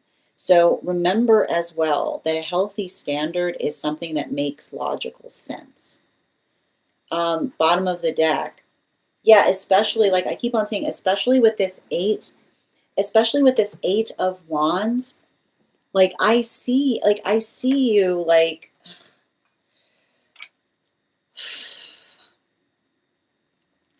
I need to stress this.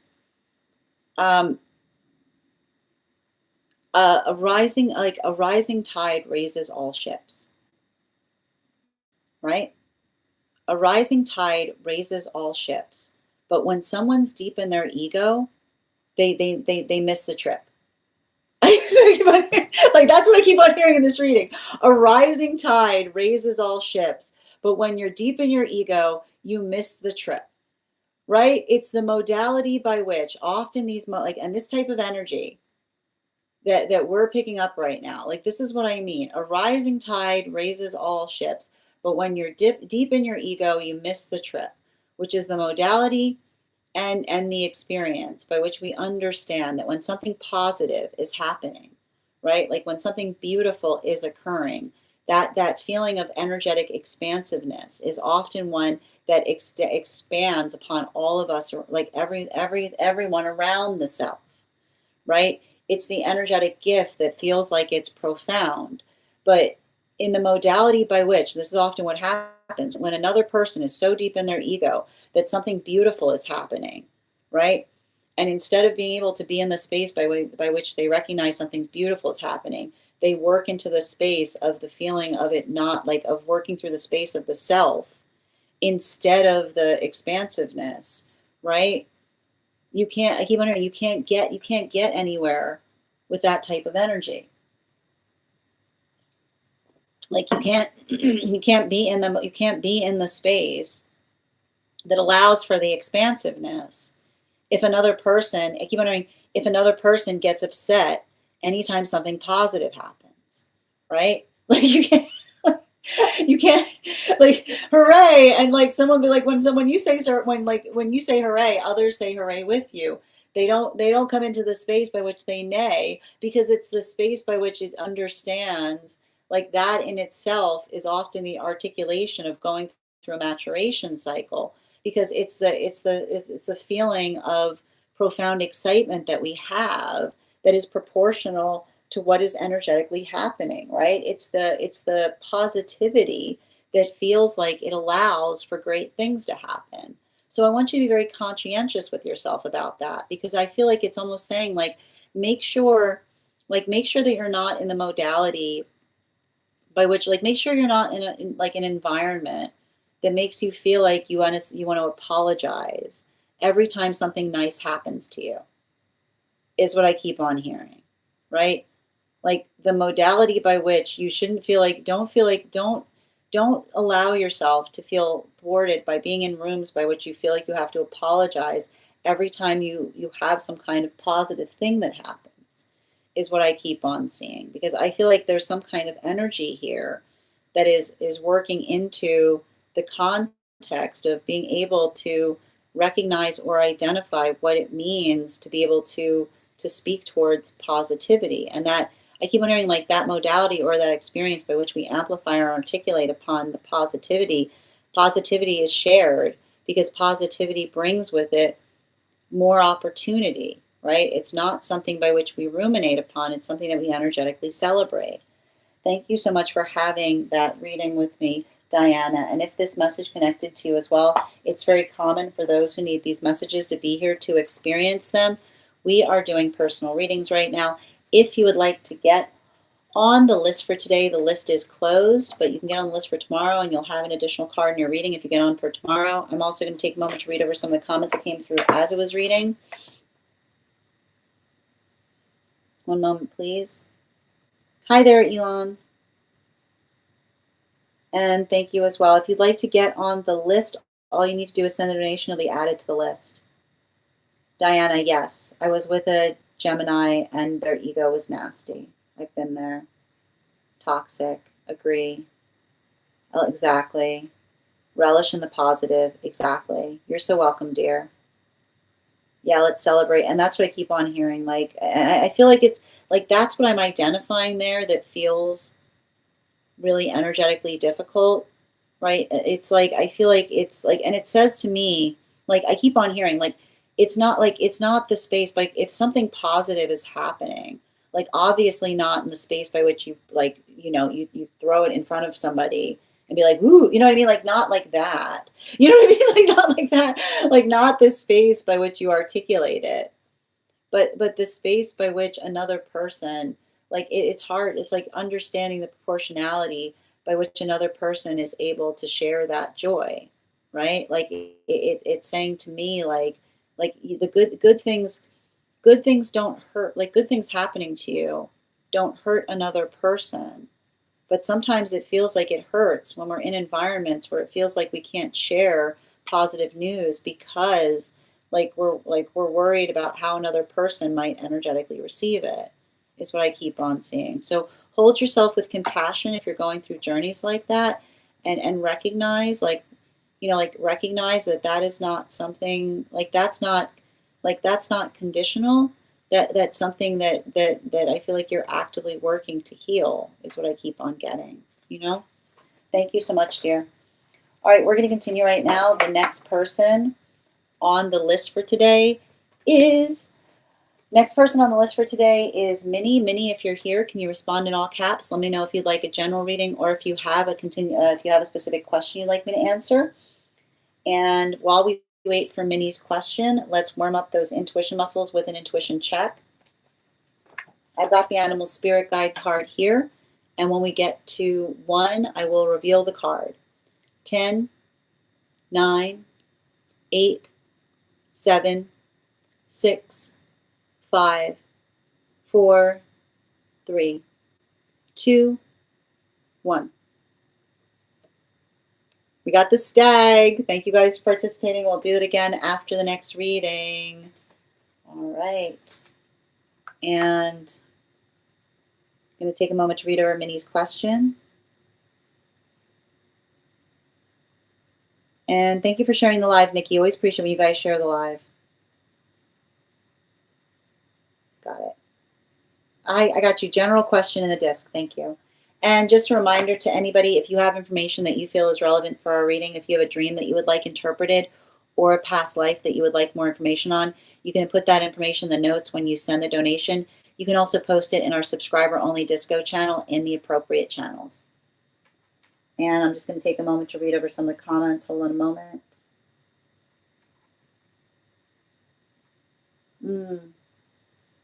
Is this inside tea or outside tea, Minnie? And before we continue right now, thank you, outside. Got it. Okay.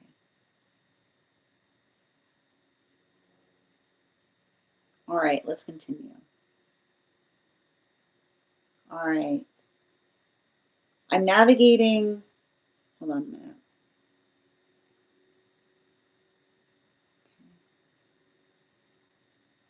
I'm navigating a period of high stress at home where I feel misunderstood. I want to move past this feeling of being a failure and sadness and work on my communication skills. Two cards, please, on how my guides see the root of the conflict and my current stress, and two cards on guidance, improving the communication and healing my heart to move towards harmony. Got it. All right, can I get two cards, please?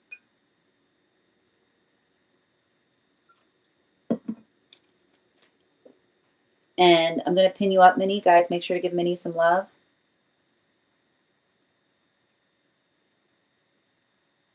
Where'd you go?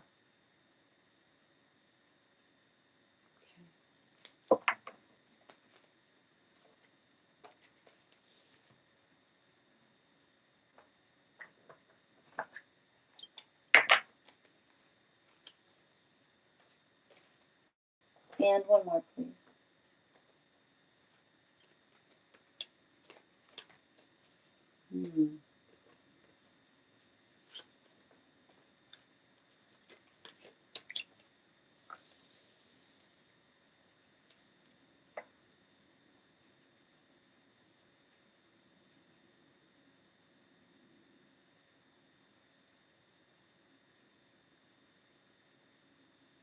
Wow, you've got double aces coming out on this read right now. And it's an ace of, I mean, you've got the Ace of Swords, but you've also got the Ace of Wands, and they're both in their reversal.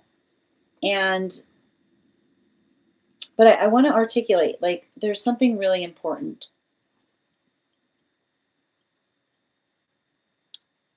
When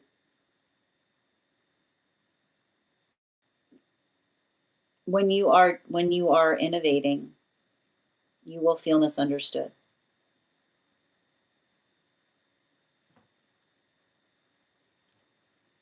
The song you will hear when you are innovating is the song of being misunderstood.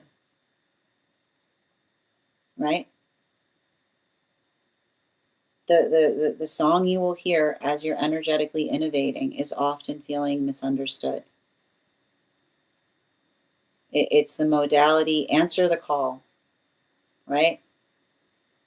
When you're being energetically misunderstood, then it's the ability to effectively find a way to articulate or to like, this is like, that is your divining rod, right? Like, I want you to look at that. I don't want you to look at that as a negative. I want you to look at it as a positive. Allow it to be your divining rod,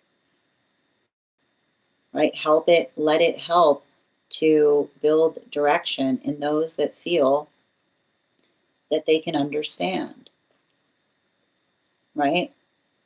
Because the hard part with it is, you know, and I can see this, like the space by which you're navigating some kind of failure, the feel like it's funny. I was trying to say feeling, and I said failure, but failure, right? Is it failure or is it failure that you're experiencing? I need to look up what failure means, but failure is the ability by which another person isn't energetically respective of our feelings, right? I keep on hearing, whose failure is it? Right? Whose energetic failure is it? Are you feeling, is the failure on your part or is the failure on others' parts? Because I just keep on hearing the space by which we build into the context of empathy, right? The context of empathy is the gift, like the profound gift of understanding. Imagine a world where you understand that every single person you've ever met is doing the absolute best that they can, right? Imagine a world where you understand that everybody around the self is doing the best that they can. And if that's the modality by which you're experiencing something, and I keep on hearing this, is there something, is an understanding that there's always something that we could be doing better, right? The observation that there's always something that we could be doing better, and as we're working towards it, right? The hard part about it is often working through, is the feeling of failure that you're having built upon something that you feel like, are you failing yourself, right? Whose failure is this? Do you feel like you're failing yourself? Or do you feel the sense of others energetically judging you? Because this modality, right? I feel like I see you. I feel like I see some kind of energy that you're working to release, right? The modality, and I need to point this out, when you're working on something, when you're doing something, like in the space by which you have to navigate others' disappointment, right? Whenever you're doing something extraordinary, the hard part is there's always going to be that feeling that others are energetically disappointed. But the ability to understand, like when we allow that to be something where we observe the difference between the energetic feeling that we have in relationality to the failure, like make sure that you're being proportional on what the feeling of failure is. Is it the feeling that you feel like you're failing yourself? Do you have energy around you articulating the fact that you're energetically failing them? Or is that energetic feeling of failure one that you're healing from in relationality to others holding unreasonable expectations, right? And that's the hard part with the trauma that we carry, right? Often the trauma, and I keep on hearing, be wary of the trauma that creates the space of the unreasonable expectation, right? The modality by which we articulate or amplify to another that we're always like, be attentive to energy that always makes you feel like an energetic failure. You know, be very attentive. Be very attentive to energy that makes you feel like an energetic failure. Because the difference, right? The difference that you often experience in the context of working through that is the observation that often the energy that's trying the hardest has to contend with a lot of that pain, right? The amplification point of others, like others' demands. So I want you to make sure, like I keep on hearing, make sure that you're navigating that in a proportional fashion, which is again, the space by which one is able, like if you are receptive to take a note, right? And I like to point this out too. The way you can tell you're not an energetic failure is if I were to come up to you today and say, like, listen, I got a couple notes. I got some thoughts. I got some thoughts. I've got some things I would like to energetically talk to you about that I think could energetically improve something, right? The modality by which you're energetically receptive, right?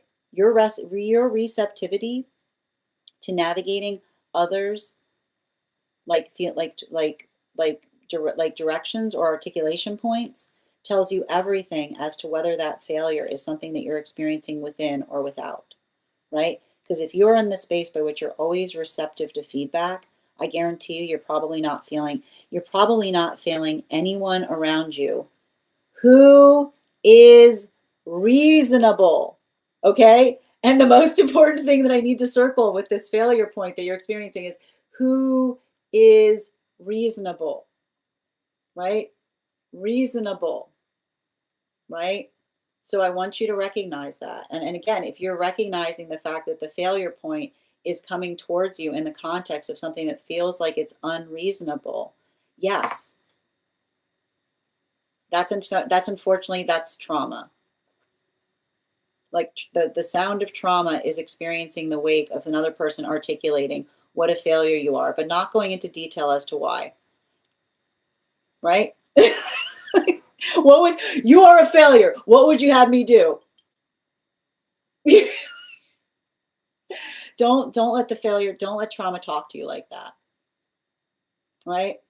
Don't let your trauma talk to you like that. Work to energetically dispel it. Bottom of the deck, yeah, the moon. Right? You are not a fail. If you are one of those rare few that is always present for feedback, right? Those rare, precious few. They're always looking for what better ways to do, for things that they could do better. And all that they need to do something better is a healthy conversation, right? The ability for someone to sit down and say, like, hey, like this is something that I think needs to be improving. Whose failure are you feeling? Whose isolation are you feeling? And that's not to say you're perfect, but that's a nice thing. We don't have to be perfect, right? Perfect is an act. Perfect is an action. It's a verb, right? We're not perfect. We work to perfect. And I want you to, I think that those are your words of power leaving this. I work to perfect. And often in the space by which we work to perfect, the feeling of others potentially, like the question you need to ask when you feel that sense of failure is, what direction is the failure coming from? Are you failing yourself? Are you failing those you care about? Are you open to positive feedback? Or are you feeling a lot of that sense from the energy that you're working to heal from? Thank you so much for having that reading with me. And if this message connected to you as well, it's very common for those who need these messages to be here to experience them. We are doing personal readings right now. If you would like to get on the list is open. It is, the list is closed. The list is closed. If you get on the list for tomorrow, you'll be the first person read for. It's 3 cards for a donation of $29 or more. 4 cards for a donation of $23 or more for my subscribers. Binks in my Lio. Please keep in mind there are 2 things I don't read for across these apps, pregnancy and medical. Happy to give insight on anything in private readings, and you can book private readings on my site. I'm going to take a moment to read over some of the comments that came through as it was reading. We got to 104K. We'll be gifting a reading back to the collective. Excellent. Okay. Hi there, Lamija. Beautiful name. If I'm ever saying your name incorrectly, please feel free to correct me. The list is closed today, but if you'd like to get on the list for tomorrow, you'll be the first person read for. I'll also be starting 1 card readings for subscribers shortly, if you'd like to become a super fan. And thank you guys for helping us get to 100K. How are you doing today, Ivana? Excellent. Frustrating feeling for sure. Thank you guys for supporting each other in the comments.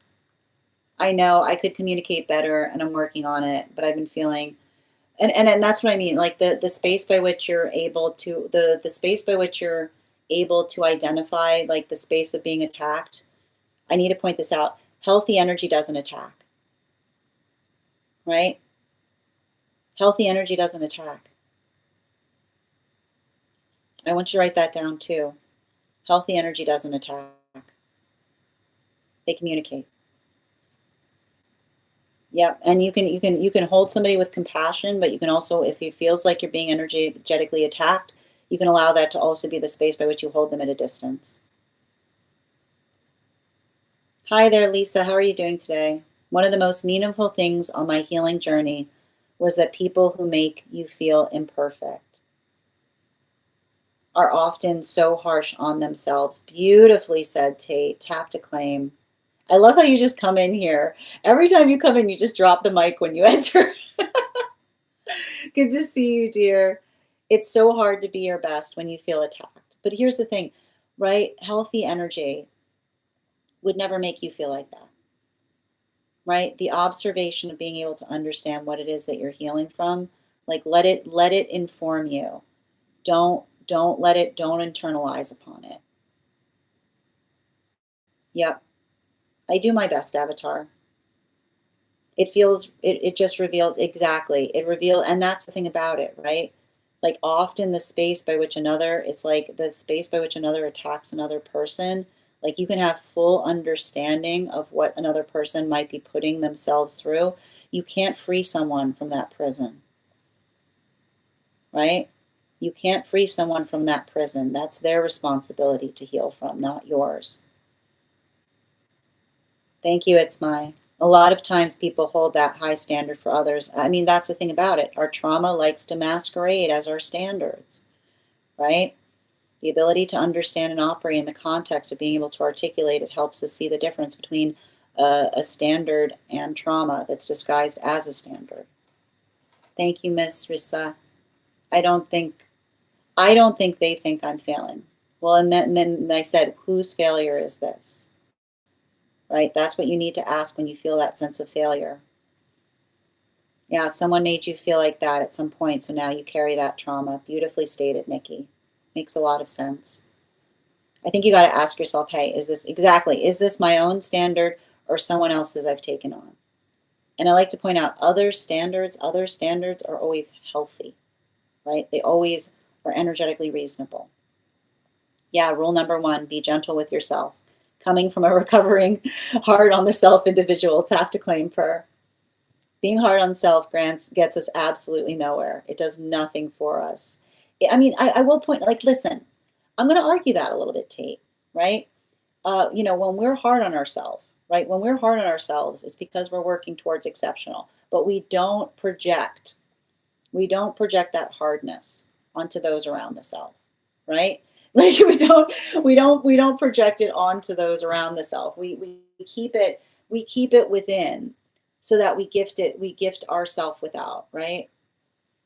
But even in the space by which we're not too hard on ourselves is allowing the space by which we don't hold ourselves to unreasonable standards, which is the observation of understanding that the standards that we hold ourselves to should be ones that we would eagerly give another person. That sometimes helps us in that work. Yeah, where's the benefit? Exactly. My ex did this to me, and I find myself trying to uphold. But that's what I mean, right? The modality by which we understand that when we heal, our standards are reasonable, right? Like it's not that it doesn't feel like it contorts us, or doesn't feel like it makes us have to do something that's completely, like you said, like whack, like something that feels like it's absurd. Yeah, I'm very receptive to others' feedback. There you go, Minnie. And Tommy, thank you for the follow. Exactly, who am I actually failing? Sheikha, the list is closed today, but if you want to get on for tomorrow, you'll be the first person read for. We're also going to start 1-card readings for super fans shortly if you'd like to become a super fan. If I'm ever saying your name incorrectly, please feel free to correct me. And Soul Spark, thank you for sharing the live. Always appreciate when you guys share the live. Hold on a moment. That was an important message. Oh, thank you, Minnie, for getting that reading. And again, look, even like I want to point out, even in the space by which you have doubt, you're helping others. Oftentimes, I think with the perfection wound, it's just a figment. It's not a figment. The hard part is, and we have to be very gentle when we're moving towards the higher self, because often in the space by which we aspire, right, we get hard on ourselves for feeling like we're failing ourselves.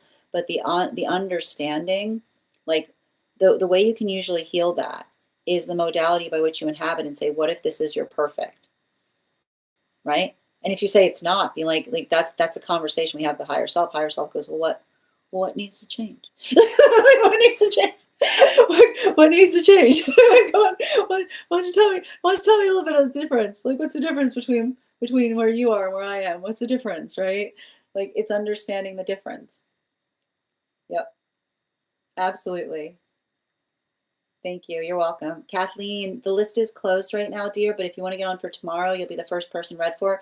You can also, if you'd like to become a super fan, I'll be offering 1-card reading shortly for super fans. Yeah, there's a balance. Yep. Thank you for the help. Good vibes. Being hard on the self can be channeled in many, again, productive ways, but not being too hard on the self. And Lena, thank you for the follow. Okay, next person we're reading for today. Oh, my hand. Speaking about being hard on the self, my handwriting needs to improve. Good Lord. What did I write? Alexandra. It's Alexandra. I did it. Alexandra, if you're here, can you respond in all caps and let me know if you'd like a general reading or if you have a specific question you'd like me to answer? And Pamela, thank you for the follow.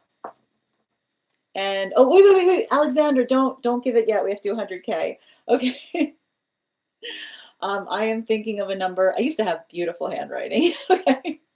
I'm thinking of a number between, I'm thinking of a number right now between 1 and, I'm thinking of a number right now between 1 and 64. First person I see that posts a number will get the reading. First person I see, not the first person that posts it. Sometimes I see things in an order different than you guys post them. No. No. No. No. Oop, oop, Ivana, congratulations, dear. You got it. All right, congratulations. That'll be available to you tomorrow. And thank you guys for participating. We'll do that again when we get to 150K. All right, the next person we're reading for today is Alexandra. Alexandra, if you're here, can you respond in all caps? Let me know if you'd like a general reading or if you have a specific question you'd like me to answer. Okay. And my friends, for anybody waiting for 1 cards, we've got 1, 2, 3 more people on the list today, and then we'll get started on 1 card. So if you're here for your 1 card, just stick around. We'll be starting those shortly. Okay.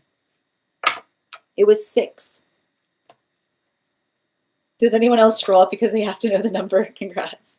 Well, you know, it's wild. You know, I love this. My favorite part about this is the modality by which I see you guys posting the same numbers.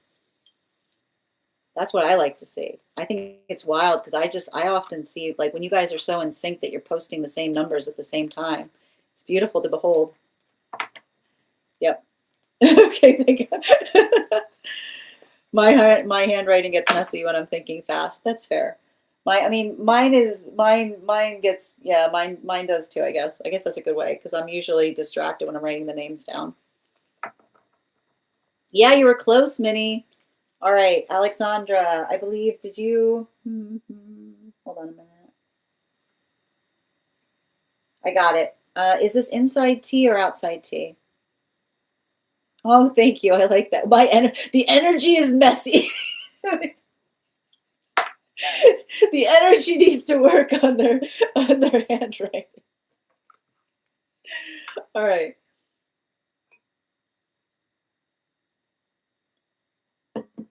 All right, where were we? Okay, so I'm sorry, Alexandra, is this inside T or outside T? Me too. Yeah. Yes, I can read on Ancestry, Pete.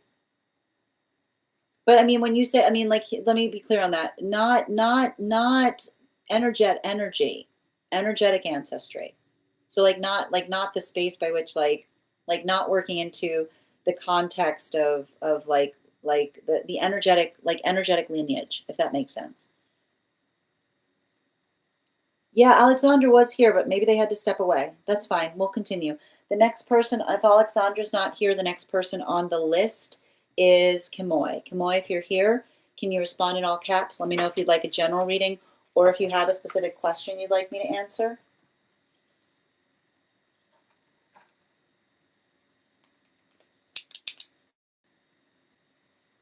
This is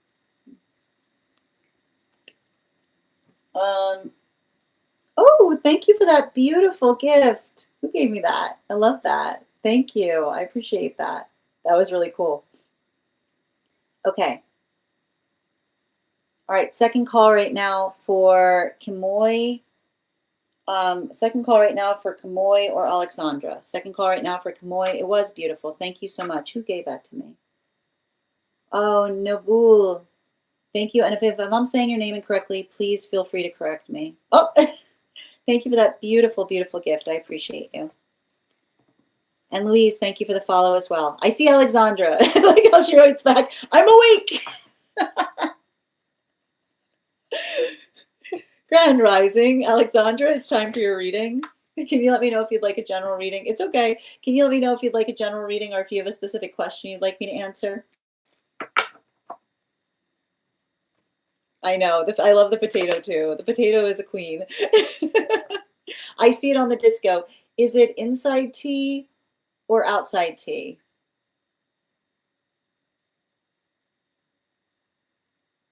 And before we can, okay, thank you. Before we continue, let's warm up the intuition muscles with an intuition check.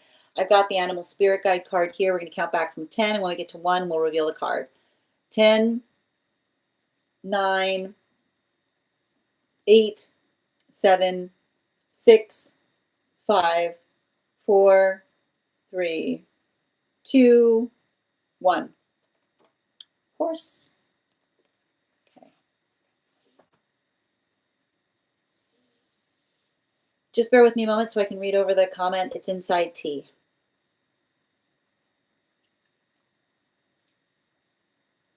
Mm, okay. Okay. Mm,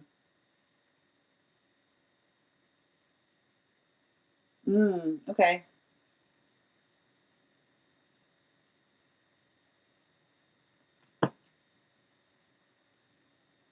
Yeah, okay. Oh my goodness. Okay. Yeah.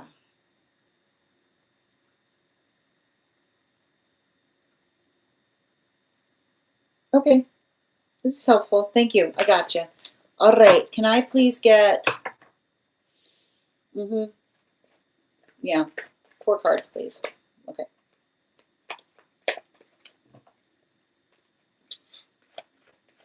Yeah. Yeah. Jeez. All right. 2 more, please.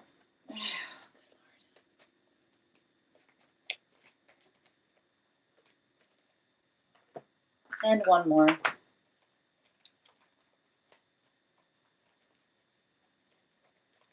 Thank you.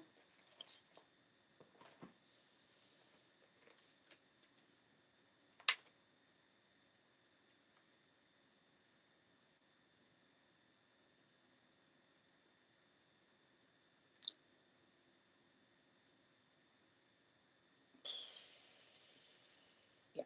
Okay. So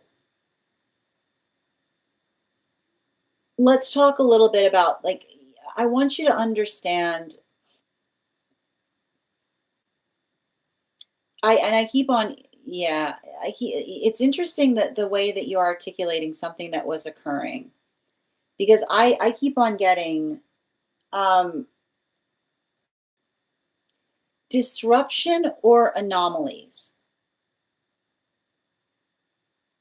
is what I keep on hearing.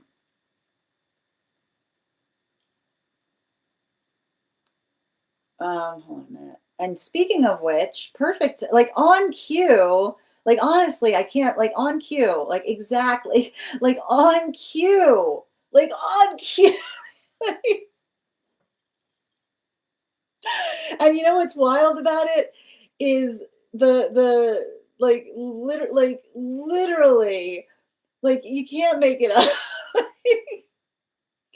The fact that this was inside tea, I just need to point out the fact that this was inside tea, and in the like almost like even like is like just in the space by which like I like before the words even came out of my mouth, like like Alexander understands exactly what I'm talking about, given the fact of the nature by the question that she asked. And the way I want to describe this is um, you know,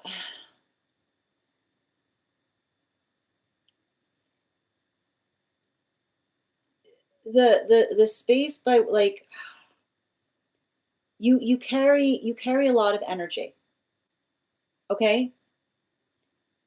You carry a lot of energy, and the modality by which the modality by which you carry a lot of energy is, and I want to like stress this in terms of the fact that you articulated upon like and that's what I keep on hearing, disruptions or anomalies.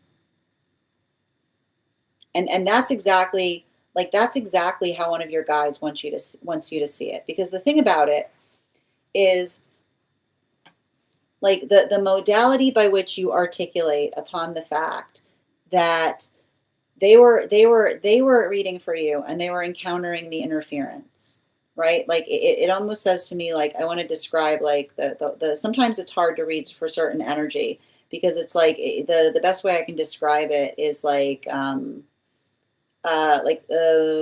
do we describe this? Um, like the crowd goes wild kind of thing. Like the modality by which we sometimes have, right? And I want to describe like potentially the feeling of the energy surrounding you is one that feels energetically excitable, is what I keep on getting, right? And the modality by which you articulated that, like I feel like it's the modality by which you identified the fact that you are having to effectively work through the space by which you're often feeling the sense of having to effectively navigate through things, but often things that feel like I feel like even in the, and it's interesting too, because I feel like there's something important in the symbology that's happening around you, in the feeling of something that becomes energetically explosive, because it almost says to me that it's working into helping you heal, like helping you heal from some karmic situations that you had to deal with as it relates to another person not being able to navigate their feelings around you, right? Because the capacity by which, like the capacity by which we have a lot of feelings, right? The capacity by which we navigate forth from the feeling of having a lot of feelings is effectively the observation. I keep on hearing it's the observation of working into the space of, and I keep on hearing like the feelings that we have, that we feel that we have a energetic control upon, right? And so when another person is in the context of, and this is why we, and I feel like in a way, like there's been these circumstances or situations by which um, I like I feel like it's almost like the space for you having to navigate karmically, someone being like you've had this effect on me, and being like, yeah, you're not doing anything, right? You're not doing anything. You're experiencing something from the state by which you're just in the space of yourself. But the observation of another person feeling a lot of that energetic emotion around you, right? I can almost see these experiences that you've had to navigate in the past by which another person like could not handle, like could not handle the feelings that were coming up within them, and tried to articulate the fact that you were intentionally bringing them out of them, right?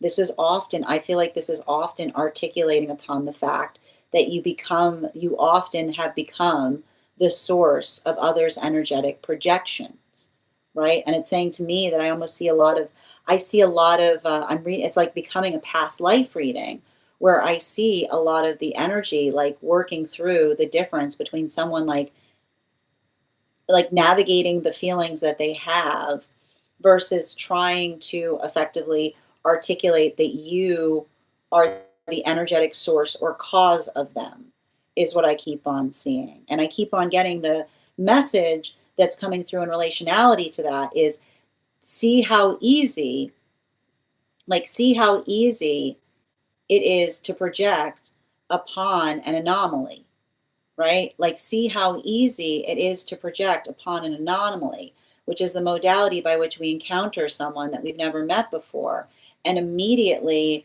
having those modalities or experiences by which we feel the inclination of wanting to project everything onto them instead of being, I keep wondering, like, instead of being in energetic awe of something, is like, I feel like there's something really important and significant in relationality to you having to navigate those journeys, because it's saying to me that it's the observation that others' feelings, right?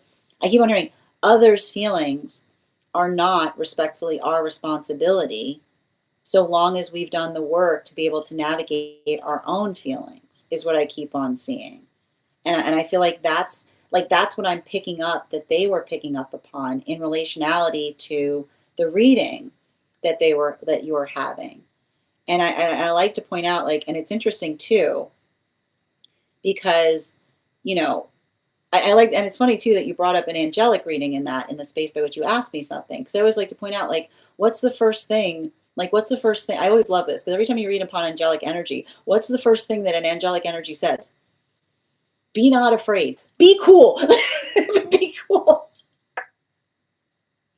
Be cool, right? Because the feeling by which one feels something energetically unique But then in the space by which one doesn't energetically freak out, in the space by which one feels something unique, is usually proportional to being able to navigate something that feels like it's wondrous versus something that feels like it triggers, like it feels like it triggers you.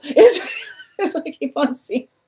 And so I feel like it's hard because to a certain extent, you are like you are a healing, you are, without intending to, you are a healing factor, because it's the observation of energy that either is like, I feel like there's energy that has felt things about you that they've never felt before, and it's had them acting like an absolute fool, right? Right? Like the space by which someone becomes like more and more absurd in the space by which they can't navigate the way that they're feeling about something, right? Like someone just collapsing. I keep on hearing like someone collapsing under the weight of the energetic feelings that they have for you, right? Versus, right, what we see here, the energy that helps you heal by saying you're not hard to hold, right? You're not hard to hold with someone that isn't trying to hold you, is what I keep on hearing. You're not hard to hold for someone that's ready to hold you, which is the energy that doesn't feel the need. I keep on hearing love is not about containment, is what I keep on hearing. Love is not about containment. Love is about the space by which we're able to like feel the intensity of something that allows us to energetically flourish within the space of it. So I feel like there's a lot of that. I feel like there's a lot of that energy that we're potentially seeing there. But even in the modality by which we're seeing that energy, it's interesting because it says to me that you've probably had to go through a lot of those experiences of having to navigate energy projecting on you, because they're working through the space by which they can't like they're working through the space by which they're not ready to hold you, but in the modality by which they feel like they're not healed, in the space by which you're recognizing the fact that all they can do in the face of recognizing their own energetic limitation is potentially project things onto you, right? Like building into the modality by which another person is ready to heal. Bottom of the deck on that reading, death card in its reversal, right? I would not be surprised. Sorry. I would not be surprised if there were those experiences, you know, like I would not be surprised if there's energy that sometimes has that modality of being like what did you do, and you being like I didn't do anything, right? Like the modality by which another person experiences something, and then they immediately try to project it onto another, right? Those modalities or experiences by which, like, I keep on hearing the space by which you're not trying to intentionally do something, but the space by which, like, I keep on hearing like feelings check, like the modality by which one works through the energetic feelings is often recognized or amplified in the space by which we don't hold things happening in responsibility to the energy surrounding things, right? The modality, and I think it's interesting too, because like the modality by which you articulated that frustration point in relationality to you kind of moving through experiences and things happening, but you're not necessarily in the modality, you're there trying to fix things, right? I like to point out that that's often the space by which, like, I keep on seeing like the recognition point of the space by which, like, the space by which your ability to work through spaces and provide healing is often the gift of those, like often that the weight that we carry, because it's often the space by which another person doesn't recognize the gift that another person is there, but works through the modality of effectively energetically trying to blame them for what's happening. So I feel like that is really important, because I keep on seeing, like, particularly with the death card in its reversal, like the space by which I keep on seeing, like, it's interesting too, because all of that disruption energy that we're talking towards is the modality by which, like, I feel like it's almost like the space by which you've had to navigate others' projections on you. And I keep on hearing false projections, right? Projections are projections because they are false, right? The modality by which another person felt the convenience of potentially blaming something on you rather than taking responsibility to it. Pay attention. Healers are often blamed in the face of another person refusing to take accountability for what it is that they themselves are resolving not to work upon, right? The space by which we blame others for things that happen to us often tells us a lot about ourselves, right? So I feel like there's something really important in relationality to that, particularly and especially to energy, like you having had to go through experiences where energy potentially wounded you, literally wounded you. Like I see the modality by which another person, like absolutely wounding you, and you just moving through. And even in the space by which you move through, they try to energetically blame you, failing to recognize all the gift that you were trying to do and trying to make something energetic beneficial. Because it was easier to I keep hearing it was easier to blame you than take accountability for what existed in them that was unhealed. Thank you so much for having that reading with me. And if this message connected to you as well, it's very common for those who need these messages to be here to experience them. We are doing personal readings right now. If you would like to get on the list is closed today, but you can get on the list for tomorrow and you'll be the first person read for. You'll also have an additional card in your reading. I'm going to take a moment to read over some of the comments that came through as I was reading. And we're at 117K likes. When we get to 150K, I'll be gifting a reading back to the collective. So make sure you're tapping that screen. We'll get to 150K in no time. Why are they always on the top of their head? That's where they put them. I don't know. Yes. Hold on a moment. Just reading over the comments. They were summoned. Exactly. It was wild. Thank you for the potato, Nikki. Yes. Yeah, projection without reason. Respectfully, that's not my issue. Yeah, I feel like, and that's the thing about it. Like, I feel like the thing that they were trying to communicate to you is like something about your energy is like a projection magnet, like magnet, right? It's very easy. It's very easy for energy to desire the inclination of projecting onto you, but that's what you have to effectively contend with, if that makes sense. And it might not even be intent. I need to point this out. Might not be intentional. Like that's a hard part with projection. A lot of projection happens unconsciously. You know, you're not hard to hold for someone trying to hold you. Thank you as well. Good. Not to hold you. Yeah. Ready to hold you. Exactly. How you doing, creative? I know the caterpillar was very cute. Absolutely. How you doing today, user 77? I saw it too, but I didn't always see it. Oh, thank you. I had to. Did you guys? I had to because did you? I have to. Did you see what? I have to fix this because did you see what Strega's been doing? I haven't been showing you guys. Like, look at her. Look what Strega's been doing. What my cat's been doing to my mic cover. That's what I have to deal with, folks. Okay. Try it now, Strega. Try it now. Let's see you eat this one. Good afternoon. Thank you, dear. Yeah, I felt that. Yeah, it can be hard when it's not deserved. It's so hard to deal with sometimes. And thank you guys for supporting each other in the comments. I've been seeing that message a lot today. Yeah, healers are often blamed in the face of a person not willing to take responsibility. It's hard. It's awful. I know it's awful, right?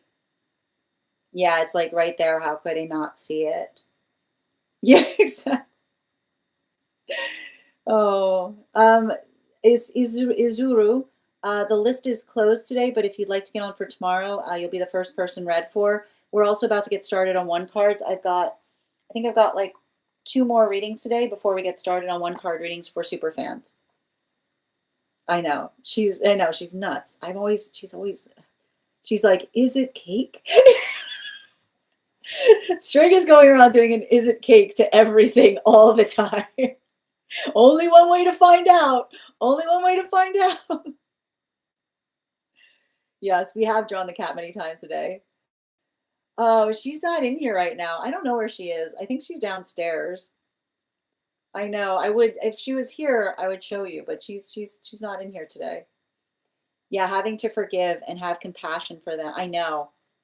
And that's why I keep on I feel like there's a lot of situations by which I see like you having to be like, I understand, but you come no closer.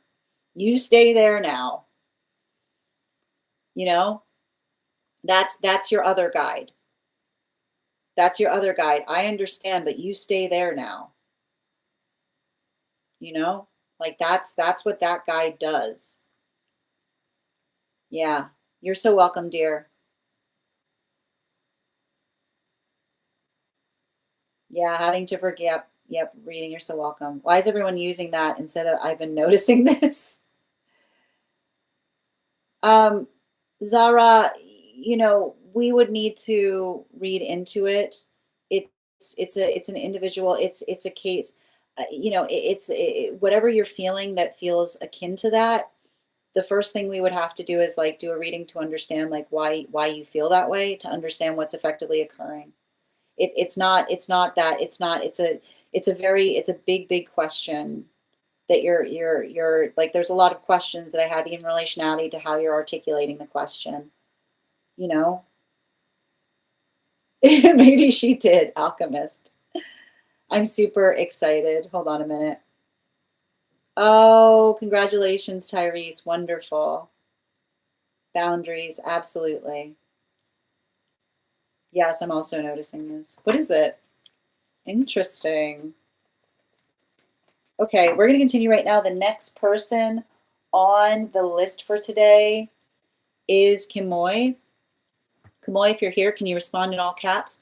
Let me know if you would like a general reading or if you have a specific question you'd like me to answer.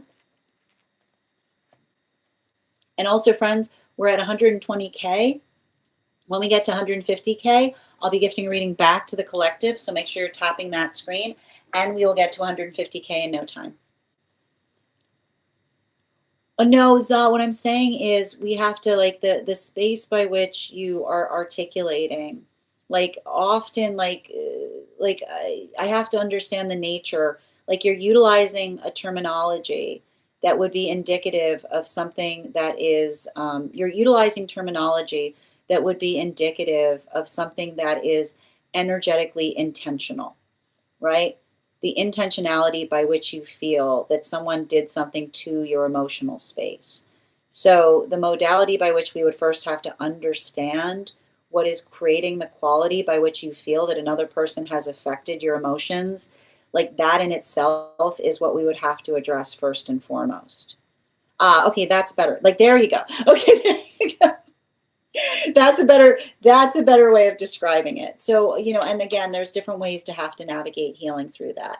Often understanding the nature of what that knot is, like what is causing the problem, like the shape or the nature of the pain that we're experiencing helps us be able to heal from it. Like that's the best first directive that I can give in relationality to how to work through those experiences. Right? Like first we understand, and then we can work through the process of understanding like what was in our capacity to change versus what was in our what was within us to have to accept in relationality to something that we underwent. All right, let's continue right now. The next person again is Kimoy. Kimoy, if you're here, second call for Kimoy. If Kimoy is not here, we're going to move towards Tate. Tate, I have healed to some degree. Sending you, and I want to point this out. I want to stress, like, we want to be very conscientious when we talk about others in a state of stagnation, right? Like the stagnation, do we see another in a point of stagnation? Do they recognize that they're stagnated? Do they have the same manifestation goals as us? We want to be very conscientious about recognizing or identifying what we see in each other. So I feel like even that, like that's what I meant in terms of it would probably require a reading to understand like the nature of the modality by which you're working to heal or to recognize those things, if that makes sense. I got you, Tate. Oh, congratulations, Chrissy. All right, but before we continue right now, let's do an intuition check. Happy to, King, the list is closed today, but if you want to get on for tomorrow, you'll be the first person read for. Also, we're about to get started on one card readings for super fans. So if you'd like to become a super fan, you'll be able to have a one card in shortly. Oh, Kimoy, I apologize. Tate, can you please hold? I'm sorry, I didn't see you before, Kimoy. Why didn't I see? I think maybe Kimoy, I think your first comment got filtered. Yeah, it did, dear. It's okay. Can you try rephrasing it? So I just need you to rephrase it, or yeah, the app doesn't like something you said. So try putting it again with periods instead of spaces, or think about rephrasing it.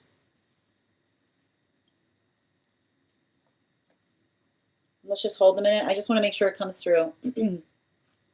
Or send in multiple. Yeah. Thank you for the help, Nikki. All right, while we wait, like we're going to give Kimoy a moment to see if that question comes through. But as we wait, why don't we warm up our intuition muscles with an intuition check? I've got the animal spirit guide cards here. We're going to count back from 10, and when we get to 1, I will reveal the card. 10, 9, 8, 7, 6, 5, 4, 3, 2, 1. We got the stag. It did not go through, Kimoy. So the other option I can give you right now, if you're having an issue, is if you want to message me, if you want to email me the question, we can also do it that way if it's easier. So basically either try to rephrase it right now, put periods between the words, or if you email me, Strega at the mail that starts with a G, and see if that, let me know, just let me know if you're going to do that. So and what we'll do is if you're going to send it, I'll do Tate's reading, and then I'll come back to yours.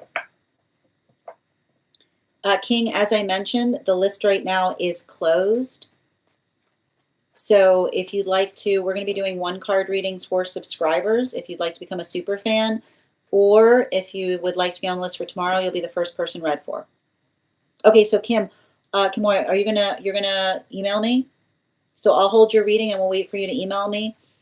And in the meantime, I'll do Tate's reading. So it appears that something that that they're writing is getting filtered. Sometimes the app doesn't like certain things that we write, so like it sometimes happens.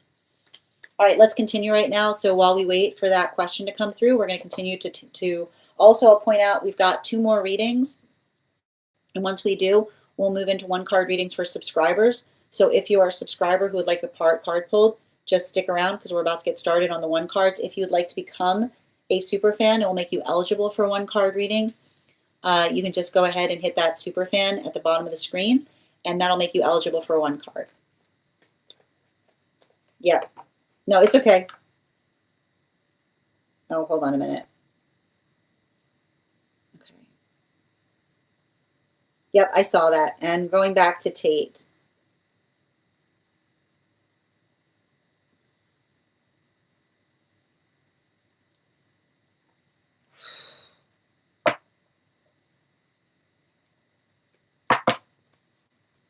Wow, 4 cards.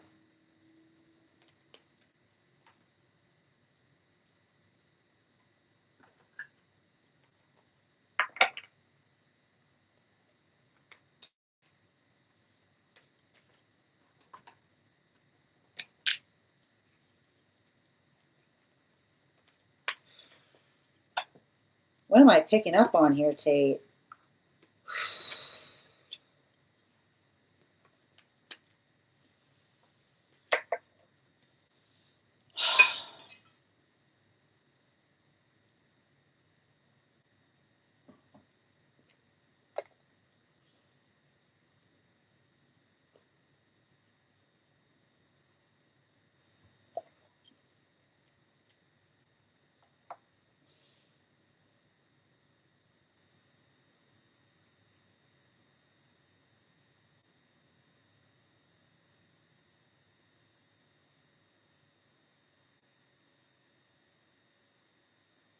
Okay.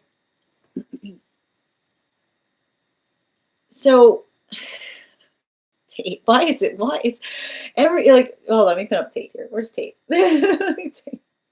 Tate, you always come here. You come to my door with these readings. Let me pin up Tate here. Make sure to give Tate some love. How do you get yourself into these things?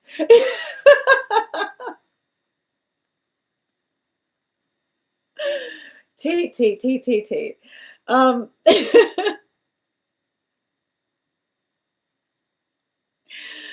um, you know, there's something to be said. I feel like there's something to be said for being underestimated.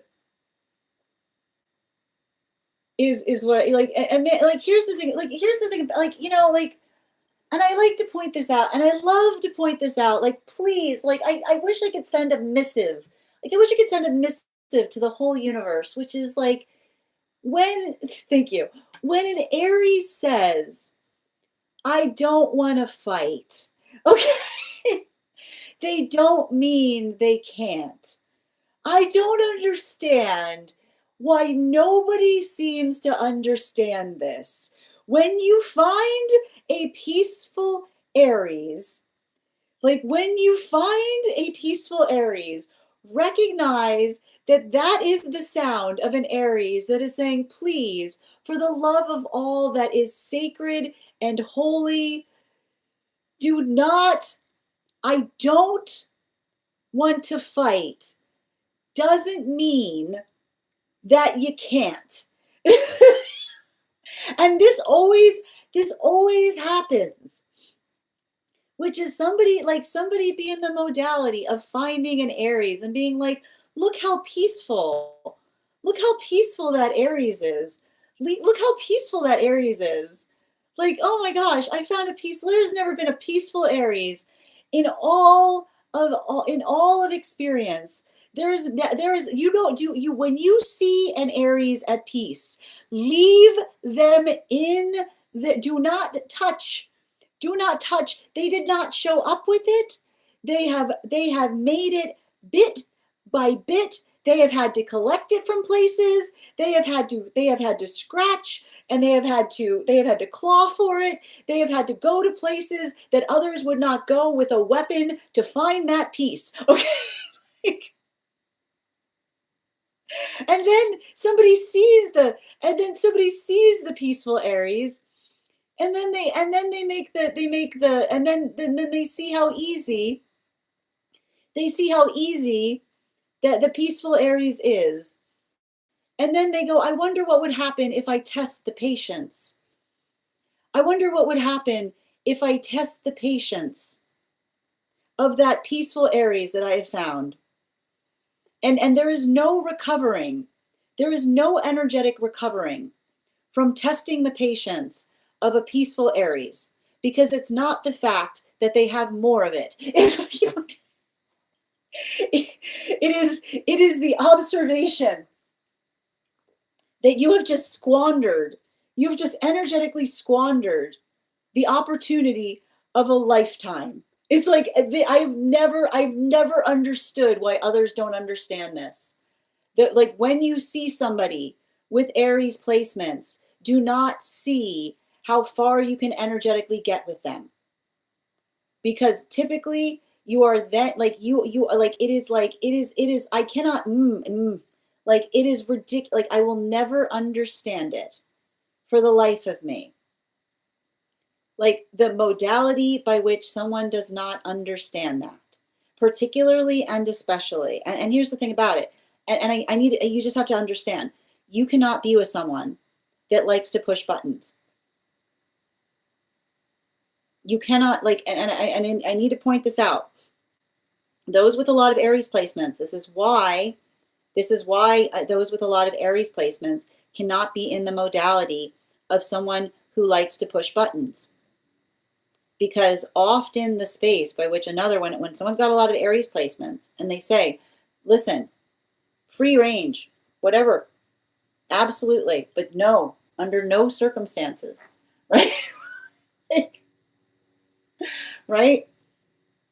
It's the modality by which we articulate something that's energetically sacred to us in the space or expanse by which we articulate upon the energetic gift by which we literally like make it make sense. When you literally say to someone, you can do like the energy where you say to someone, you can do anything, but please don't do that. And then another person goes, but what if I did? Right?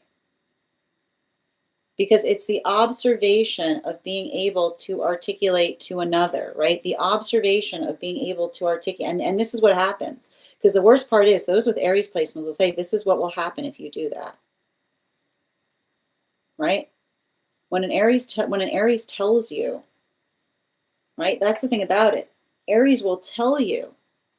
They'll say, don't do that. Why? Because if you do that, this is what's going to happen. And often the energy goes, oh, they're bluffing. They're never bluffing. Aries don't bluff. Right? And I feel like, you know, like, and I think that, and I gotta tell you, you can't, you are like, be mature or don't come in, is what I keep on seeing. You know? Like it's saying to me, like, and I keep on getting this, like the space, but the space by which, and I feel like this is the thing about it. Those with a lot of Aries placements understand, like, and when you understand the nature of an Aries, which is Aries saying, I want you to understand all this peace you see. I did not come here with this peace. I had to find all of this peace. This is what I need to do to maintain the peace. And often Aries will say, these are the things I know that will damage that peace. Please do not damage that peace, or all of this peace you find goes away. And I have to go back into the space by which I have to struggle with it. And I feel like, you know, I feel like there's something really important relationality to that. And I keep on hearing healthy relationship, you're not going to have to repeat yourself about it. Healthy relationship is not going to immediately, I keep on hearing like somebody being cute and coy, being like, well, what if I did? Right? Like somebody being like, but what if I did, like, what if I did that thing? Right? That is not the person for you. That will never be the person for you. That type of antagonizing energy, there are energies that like that kind of thing, right? There are energies that like to have their buttons tested. You are not a button tester, right? And I keep on hearing, as long as your buttons are reasonable, right? As long as your buttons are reasonable, as long as you have the ability to explain to another person, right? Like when you, and I want you to understand the shape of a person by which you tell them you can do all of these things. Anything you want to do here, you can do, except don't do that.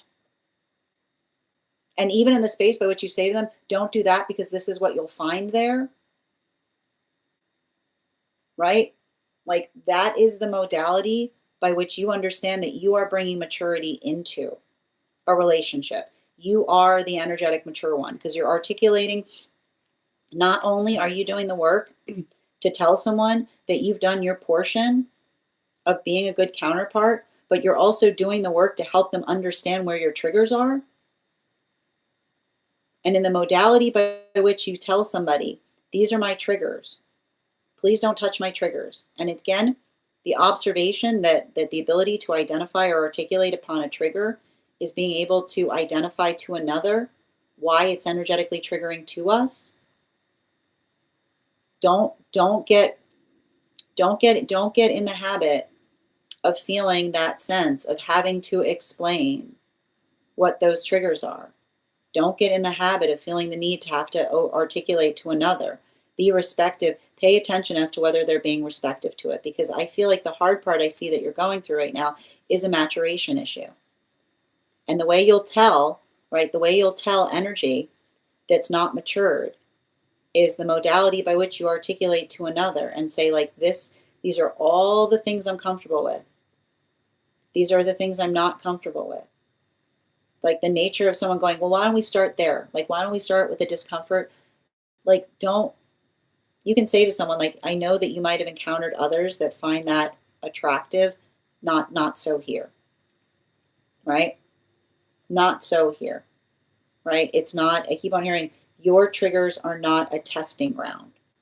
Your triggers are your triggers, and somebody that understands you will be respective of them. They will not effectively test them, and they will not continually bring it up as to whether you have changed upon it, right? And some triggers, I keep on getting, some triggers we do understand that we're working to heal from, right? That is not in the space of triggers that we're working to heal from, right? Sometimes we're healing from trauma triggers and saying, I'm triggered by that. I would really like the day that I'm no longer. But even in the space by which we do that, we do it conditionally. We do that with the observation of being articulating upon it in such a way that we're energetically clear that that is occurring. We don't create experiences. I keep wondering, we don't create experiences by which another person says, like, oh, I thought you liked being triggered, right? Like, if you haven't articulated that, don't let them, I keep wondering, no coy energy. Bottom of the deck, yeah. I feel like there's a lot of energy that overstepped with you and would love an opportunity. And this is why I keep on hearing this, would love an opportunity to come back towards you. You know, like I see some energy, like I feel like I see some kind of energy here of you having to be absolutely clear to somebody in relationality to, like in relationality, like I literally see I see a bunch of energy being like, I did not realize that was the last conversation I was going to have with them. You know, like I literally see some energy here going, I did not know, but they should have, right? They should have. I feel like it's the space by which you articulated to someone clearly, and the modality by which another person is not respective, right? And that's the thing about it. Respect is necessary in an energetic connection. And when another person, right, when another person is potentially continually trying to see what they want, what they can get away with, it's not respective. So I feel like it's having to have a conversation with another person upon respect in relationship. And respect in relationship, and I keep on hearing, respect in relationship is being energetically appreciative of what, like, of what bothers us. And keep on hearing, it's not like, again, sometimes our trauma likes to disguise itself as standards. So as long as you can explain what you ask another person to be respective of, it's not, you don't get in the habit of feeling like you need to repeat yourself. Pay attention if someone perpetually oversteps immediately, right? Immediately. And someone being like, oh, but like, why are you being so sensitive? Be like, it's not you being sensitive. If it, don't let them like, and I keep on hearing, like, as long as you've articulated it, right? And that's the hard part, because I see that that's the part that you're working on, right? As long as you articulate it. As long as you articulate it. If you couldn't be clearer, to someone upon what is and is not possible, and that person, and I say, pay attention. If you tell someone this is what I am and am not available for in relationship, and another person goes immediately to the thing you're not, don't get into the space by which you feel like you need to explain to someone. Just pay attention that that's a type, that is irrespective energy, right? And I think that this is important, because I see you, like I keep on hearing, like, and I keep on, and there's something about it too. Pay attention. I didn't know, right? I didn't know. And that's what I keep on hearing. The difference between someone saying, I didn't know, which is the observation by which you make sure that you have the conversation with someone, right? Like, coming into this, like, that is your portion of responsibility, right? The ability of saying to somebody, now you know, right? And I keep on hearing, often in those modalities or experiences, this is why we sometimes give someone like a chance, right?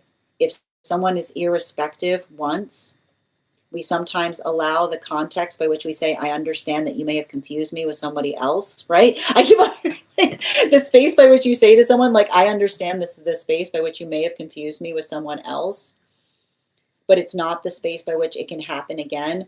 Like paying a lot of attention in relationality to what that effectively feels like and making sure that they are effectively, I keep on hearing like this space by which another person can explain if something, and I keep on hearing like nobody, none of this you didn't technically say is what I keep on hearing. None of this you didn't technically say business, right? Like pay attention if someone utilizes the term technically, right? Because it's like I keep on hearing healthy energy does not work in technicality. Thank you so much for having that reading with me. And if this message connected to you as well, it's very common for those who need these messages to be here to experience them. We are doing personal readings right now. If you would like to get on the list is closed today, but you can get on for tomorrow and you'll be the first person read for. You'll also have an additional card in your reading. 3 cards for a donation of $29 or more. 4 cards for a donation of $23 or more for my subscribers. Binks and Mylayo. Please keep in mind there are 2 things I don't read for across these apps, pregnancy and medical. Happy to give insight on anything in private readings, and you can book private readings on my site. All right. And just taking a moment to read over some of the comments that came through as I was reading.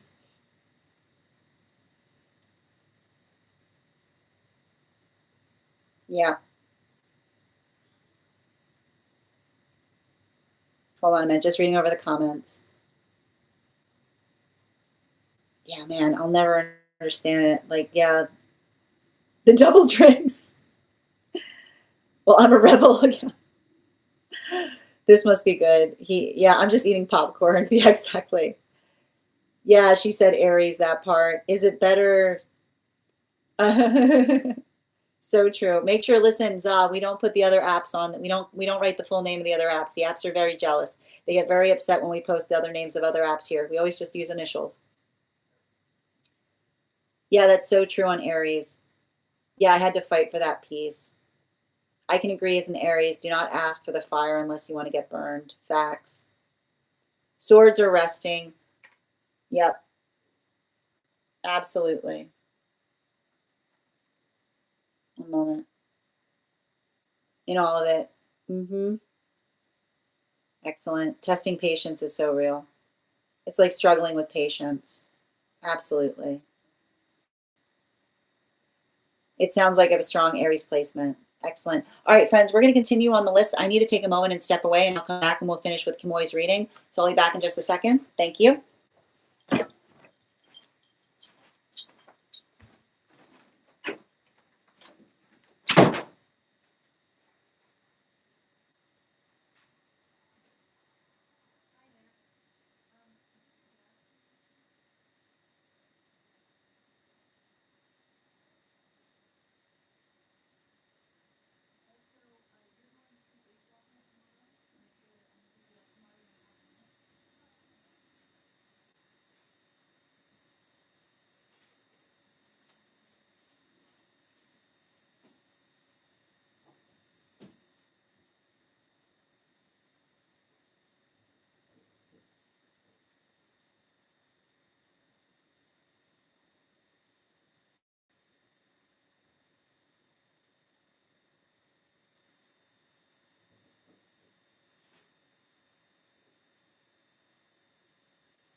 All right. Okay. Where were we? Okay, great advice. Thank you, Avatar. It sounds like I have a strong Aries placement somewhere. Thank you. You might, Ruby. It might be worth looking into. Their piece is a house of cards. Yeah, but here's the, like, I gotta stress this. Like, honestly, the truth is, like the truth is, for a lot of Aries, it feels like that. You know what I mean? Like the modality by which the modality by which an Aries like works on their piece, that's what it feels like to an Aries. It's like it is very precarious. They worked very hard for it. It's not it's not easy. Yep. Aries are never, no, and that's the thing about it. Like often this is what happens. Like those with Aries placements will say to somebody, they'll be like, I am not, like, I'm not kidding about it. You know, like they'll be very, Aries responsibilities, they'll be very clear about what they are and are not willing to navigate. And often, like, this is like, if you, this is how you lose an Aries. The modality by which goes, but what if I tested that? Being like, well, now you get nothing. Right? Like it's because you have to understand how hard those with Aries placements have worked for the peace that they find. Right? They don't like they don't mess around about it. Right? It's precious to them. Yep. I mean, honestly, like, you know, I feel like again, you know, it's not handle them. Like other signs, it's like Aries can be in alignment with many other signs, but not in the space, not in the context of someone that feels eager to test another person's boundaries, right? Like not potentially having hard time with like Sagittarian energy, potentially having hard time with Scorpionic energy. You know, like it's not about testing, it's about being energetically respective. Yeah. And always politely ask. Yeah, that's the thing about it. Aries, like Aries will tell you. They will be absolute. And here's the thing about it. You can usually tell a healed Aries because not only will they tell you what those triggers are, they'll tell you what will happen. Like they will know from wisdom. They'll be like, this is what is going to happen if you do that. You know? No, it's very true. They are very misunderstood. Yes, I earned this, you know. But that's the thing about it. Like that's why. Yeah, they'll never know. Oh, they will never know if they do it. Yeah. It is. Yeah, exactly. Facts and the FRM. Yeah, it is. It's not. It's but here's the thing about it. Like it's not like it's like when an Aries articulates that, it's not a playground to explore. Like they're being energetically serious. Yeah, and it hurts because why would they? Yeah, why would they do that when you ask politely? Yeah, aren't well, and this is the thing about like aren't triggers unhealed? No, it's not always. So it's not the fact that triggers are always unhealed emotional points. We sometimes have triggers healthy placed where standards are, right? Some triggers we don't work to heal from. Some things we're supposed to be upset about. Some things we'll always be upset about, right? The modality by which one says, and that's the thing about it. Like it's not the fact that we're trying to heal all of our triggers. Triggers are healthfully placed if they're attached firmly to a standard. Yeah. Yeah, for real. And you probably gave clarity as well. Yeah, it's very, oh, thank you, dear. So it's very different. Yes. And it sucks when someone's trying to make you feel like it's not different. Well, and that's what I meant. That's why I heard the word technicality and being like, absolutely not. You can't get anywhere. Like you can't get anywhere with someone that articulates upon a technicality being like, well, you didn't technically like, really? Like, you know what I mean? Like the modality by which another person says, well, you know, technically, like the like, and this is what I mean in terms of like one person saying, like, okay, going forward now, you know, right?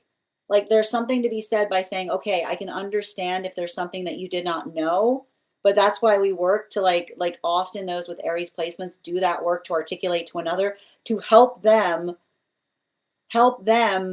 protect the peace that Aries has found for themselves, right? Hmm. Well, and this is what I mean about like it's not about them getting mad. It's true that the eggshells are partnerships for them. It's the observation or the understanding of effectively working through something, but not just working through something in a way that allows for the observation of what it is that we're trying to do better. Yeah, they messed up. Yeah, and this is what's like often those like this is the thing about it. Like, and I'll tell you right now, this is why sometimes those with Aries placements have a hard time with Sag placements because Sag and Scorpionic placements are often like, you mean this? You know what I mean? Like, you know, like the space by which another person doesn't take the conversation seriously, you know, like the observation of being energetically respective. Yeah. I suddenly feel so sane. Thank you so much, Avatar. Oh, somebody, again, speaking of triggers. Yeah. What truth, Israel, what truth are we submitting to? Yeah. I don't know. I don't think Yeshua wanted their blood used like that. And again, I'd like to point out Yeshua did a lot of work in divination. I'd like you to go check out, I'd like you to go to the Bible and check out the space by which they saved Mary Magdalene. Thank you. Yeah, yeah, absolutely. I really needed to hear that. You're so welcome, Angie. TikTok's also an Aries. My popcorn landed a little late. No problem, Avatar. Yep. Oh, sending you support on that journey back, Bridge. No, no, it's not that there's something wrong with Sagittarians, but the thing with this is what Sagittarians often need to heal with. Sagittarians often can be somewhat irrespective when it comes to others' boundaries, right? Like the modality by which a Sagittarian understands the space by which a boundary is not there to be leapt across or to be like this is often what happens with Sagittarian placements in terms of coming into a space of healing, right? Like boundaries, boundaries are there for an energetic reason. They're not hurdles to be leapt over. They're not hurdles to be skirted around. It's the observation of being able to understand and recognize what another person is respective of. And so we often see that with those with Sagittarian placements, and particularly why there's sometimes that tendency of those with Sagittarius placements to often come into the space of self-sabotaging, because it's often the space by which we understand and define that a hurdle, like a standard, is not a pesky hurdle to be overcome. It's something that we're energetically receptive to. Yeah, that's a healthy boundary. Exactly. Yep. It's like I didn't know I had to give you the manual on this. Exactly. Oh, I hope we make it to 150K. We're at 134. Yep. Absolutely.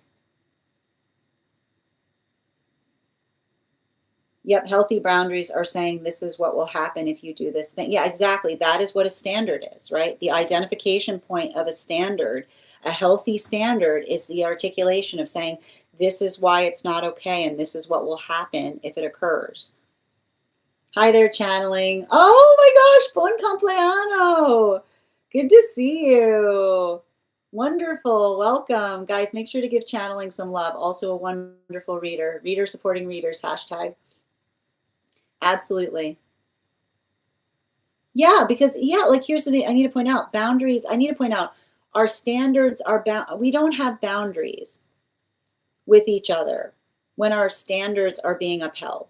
Our job, ideally, our job is so that we never have to have a boundary. Because when our standards are being upheld, there's no need for boundaries, right? The articulation of a boundary is often the space by which you feel like a standard is being tested. Yep. Okay. All right. Thank you for encouraging everyone to tap the screen. We're going to continue right now. The next person on the list, Kimoy, were you able to send that question, dear?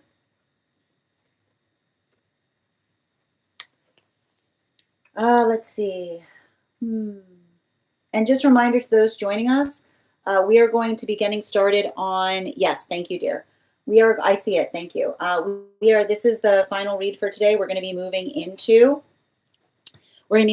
one card readings for subscribers. So if you are a subscriber who would like a card pull, just stick around and we're going to get started on those one card readings soon. If you are interested, hold on a minute. If you are interested in receiving a one card reading and you are not a subscriber, just hit that superfan button at the bottom of the screen. Your superfan status will make you eligible for a one card. Kamoy, is this inside tea or outside tea?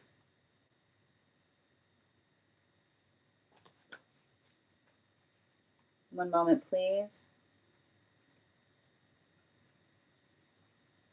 Got you. That is really weird that that was being filtered. I'm going to count back from 10, and when we get to 1, I will reveal the card.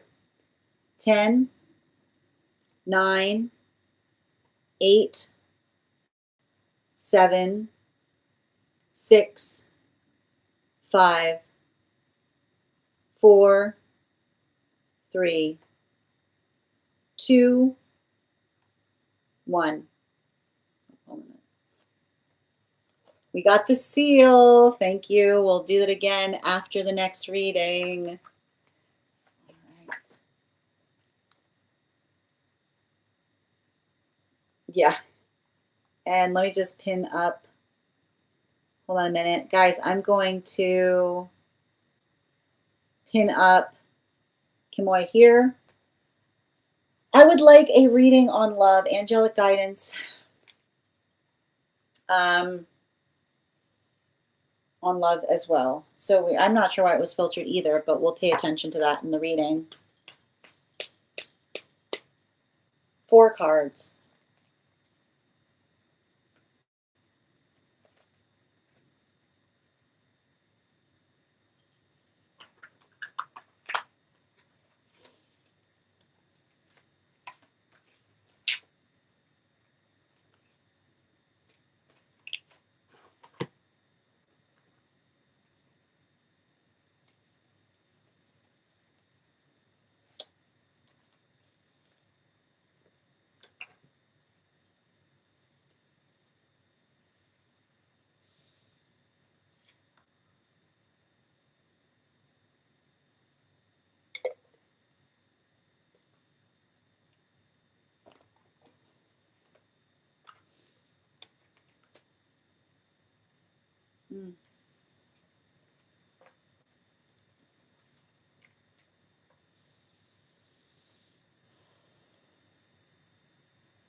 Mm.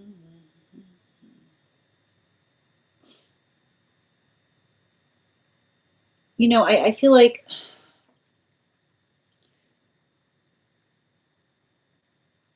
I feel like the message is coming through is the observation that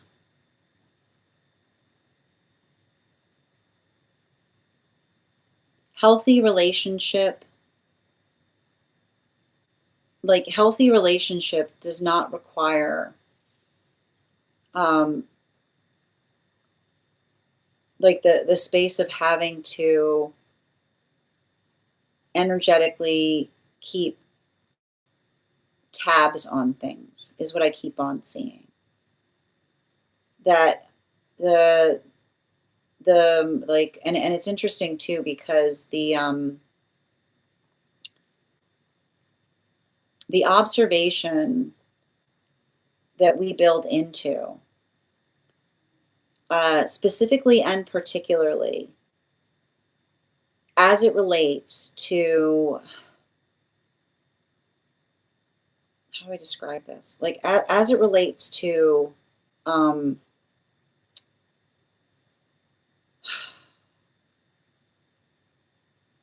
the and it's coming and it's interesting too because like the angelic that I'm effectively picking up upon in this reading is one that like literally slows things down. Right? Because the modality by which, and I keep on hearing the space of energetic control that we feel upon things is based upon the healthy progression of things that allow, like, your vulnerability is not something that can be energetically forced, is what I keep on seeing. And I feel like I almost see a lot of energy potentially working through. Like, I feel like this has been something that has potentially been happening for you. Like, you are not a means to an end, right? Like the observation of another person being energetically receptive to you is the observation of effectively identifying and recognizing what it is that we're effectively working towards. And I think that there's something really important because it's saying to me that I don't know why, but I've got this frenetic energy around you, right? Like, and frenetic energy, and I'll like point out the way you'll usually see frenetic energy is that it's the energy that's like, that isn't consistent and then says, what's gotten into you, right? Like it's the energy that literally is in the modality by which they're all over the place. And then they look back towards us and they go, what's gone into you? And being like the freneticness, right? Like the modality by which one feels that sense of trying to energetically rush through a process instead, right? Instead of the modality or the experience by which we take, like we take the time to effectively energetically align. And I think that this is really important because, um,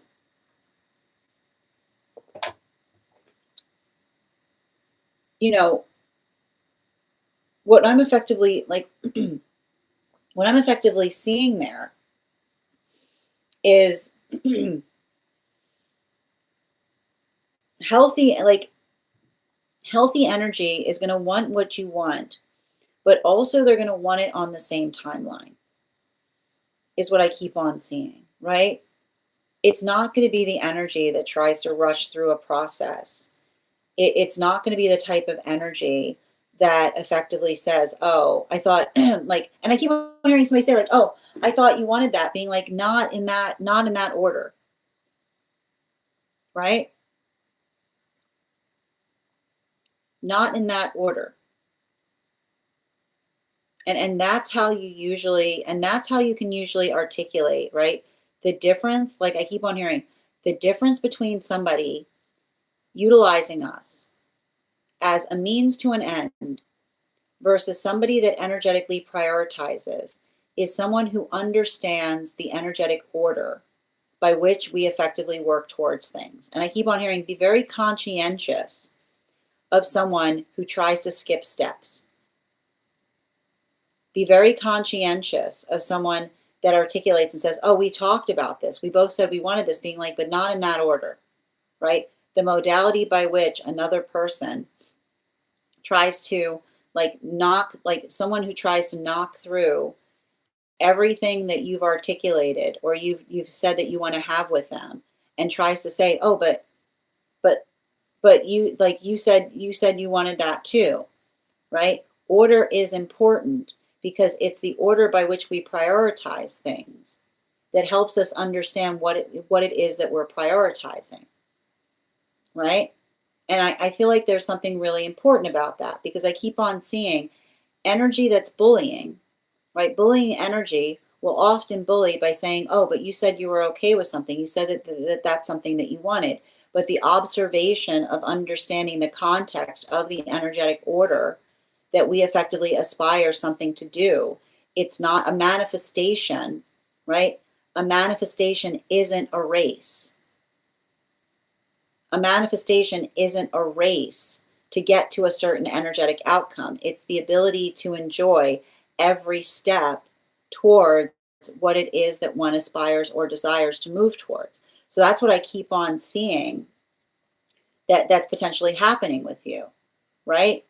I keep on hearing the same message. Energy is not just enough for energy to want the same things that you want, but the identification of the order by which you want them is the difference between energy that is seeing you as a means to an end versus understanding and keeping pace with you in relationality to how you would like something to energetically to how you would like something to energetically roll out or how something would effectively go.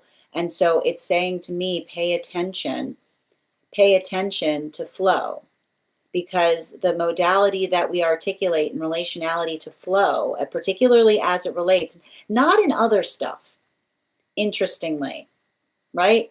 Like I keep on hearing in work, like in work and other things right now, don't be so conditional about that, is what I keep on seeing, because the modality by which one holds on to, like the space by which, like in like and it's interesting too, because we're talking, like it's specifically speaking towards love, like in work right now, like in work and other aspects, they're saying you can be adaptable in relationality to order of things, because sometimes I see, like there's something about saying, like jumping on an opportunity, right? Like it's interesting that your guide is being very clear about this, right? It's actually okay to be non-discriminating in relationality to the order right now as it relates to things outside of love, but they're saying specifically, right? For the purposes of love, this is why the order is so important, because the order, right? The order by which another person moves towards a manifestation goal tells you everything you need to know about what they're truly prioritizing, right? The modality by which, and healthy energy will not only want the same things as you, they will want to flow with you. They will want to flow with you. And the flow is the flow by which something occurs that allows something to effectively come towards and come into being. So be very important. Like I keep on hearing, flow is important. And I feel like it's interesting because um, this particular angelic I haven't read before on, but it's very much like it is an angelic that's very heavy into the space of navigating, like the order, or working into the context of order, or working into like the hard lines that we oftenly build into to allow for the ideal experience. So be very conscientious about that right now. Don't, like, and that I keep wondering, that is not you, right? That is not you, like that is not you being energetically picky, because I keep on hearing, if the pickiness upon it is based upon the observation of what another person is prioritizing, allow it to inform you, because I keep on hearing, not only like the energy that's for you is not only going to want the things that you want, they're going to want to flow with you as you move towards them.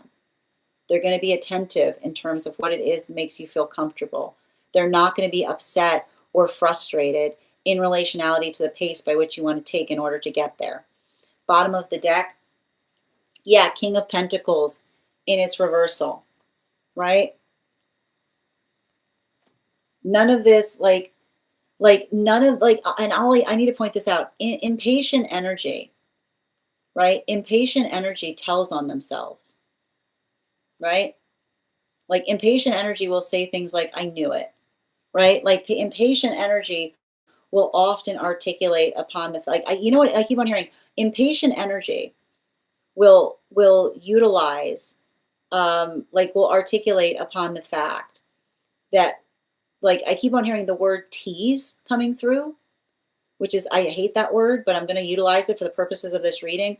We don't, like, it's not an energetic tease, but often someone will articulate that if they get angry because they're saying, that's actually what I want. I don't care about you, right? I don't care about you. I don't care about how you feel. And in fact, if you don't move directly towards the thing that I want with you, then I'm going to articulate and utilize, like, I'm going to articulate the fact that you are effectively not in, like, you are not as invested in moving towards it.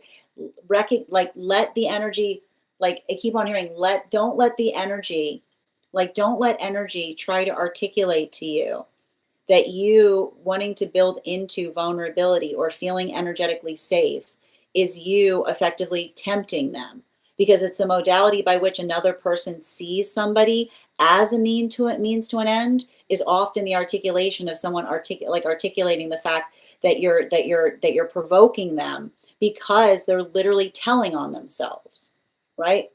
They're literally telling on themselves in relationality to what what they care about, or what they're energetically concerned about. So pay attention, because I keep on seeing healthy energy is not going to make you feel tense about the fact that you're not vulnerable enough to move towards a manifestation goal with another person.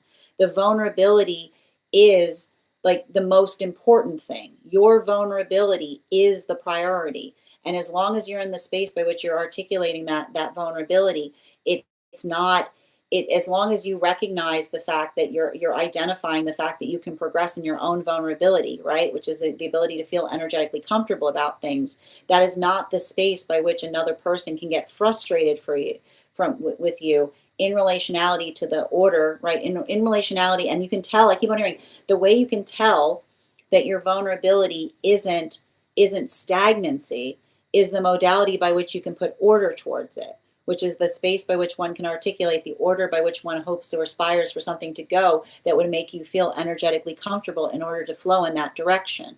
So I feel like it's interesting because I'm still trying to get the shape of the guide coming through on this, but that is effectively the conversation that they're articulating upon in relationality to building into a relationship that feels like someone is energetically prioritizing your heart space, right? They're taking like I keep on hearing, your vulnerability, like your feeling of comfortability will be their most important thing. It won't be something that frustrates or vexes the person that energetically cares for you.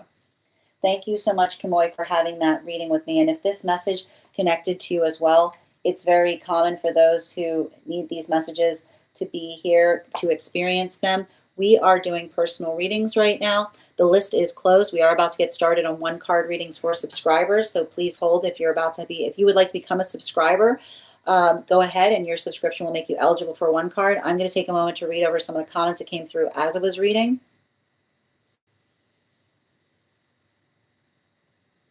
Okay.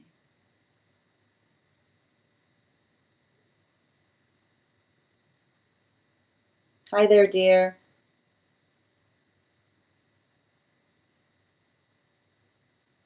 Yeah, I feel like I've seen you. Oh, excellent.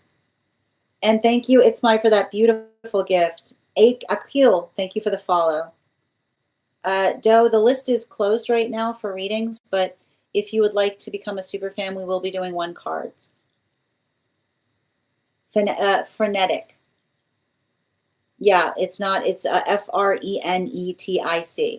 So energy that's like, that isn't being consistent with you, right? Or somebody who's like working too much in the space of their own desire for something instead of being conditional and caring about how you feel about how your own comfortability in terms of navigating something. Oh, you're so welcome. Yep. You're welcome, Za. Kind of like wanting a degree. Yeah, but I mean, like, but even in the space of that, like, that's okay, right? But like, it's not the space by which we identify, like, that's okay. Like, that's a healthy manifestation goal, but even understanding the steps that it takes to get there, right? Yeah. And thank you, David, for the follow. I hate when people say that. Are you a Leo? What do you mean by utilizing, like, basically someone trying to push, too fast into a manifestation goal, not being respective of the steps that one takes to get there. Yep. How are you doing today, Alicia? Oh, and we got to 150K. Thank you, guys. Oh, thank you, Deborah. I hope this helps. How are you doing, dear? Yes, you got it. Good vibes. You're welcome. Yes. No, it's you good vibes, got it. There it is. All right, we're going to continue right now. Thank you. All right, and I'm happy to share that guide with you. It's interesting because if you'd like me to, just message me, Kimoy. Thank you. All right, we're going to get started now on 1 cards. If you are a subscriber who would like a 1 card reading, go ahead and put your question in the comments. I'll be happy to draw a card for you. If you would like to become a super fan, you'll also be eligible for a 1 card. And if you are a super fan, please make sure you're recharging your heart needs. If you'd also like an animal spirit guide on top of that 1 card. Okay. It's why has my sense of boundaries shifted? Ooh. Yeah, I love that question. Why have your sense of Yeah. Well, yeah, because you're recognizing the boundaries you're recognizing the standards that was trauma in disguise, right? You're shedding the standards that were trauma in disguise, right? You're moving towards the essential standards. Bottom of the deck. Yeah, Queen of Swords, right? You're being able to recognize or identify what feels like it's important versus something that you used to hold on to because it felt good to hold it, but it wasn't energetically necessary, is what I keep on getting. Animal spirit guide. Yeah, the wolf, right? Like the observation, like you're getting better at observing what is energetically important, right? Versus what's not, or what doesn't feel like it's,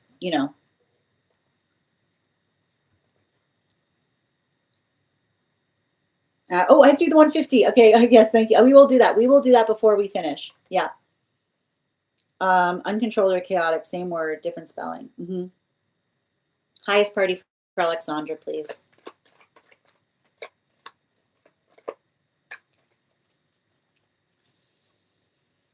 Yeah, the magician is for, like, this is what I mean. Like, I keep on hearing, like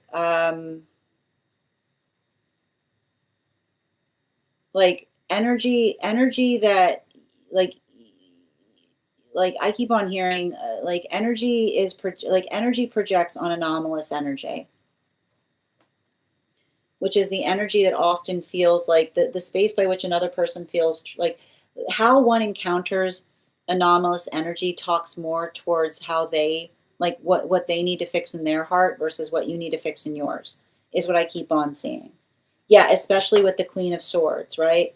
As long as you are being healthy in your intentions, right? Like, so long as you are in the modality by which you're working into the space of helping others, like the fact that you're there to energetically help others, it tells you a lot in terms of how others experience a helper, right? The modality by which another person, like, potentially does not want to do the work on the heart space, but instead, like, I keep wondering, the convenience, the convenience of seeing you and being able to try to, like, the convenience of seeing you, and how, like, I keep wondering how convenient it would be to effectively try to to articulate to another that they were the energetic source of a problem rather than the source within. Animal spirit guide, please. Yeah, fire dragon, man. That's why those guides are around you. Like, when I see this type of energy, spirit sees everything. Spirit sees everything. All right. Bridget, one card on the B. I love that. Okay, we need more than one card on this dream. Oh.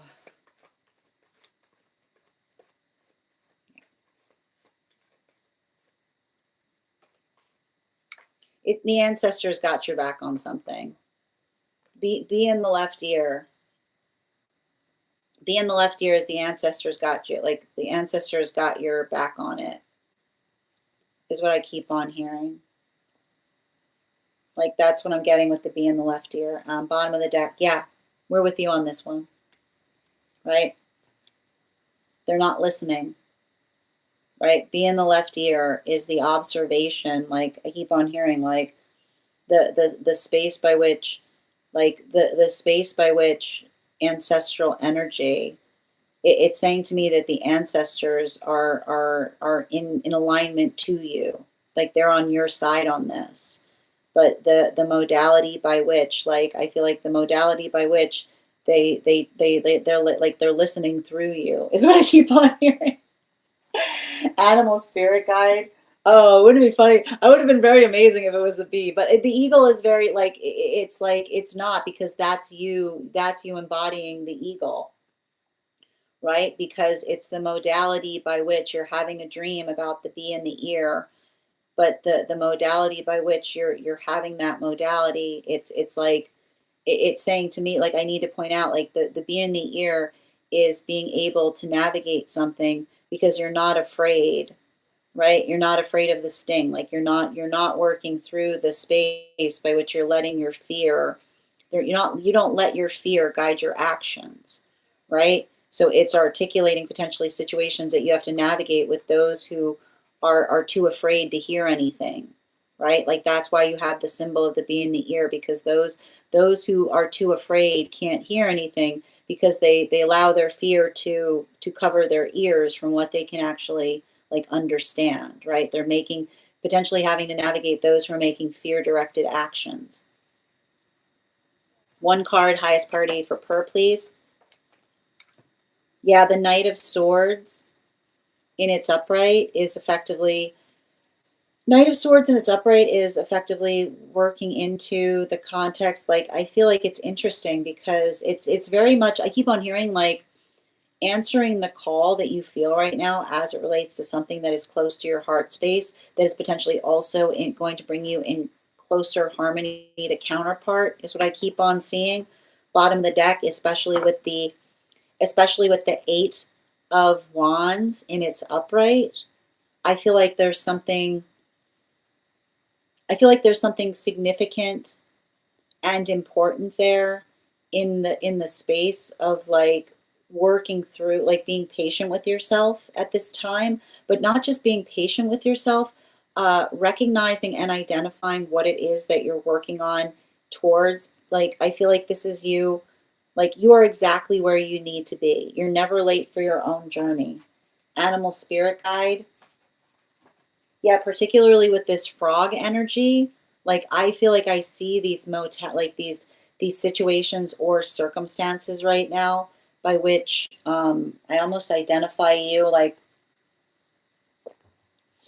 I feel like it's almost articulating, like, it's further confirmation that you're in the process of fulfilling one of your energetic purposes here, right? Like, the space by which you understand, like, the space by which we feel like we heal an energetic purpose is allowing the context by which I see you kind of, like, moving towards something in a way that you haven't before, specifically because, like, I feel like this is you doing a lot of that work in terms of healing the intimacy wound to build into healthy relationship.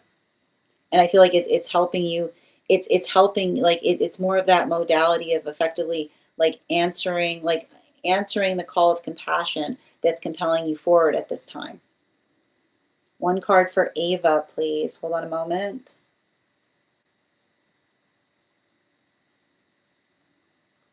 Lost my spot.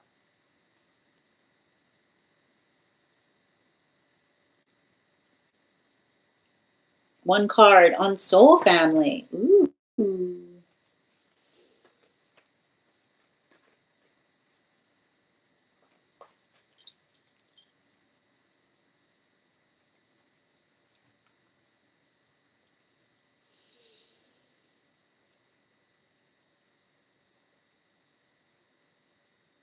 You know, it's interesting because I keep on seeing that you've overcome a karmic wound that was preventing you from coming into contact with your soul family.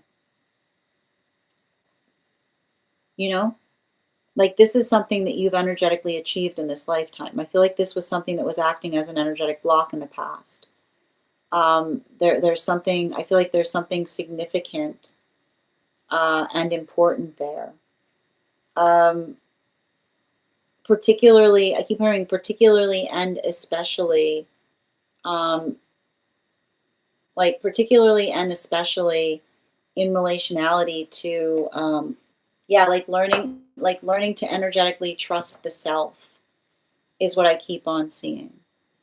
You know, like, I actually feel like a lot of the work that you're going to be doing in this experience is, like, I feel like that is a lot of the work that I see you're actively doing right now, because I just keep on seeing that it's working into the context of, um, like, building into your own confidence in terms of, like setting your own energetic intention towards things. Animal spirit, please. Yeah, especially with the boar energy.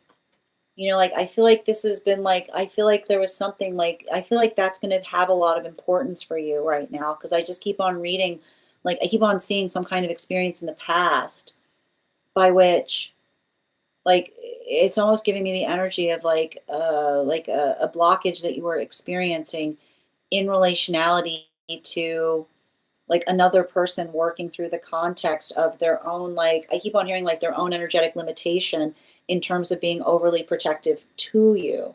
So I feel like this is something by which I keep on hearing like your counterpart is going to be protective of you, right? Like they're going to be protective of you. They're not going to feel the need to energetically protect you, is what I keep on seeing, right? It's a lot of that. I feel like it's a lot of that energy that almost articulates or amplifies in relationality to the direction of that space. Ella, one card, highest good, please. I got you, dear.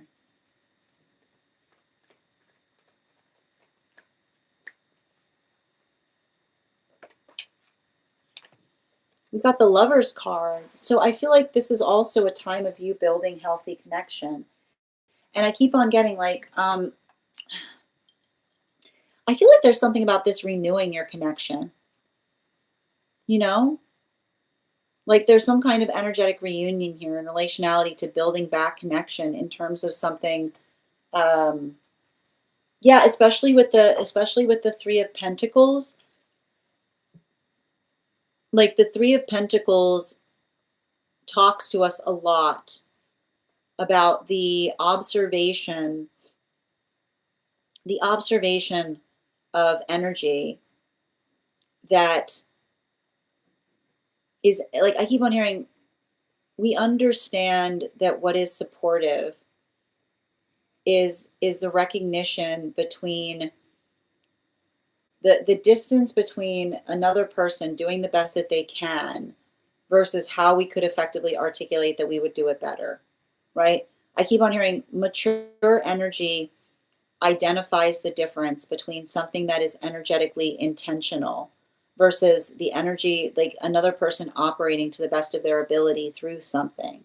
And I feel like there's a lot of that energy there, particularly and especially as it relates to energy, as it relates to energy being supportive about some kind of circumstances, is what I keep on hearing. Animal spirit guide. Woo. Wow, there's that dog energy, right? You know, like I keep on like the space by which we understand and navigate, um like the space by which we understand the space, like what we do the best that we can, but not only the space by which we do the best that we can, the space by which we have understanding in those who understand our journeys, right? So those modalities or experiences by way of another person being energetically respective towards us is often, I keep on hearing, it's like it's being able to amplify and articulate upon not only what it is that we're trying to do better, but like working through the capacity of our own sense of energetic intensity is what I keep on seeing. I think that there's something, I feel like there's something really valuable and important there that we see is potentially energetically occurring. Um, and I think that there's like, I feel like there's almost that, like, I feel like that's you, like forging into a lot of those stabilizing connections. But I keep on hearing, even in the space by which you're like, I see you doing so in such a way, but also like helping another person like understand the nuances of a complicated situation is what I keep on hearing. Yeah. Oh gosh. One card on boundaries, please. Nikki.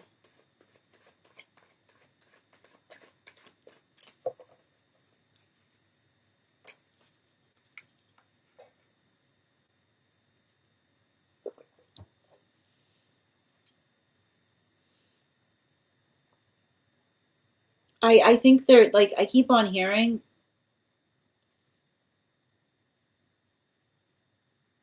respective and welcoming is not extraneously demanding, right? Respective and welcoming is not extraneously demanding, which is the space by which we care about each other, is amplified and articulated in the modality by which we don't create the impossibility of asking each other to bend over backwards, right? It's being able to understand, it's having empathy, right? The empathy that we have in relationality to difficulty is the amplification of the extension of our love, right?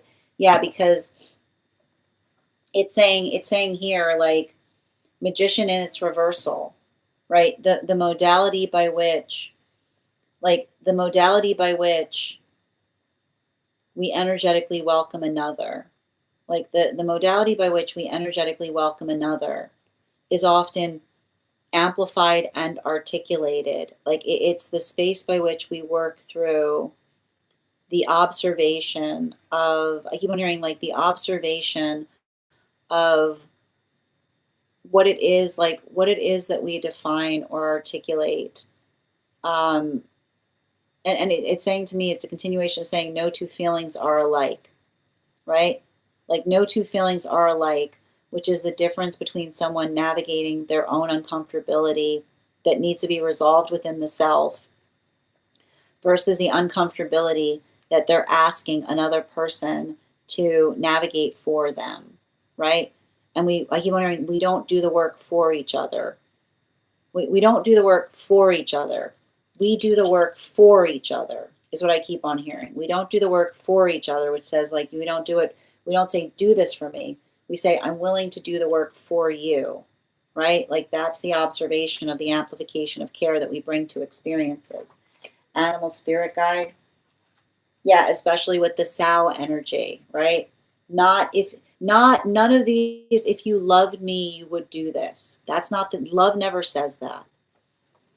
Love never says, if you cared about me, you would do this. Love says, I'm willing to do that for you, right? The modality by which we understand that we answer the call within the self that allows us to bring that sense of love to those that we care about. Absolutely, Za. Yeah. I had someone try and glow. Wow, really?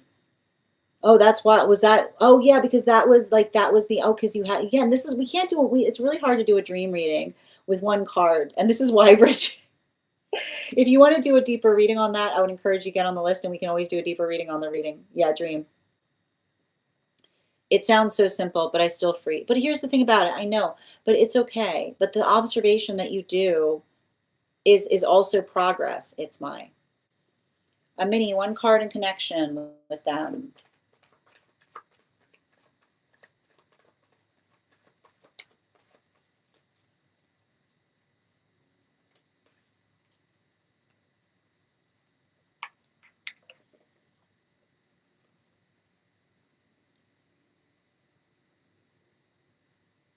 I feel like it's some kind of observation. I feel like I see somebody, like, actively working on making healthier choices based upon a connection with you.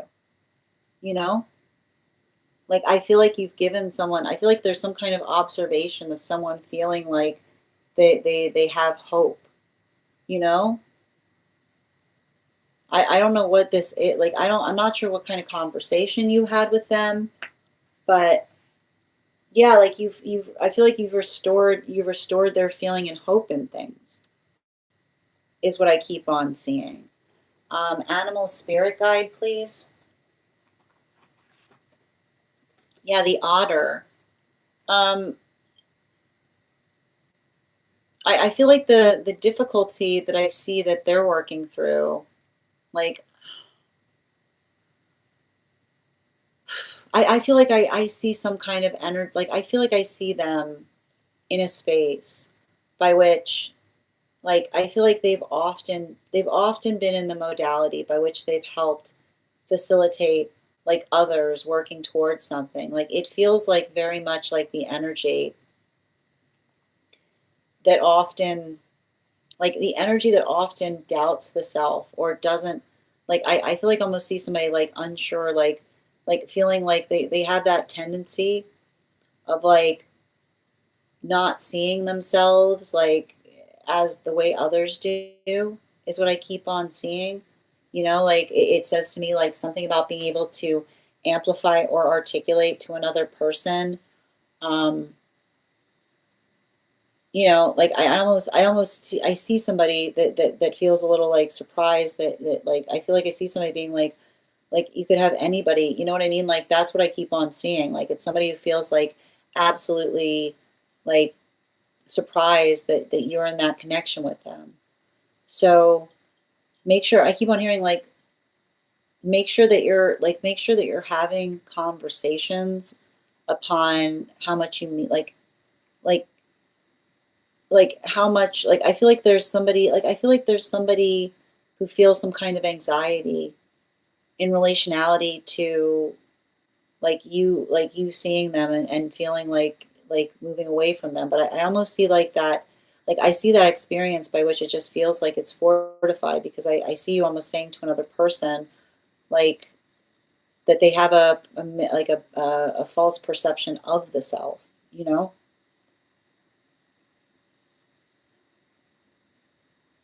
One card for good on connection with them, please. Um, I feel like the Seven of Cups in its reversal, like the Seven of Cups in its reversal is working through something, but I feel like it's working through something. I feel like I see somebody trying to make like I feel like I see somebody whose priorities are changing. Like they're really hard on themselves. Like they're looking back upon something in relationality to what they were prioritizing. And I almost see them kind of shaking their head in like energetic disgust for what they used to prioritize. Bottom of the deck. Yeah, especially with that Knight of Cups, you know?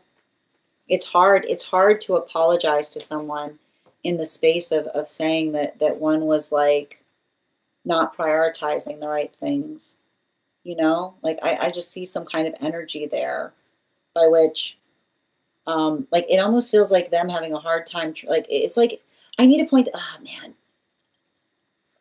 when another person tries to say that they know what's going on and another person refuses to articulate upon it, like I see somebody that feels like there's some kind of wall in communicating with you because they have to start with the fact by admitting the fact that you are energetically right about something, you know?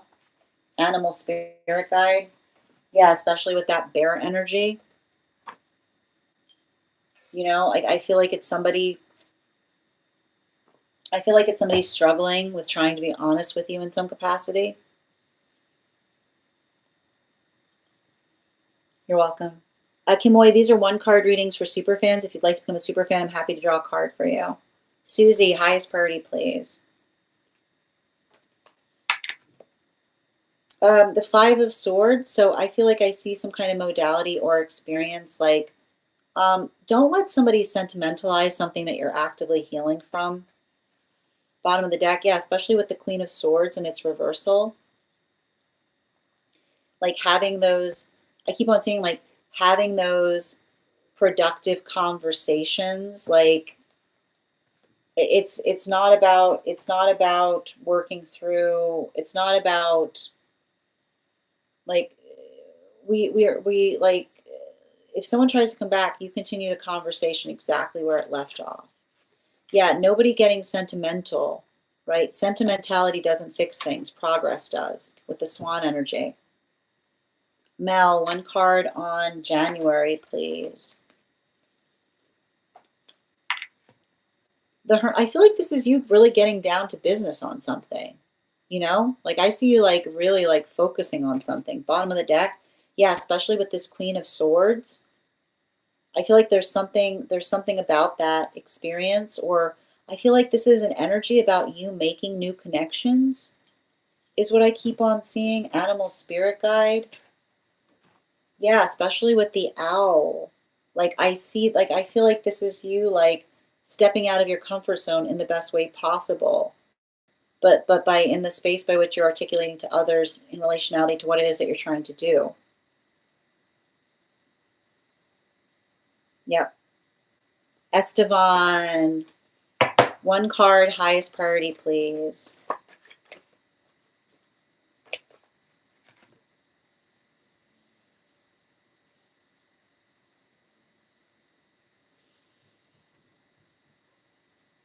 I feel like I see something about you being able to work through something in such a way that you're able to expand or express upon something. I want you to pause on this reading. I'll be right back, and I'm going to continue it for you, Estevan. Just a moment. I'll be right back.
All right. Sorry for that. Okay, we're back. Thank you. All right, where were we? So Estevan. Thank you. All right, we've got the Four of Pentacles in its reversal. And I feel like this is you working on learning how to energetically give forth more. And I think it's hard because like I feel like this is you kind of like in the process of like healing some kind of ancestral wound related to overprotectiveness. Like I almost see you trying to like I feel like I see you trying to help others identify and recognize like not only what it is that you're trying to do, but doing something in such a way by which you're able to amplify or articulate why it means something so much to you. Particularly, like, yeah, especially with this Queen of Swords in its reversal.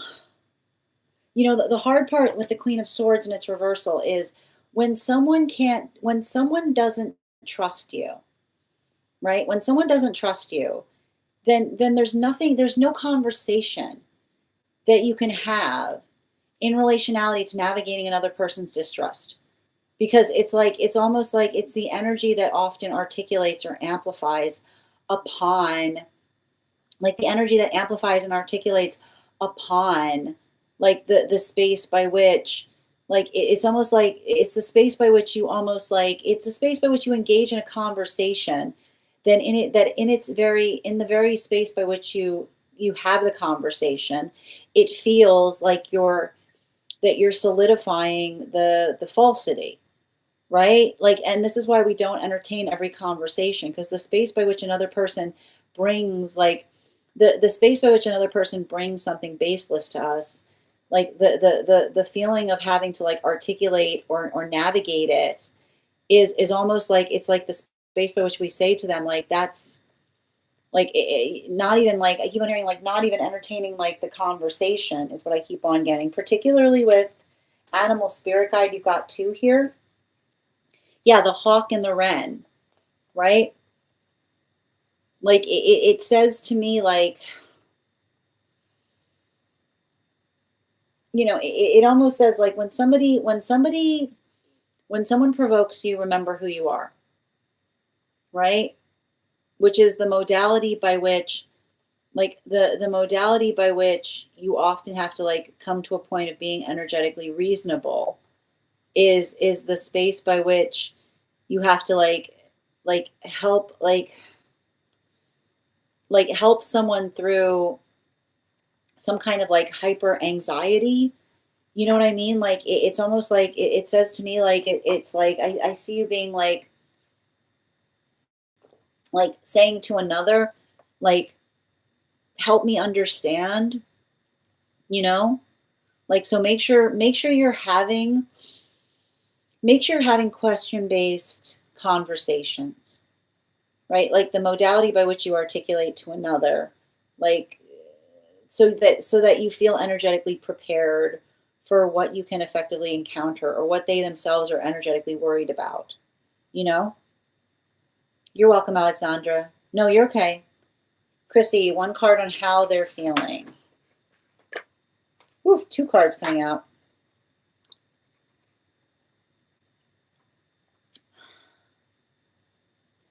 I feel like they feel like they're in a rut, you know?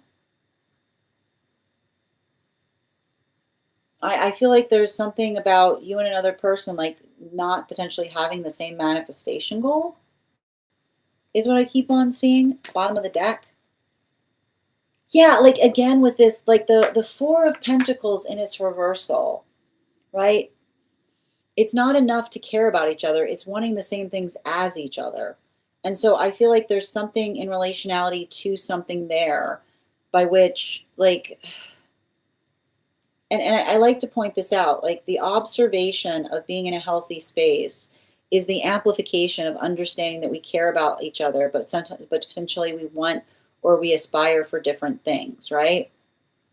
And usually the way you can recognize that is a conversation about the future does not create an argument, right? The modality by which, like I keep wondering, the future that we articulate or amplify is one that feels like it's stabilizing so much as we are able to articulate upon the reasons that we have for doing so. Animal spirit guide, especially with the blackbird, right? Like working into the context of the blackbird, like I feel like there's something important there as it relates to, like, as it relates to how you effectively navigate something or the way that you energetically feel, versus I keep on hearing like your manifestation goals should not be a deal breaker in a healthy relationship, right? It shouldn't create, you shouldn't have to be in a relationship that makes you feel like you have to let go of your manifestation goals in order to be able to inhabit the space of existing within it. So it makes sure that, like, if that's energy that reaches out to you, make sure that you have a conversation specifically about what the future is. Not, I keep wondering, not someone being sentimental in relationality to what you used to have with someone. Ivana, one card, please. Angelic guidance.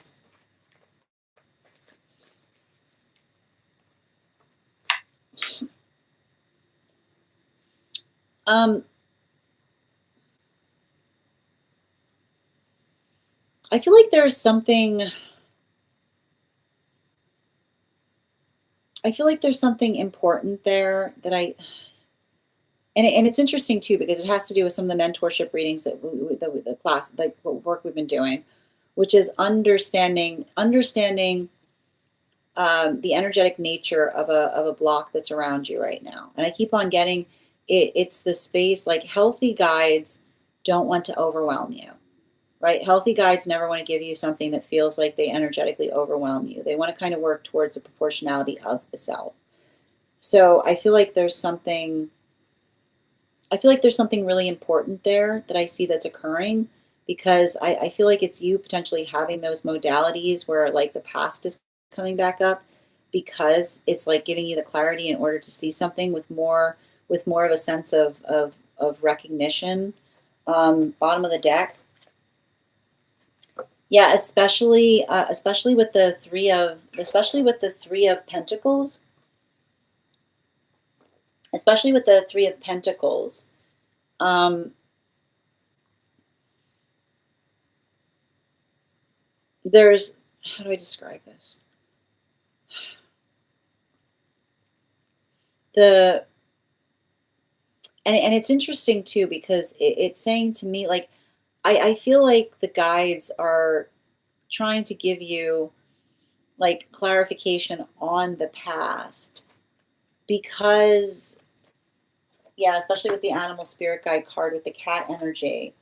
Um, it's helping you, like it's helping you to be able to like it's a continuation of that work that we articulated about helping you to heal from or release anxiety or working into the context of letting go of energetic anxiety. Like that's a lot of that same work that I saw in relationality to that angelic energy.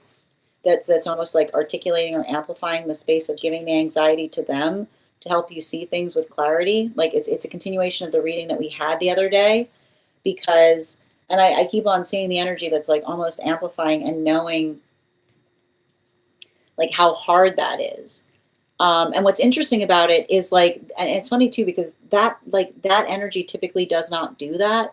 But I see the fact that like they're like making the energetic exception because they know it's energetically important is what I keep on getting. Like it's really interesting every time I read into that. It's my, I believe, dreams for all of us. who's that? Who is that? It's my. Oh, that's wild. Yes. Okay, that would be helpful, right?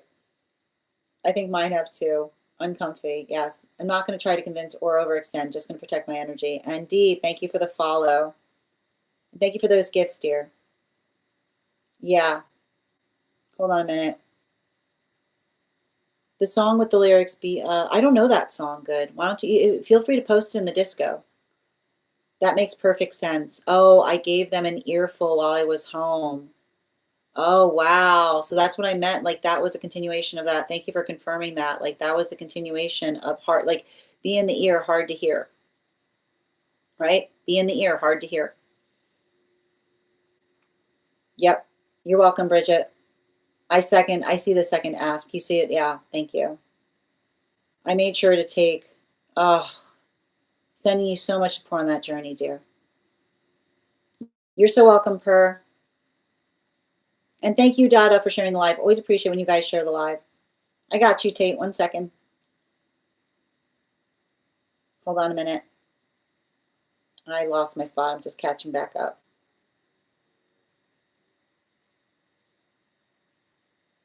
Robin, thank you for the follow. Easy, thank you for the follow. Nice, alchemist. Yep, hold on a minute. Okay.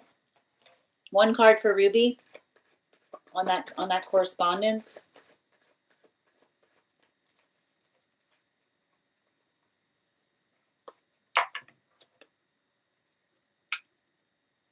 Like,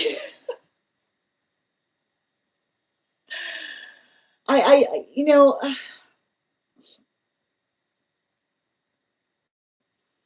I feel like it's almost like it's the like I feel like it's the observation, like I feel like this is something like if you've energetically stated something before, right? Like I feel like it's almost like the space by which you're trying to communicate to someone to be able to try to facilitate the fact of them being able to address it, you know? Like I almost like I feel like I see something there in relationality to trying to say to someone like help me help you. Bottom of the deck. Yeah, like literally, like I feel like it's almost like when you like when you're in the space by which you try to help somebody and another person only sees projection there, you know, it almost says to me like it's almost like I feel like it's you trying to do something to make something as easy, like as easy for another person as you possibly can is almost like what I see. Like I literally see it like that. And it's interesting too, because this card appeared, which is having to say to someone like, I cannot make it any energetically easier for you. Right? Like it's almost like you animal spirit guide.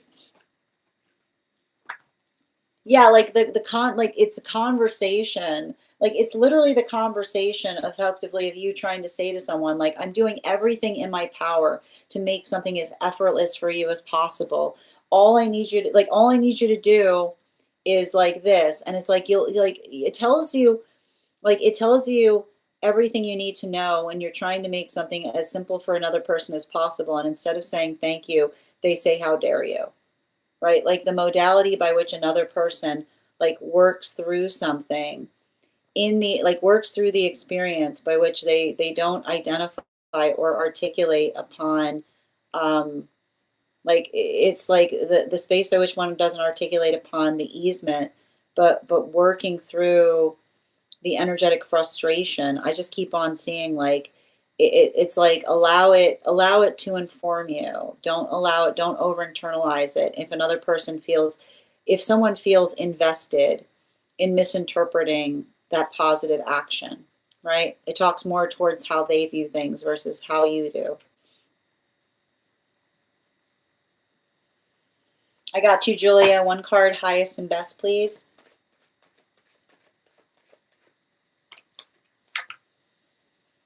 Um, yeah, this is saying like I feel like I see something here. I feel like there's something there in relationality to how do I describe this? Like this is saying to me like I feel like there's some kind of modality by which um like how do I describe it? Like healthy energy celebrates our victories is all I keep on hearing. Yeah, especially with the Six of Pentacles, you know, like that Six of Pentacles in its reversal can often like it's working through or talking through the modality by which like we work through something, but and I keep on hearing like if you're going through something that feels like it's positive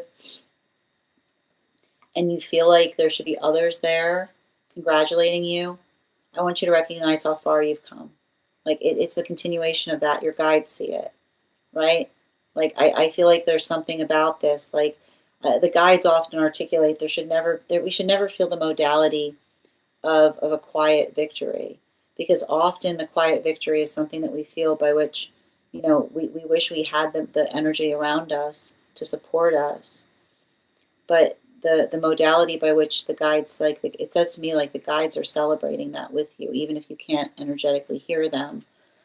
um yeah, especially with the dog energy, you know, Like, I feel like it's almost like I feel like I feel like there's something about that that's trying to communicate to you the fact that the guides see how hard you've been working towards something, right? Like it pays off. Don't get frustrated. Just continue to hold yourself with a sense of compassion. Oh, we got to 100. Oh, wonderful. Excellent. Yeah, we got to 150. We got to 150K. So, and easy. Thank you for the follow. I'll take the 9 of Cups. Oh, you're picking cards now. You're so welcome, Ella. Yep. Yep. Absolutely. Okay, let's continue.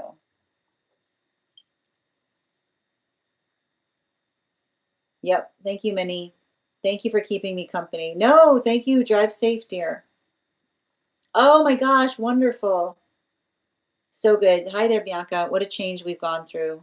Oh, you're so welcome, dear. Thank you as well, Adam, for being here and receiving these messages. Yes, good vibes. So the bear. You're welcome. I appreciate you too. Accountability is very hard. Yep. I got you, Heather. All right, where are we? 1 second. One card for Heather, please, General.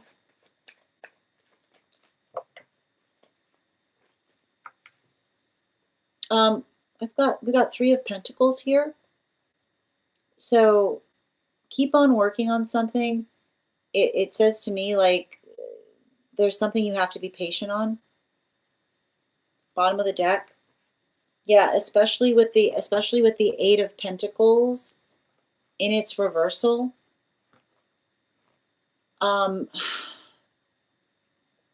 Like there's something that I see that feels like, how do I describe this? Like it's working through, like I feel like I see some kind of space by which like I see some kind of space by which, like, how do I just like, there's something about there's something about giving someone, like there's something about giving someone the opportunity, like there's something important about giving someone the opportunity to make a better choice, is what I keep on hearing. Animal spirit guide. Yeah, especially with the wolf energy, right? Like the hard part about it is trust informs us, right? Like the modality or the experience by which we're able to energetically observe something, but not just the space by which we're able to observe it, the space by which we're helping to amplify or articulate upon the choices that we make upon and for one another. I feel like, and do you see what's happening? Like, do you see what's happening even in the space by which I talk about it? Your journey, like your journey purifies you. You articulating upon what you've experienced tells you everything you need to know about the nature of the energy around you. Because that ability, I keep on hearing like that ability of effectively articulating or feeling energetically fortified in relationality to what it is that you're trying to do better.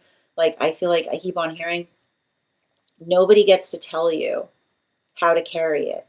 You get to decide, is what I keep on seeing. Hi there, dear. Okay, thank you. I'll definitely check on that, dear, because it's interesting. I'll show you like a screen cap. It's not coming through to me that you're subscribed, but I do recall us having that conversation. Let me just pull it up. Yeah, I've got it here. Hold on a second. Thank you for returning me back towards it. Yeah, I see that. I see it there. Yep, I got it here. Yeah, so thank you for confirming, dear. I will honor it because you sent me confirmation on it. Excellent.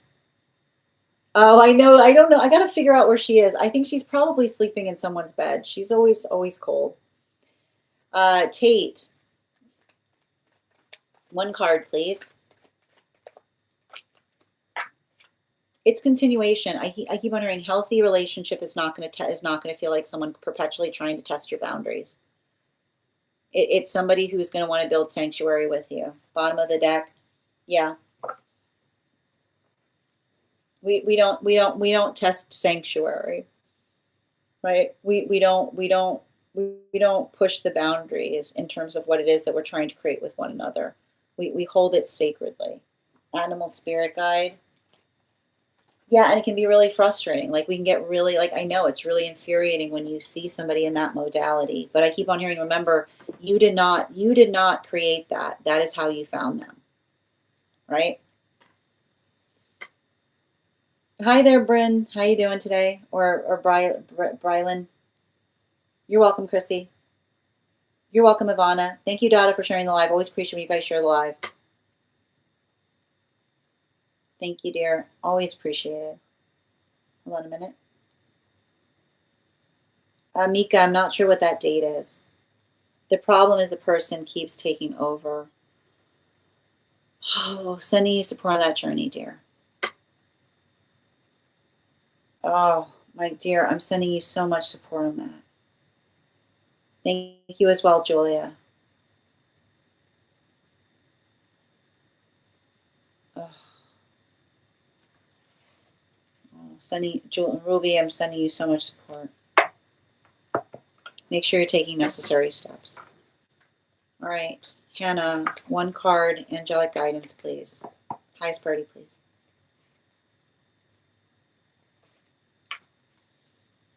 Queen of Cups.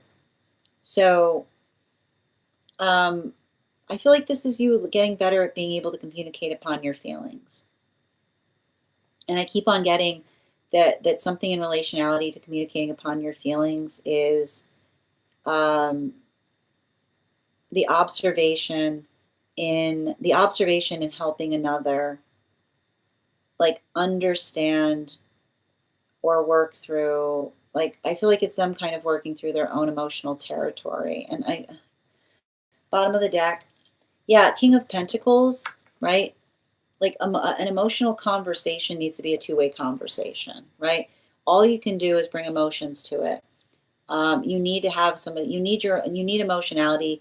Like your emotions are not too a burden if they come with clear directions. Like as long as those emotions are not here, there, or everywhere, if they feel like logical next steps, it's not too much to ask. Animal spirit guide. Yeah, especially with the cat energy. Like don't let somebody make you feel like you're being overly emotional in relationality to something that you're being very like in the space by which you're articulating upon what would easily be worked, like be able to be done to work to resolve something, is what I keep on hearing, right? Like the modality of being able to understand that we're asking for something reasonable is the space by which it's just the space by which it's not too much to ask, right? As long as it's reciprocal, it's not too much. So continue to facilitate upon that, and don't let somebody drive you into an emotional conversation if you're asking for something reasonable. Pay attention if they're trying to emotionally distract you. Yes, I didn't see your question come through, dear. I apologize. It's been painful and scary. You're not alone, dear. You're not. The guys just keep telling me to rest, and I'm like, you're so welcome, dear. Brother, these are one card readings for a super fan. So if you'd like to become a super fan, I'm happy to draw cards for you. You're welcome, Heather. Excellent. Oh, we got to 200K. Excellent. Hi there. I got you, Glam. One card on whoever wants to send me a message. Oh, one card for whomever wants to send you a message. I mean, I feel like there's somebody who realizes that they didn't treat you right. Like this says to me, somebody who just regrets, like, I feel like you are doing everything you could to create stability in another person's life, and all they did was cause you grief. Yeah, look at that, King of Pentacles. I keep on hearing I feel like I hear somebody saying, the gift I can give that person is my distance. I wasn't worthy of them. Yeah, like the Boar energy, you know? Like I feel like it's somebody, I feel like it's somebody coming into the modality of understanding like how, like the space by which, like the space by which another person like sees somebody trying to facilitate doing everything in their power to help another person, but another person, like it feels like somebody who wants to apologize for like like misinterpreting your authenticity, or trying to, like, I don't know why I keep on hearing like somebody who saw you in your authenticity and genuinely trying to help them and was insistent upon the fact that you were trying to energetically manipulate them. I keep on hearing kindness is not a manipulation, right? I feel like it's somebody being like recognizing that they're like like they're I see them being like like finally getting into the space of being like, that doesn't make any sense. Like what would be the, like I feel like it's them finally recognizing or being like appreciating the fact that that was you articulating how much you cared for somebody, you know? Like it's almost like it feels like somebody who, like I just keep on hearing the same energy say like the best I can give them is my distance. They don't energetically deserve somebody like me in their life, is what I keep on hearing. All right. Oh, thank you guys for tapping. I appreciate you. Thank you guys for encouraging everyone to tap. We got to do 2 giveaways right now. I've been meditating in the unknown for a bit now, so my nervous system recognizes it. Oh, that's wild.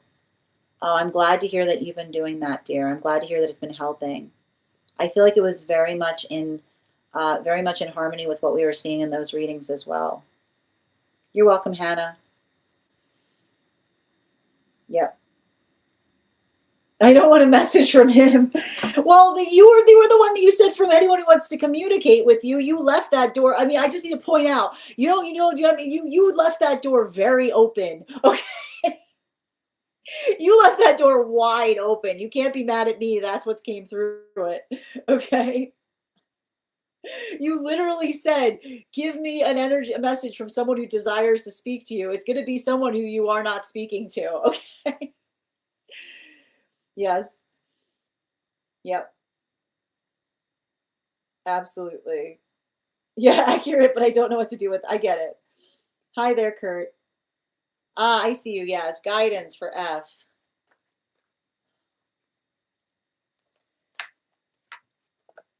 They need to make a decision. They need to make a decision and stick with it. They need to make a decision and stick. Look at this. Look at this. Like, like energy, like picky. Like it's the space. Like there's no perfect relationship, right? Relationships are perfected. It's not about searching for perfect. Animal spirit guide. Yeah, they need to come out of some kind of space of comparison, right? The grass is always greener, right? With the boar, like the boar energy, right? Like if the grass is always greener, we focus on watering our garden, right? It's the observation of understanding that everything looks better from a distance. Don't get bitter about it. Yep. Yeah, but the door is open, but not that door. You didn't clarify that when you asked for the reading. All right, my friends. So we've got 2 different giveaways to do right now. Thank you guys so much for helping us get to 200K. I'm going to be doing a giveaway. We're going to be doing a giveaway for 150K. And we're also going to be doing a giveaway for 200K. Those giveaway readings will be available tomorrow. So starting tomorrow. So the first, we're going to do 2 in a row. I am going to, she says, thank you, resonates a lot. You're welcome. I mean, I don't know if it's necessarily them so much as it's somebody closely associated to them, is what I keep on seeing too. Like it's the observation, like don't don't get all, don't just focus on what you're doing is what I keep on getting. Oh, Claire, I'm sorry, I didn't see your question come through. Kimoy, these are 1 card readings for super fans. So if you pay for the super fan donation subscription, I'm happy to draw a card for you. Okay. Claire, can you hold a moment before you ask your question, because we're about to do the giveaway, and then I'll do your card. All right, so the first giveaway we're doing is, I am thinking of a number right now between one, oh, I'm so, you're right, Kim White, I did. I apologize for that. Sorry, I got distracted. I know we just had that conversation. I'll draw a card for you as well, Kim White. I'm sorry. All right, so I'm thinking of a number right now between goldfish. All right, I'm thinking of a number right now between one. Yeah, thank you, Nikki. Yes, I'm thinking of a number right now between 1 and. I'm thinking of a number right now between 1 and 51. First person I see who draws the card, the first person will get the reading. First person I see, not the first person that posts it. Sometimes I see things in a different order than you guys post them. Oh, Ava, congratulations. Well done, dear. Okay, we're doing that again. We're going to do that again. I am now thinking of a number. Everybody stop. Okay, clean slate, clean slate, clean slate. Okay. All right, I'm now thinking of a number between, I'm thinking of a number right now between 1 and 51. First person I see that posts a number will get the reading. First person I see, not the first person that posts it. Sometimes I see things in a different order than you guys post them. Oh, I saw it. Wait, back up. I saw it. Hold on, I gotta go back. I definitely saw it. Minnie, congratulations, you got it. All right, friends, those will all be available at our next tomorrow. And now we're doing Kamoi, connection, clarification on connection with that energy, please. And thank you for sharing the live, Dada. Always appreciate when you guys share the live. Whoa.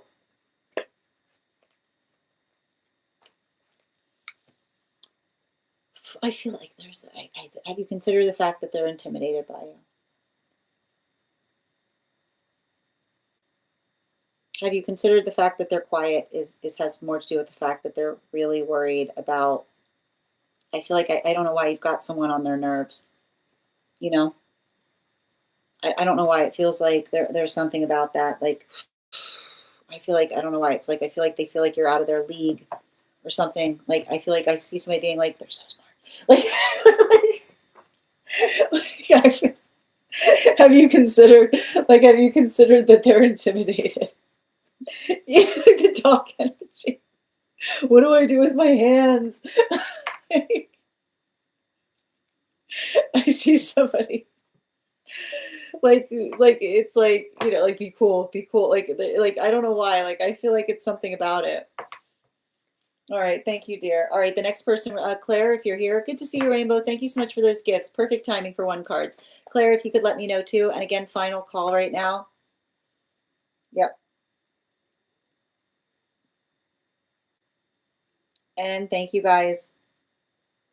Well, it was 50 Avatar, so there you go. You were close. It's okay. Yep. I missed it. Here we are. A call comes in.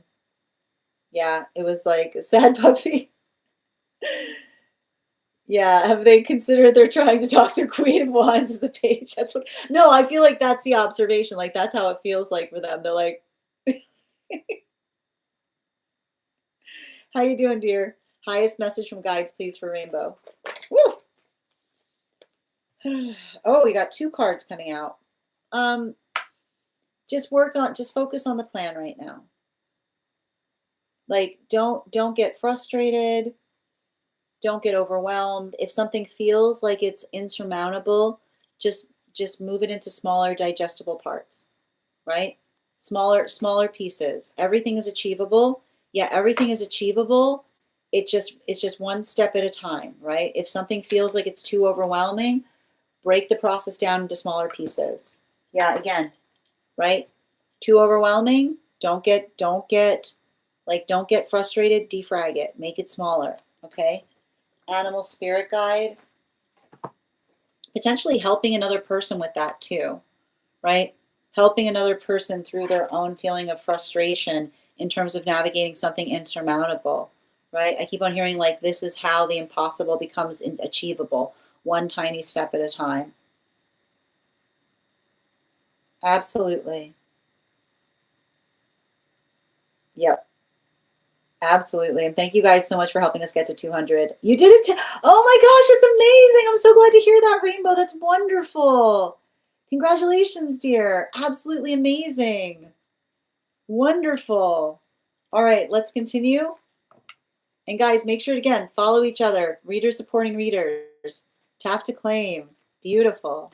I know we got to 200K. Isn't it amazing? All right. Okay, friends. All right, where were we?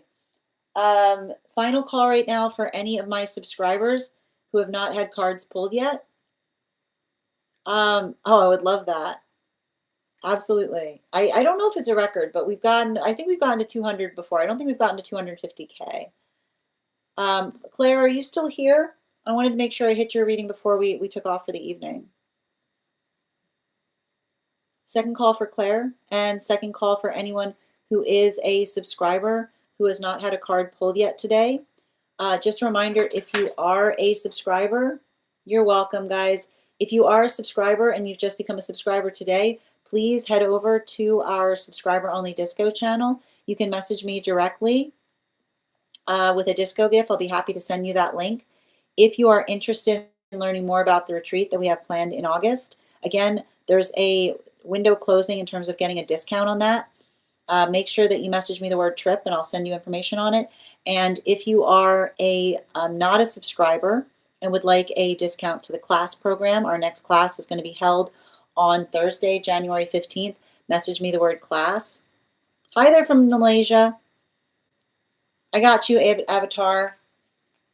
One card, highest priority, please.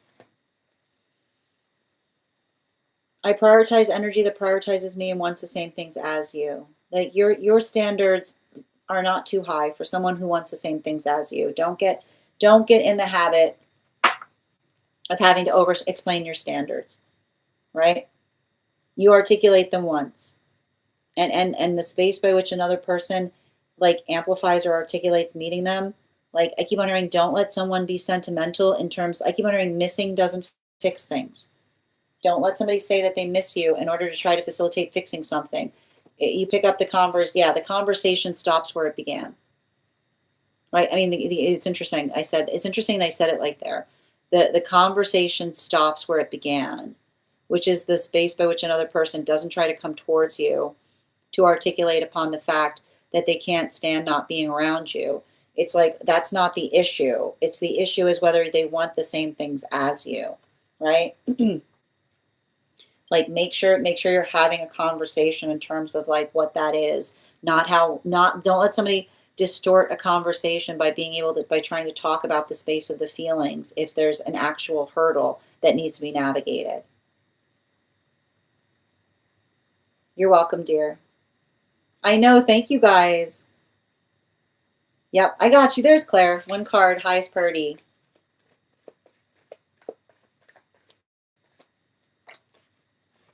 We've got the Ace of Wands. So I feel like there's something in relationality to focusing on, like, just do it. What are you so worried about? Like, I feel like this is you kind of doing something that feels like a bit of an icebreaker or doing something in a way that you haven't done it before. Yeah, a Queen of Swords, right? Like the way we expand a comfort zone is by stepping out of one, right? So I feel like that's you kind of navigating something and getting better at doing something. Animal spirit guide. Yeah, especially with the swan energy, right? Like the only way we get better at things is by like putting ourselves out there, right? It's like stepping out into that space. Nunu, the list is closed today, but if you'd like to get on for tomorrow, anyone who gets on the list today will have an additional card tomorrow.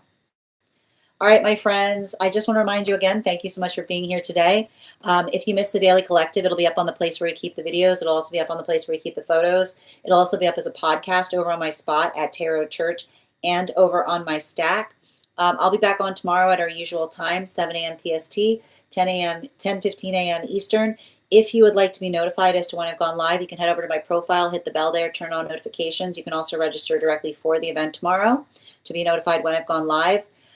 If you became a subscriber today, welcome.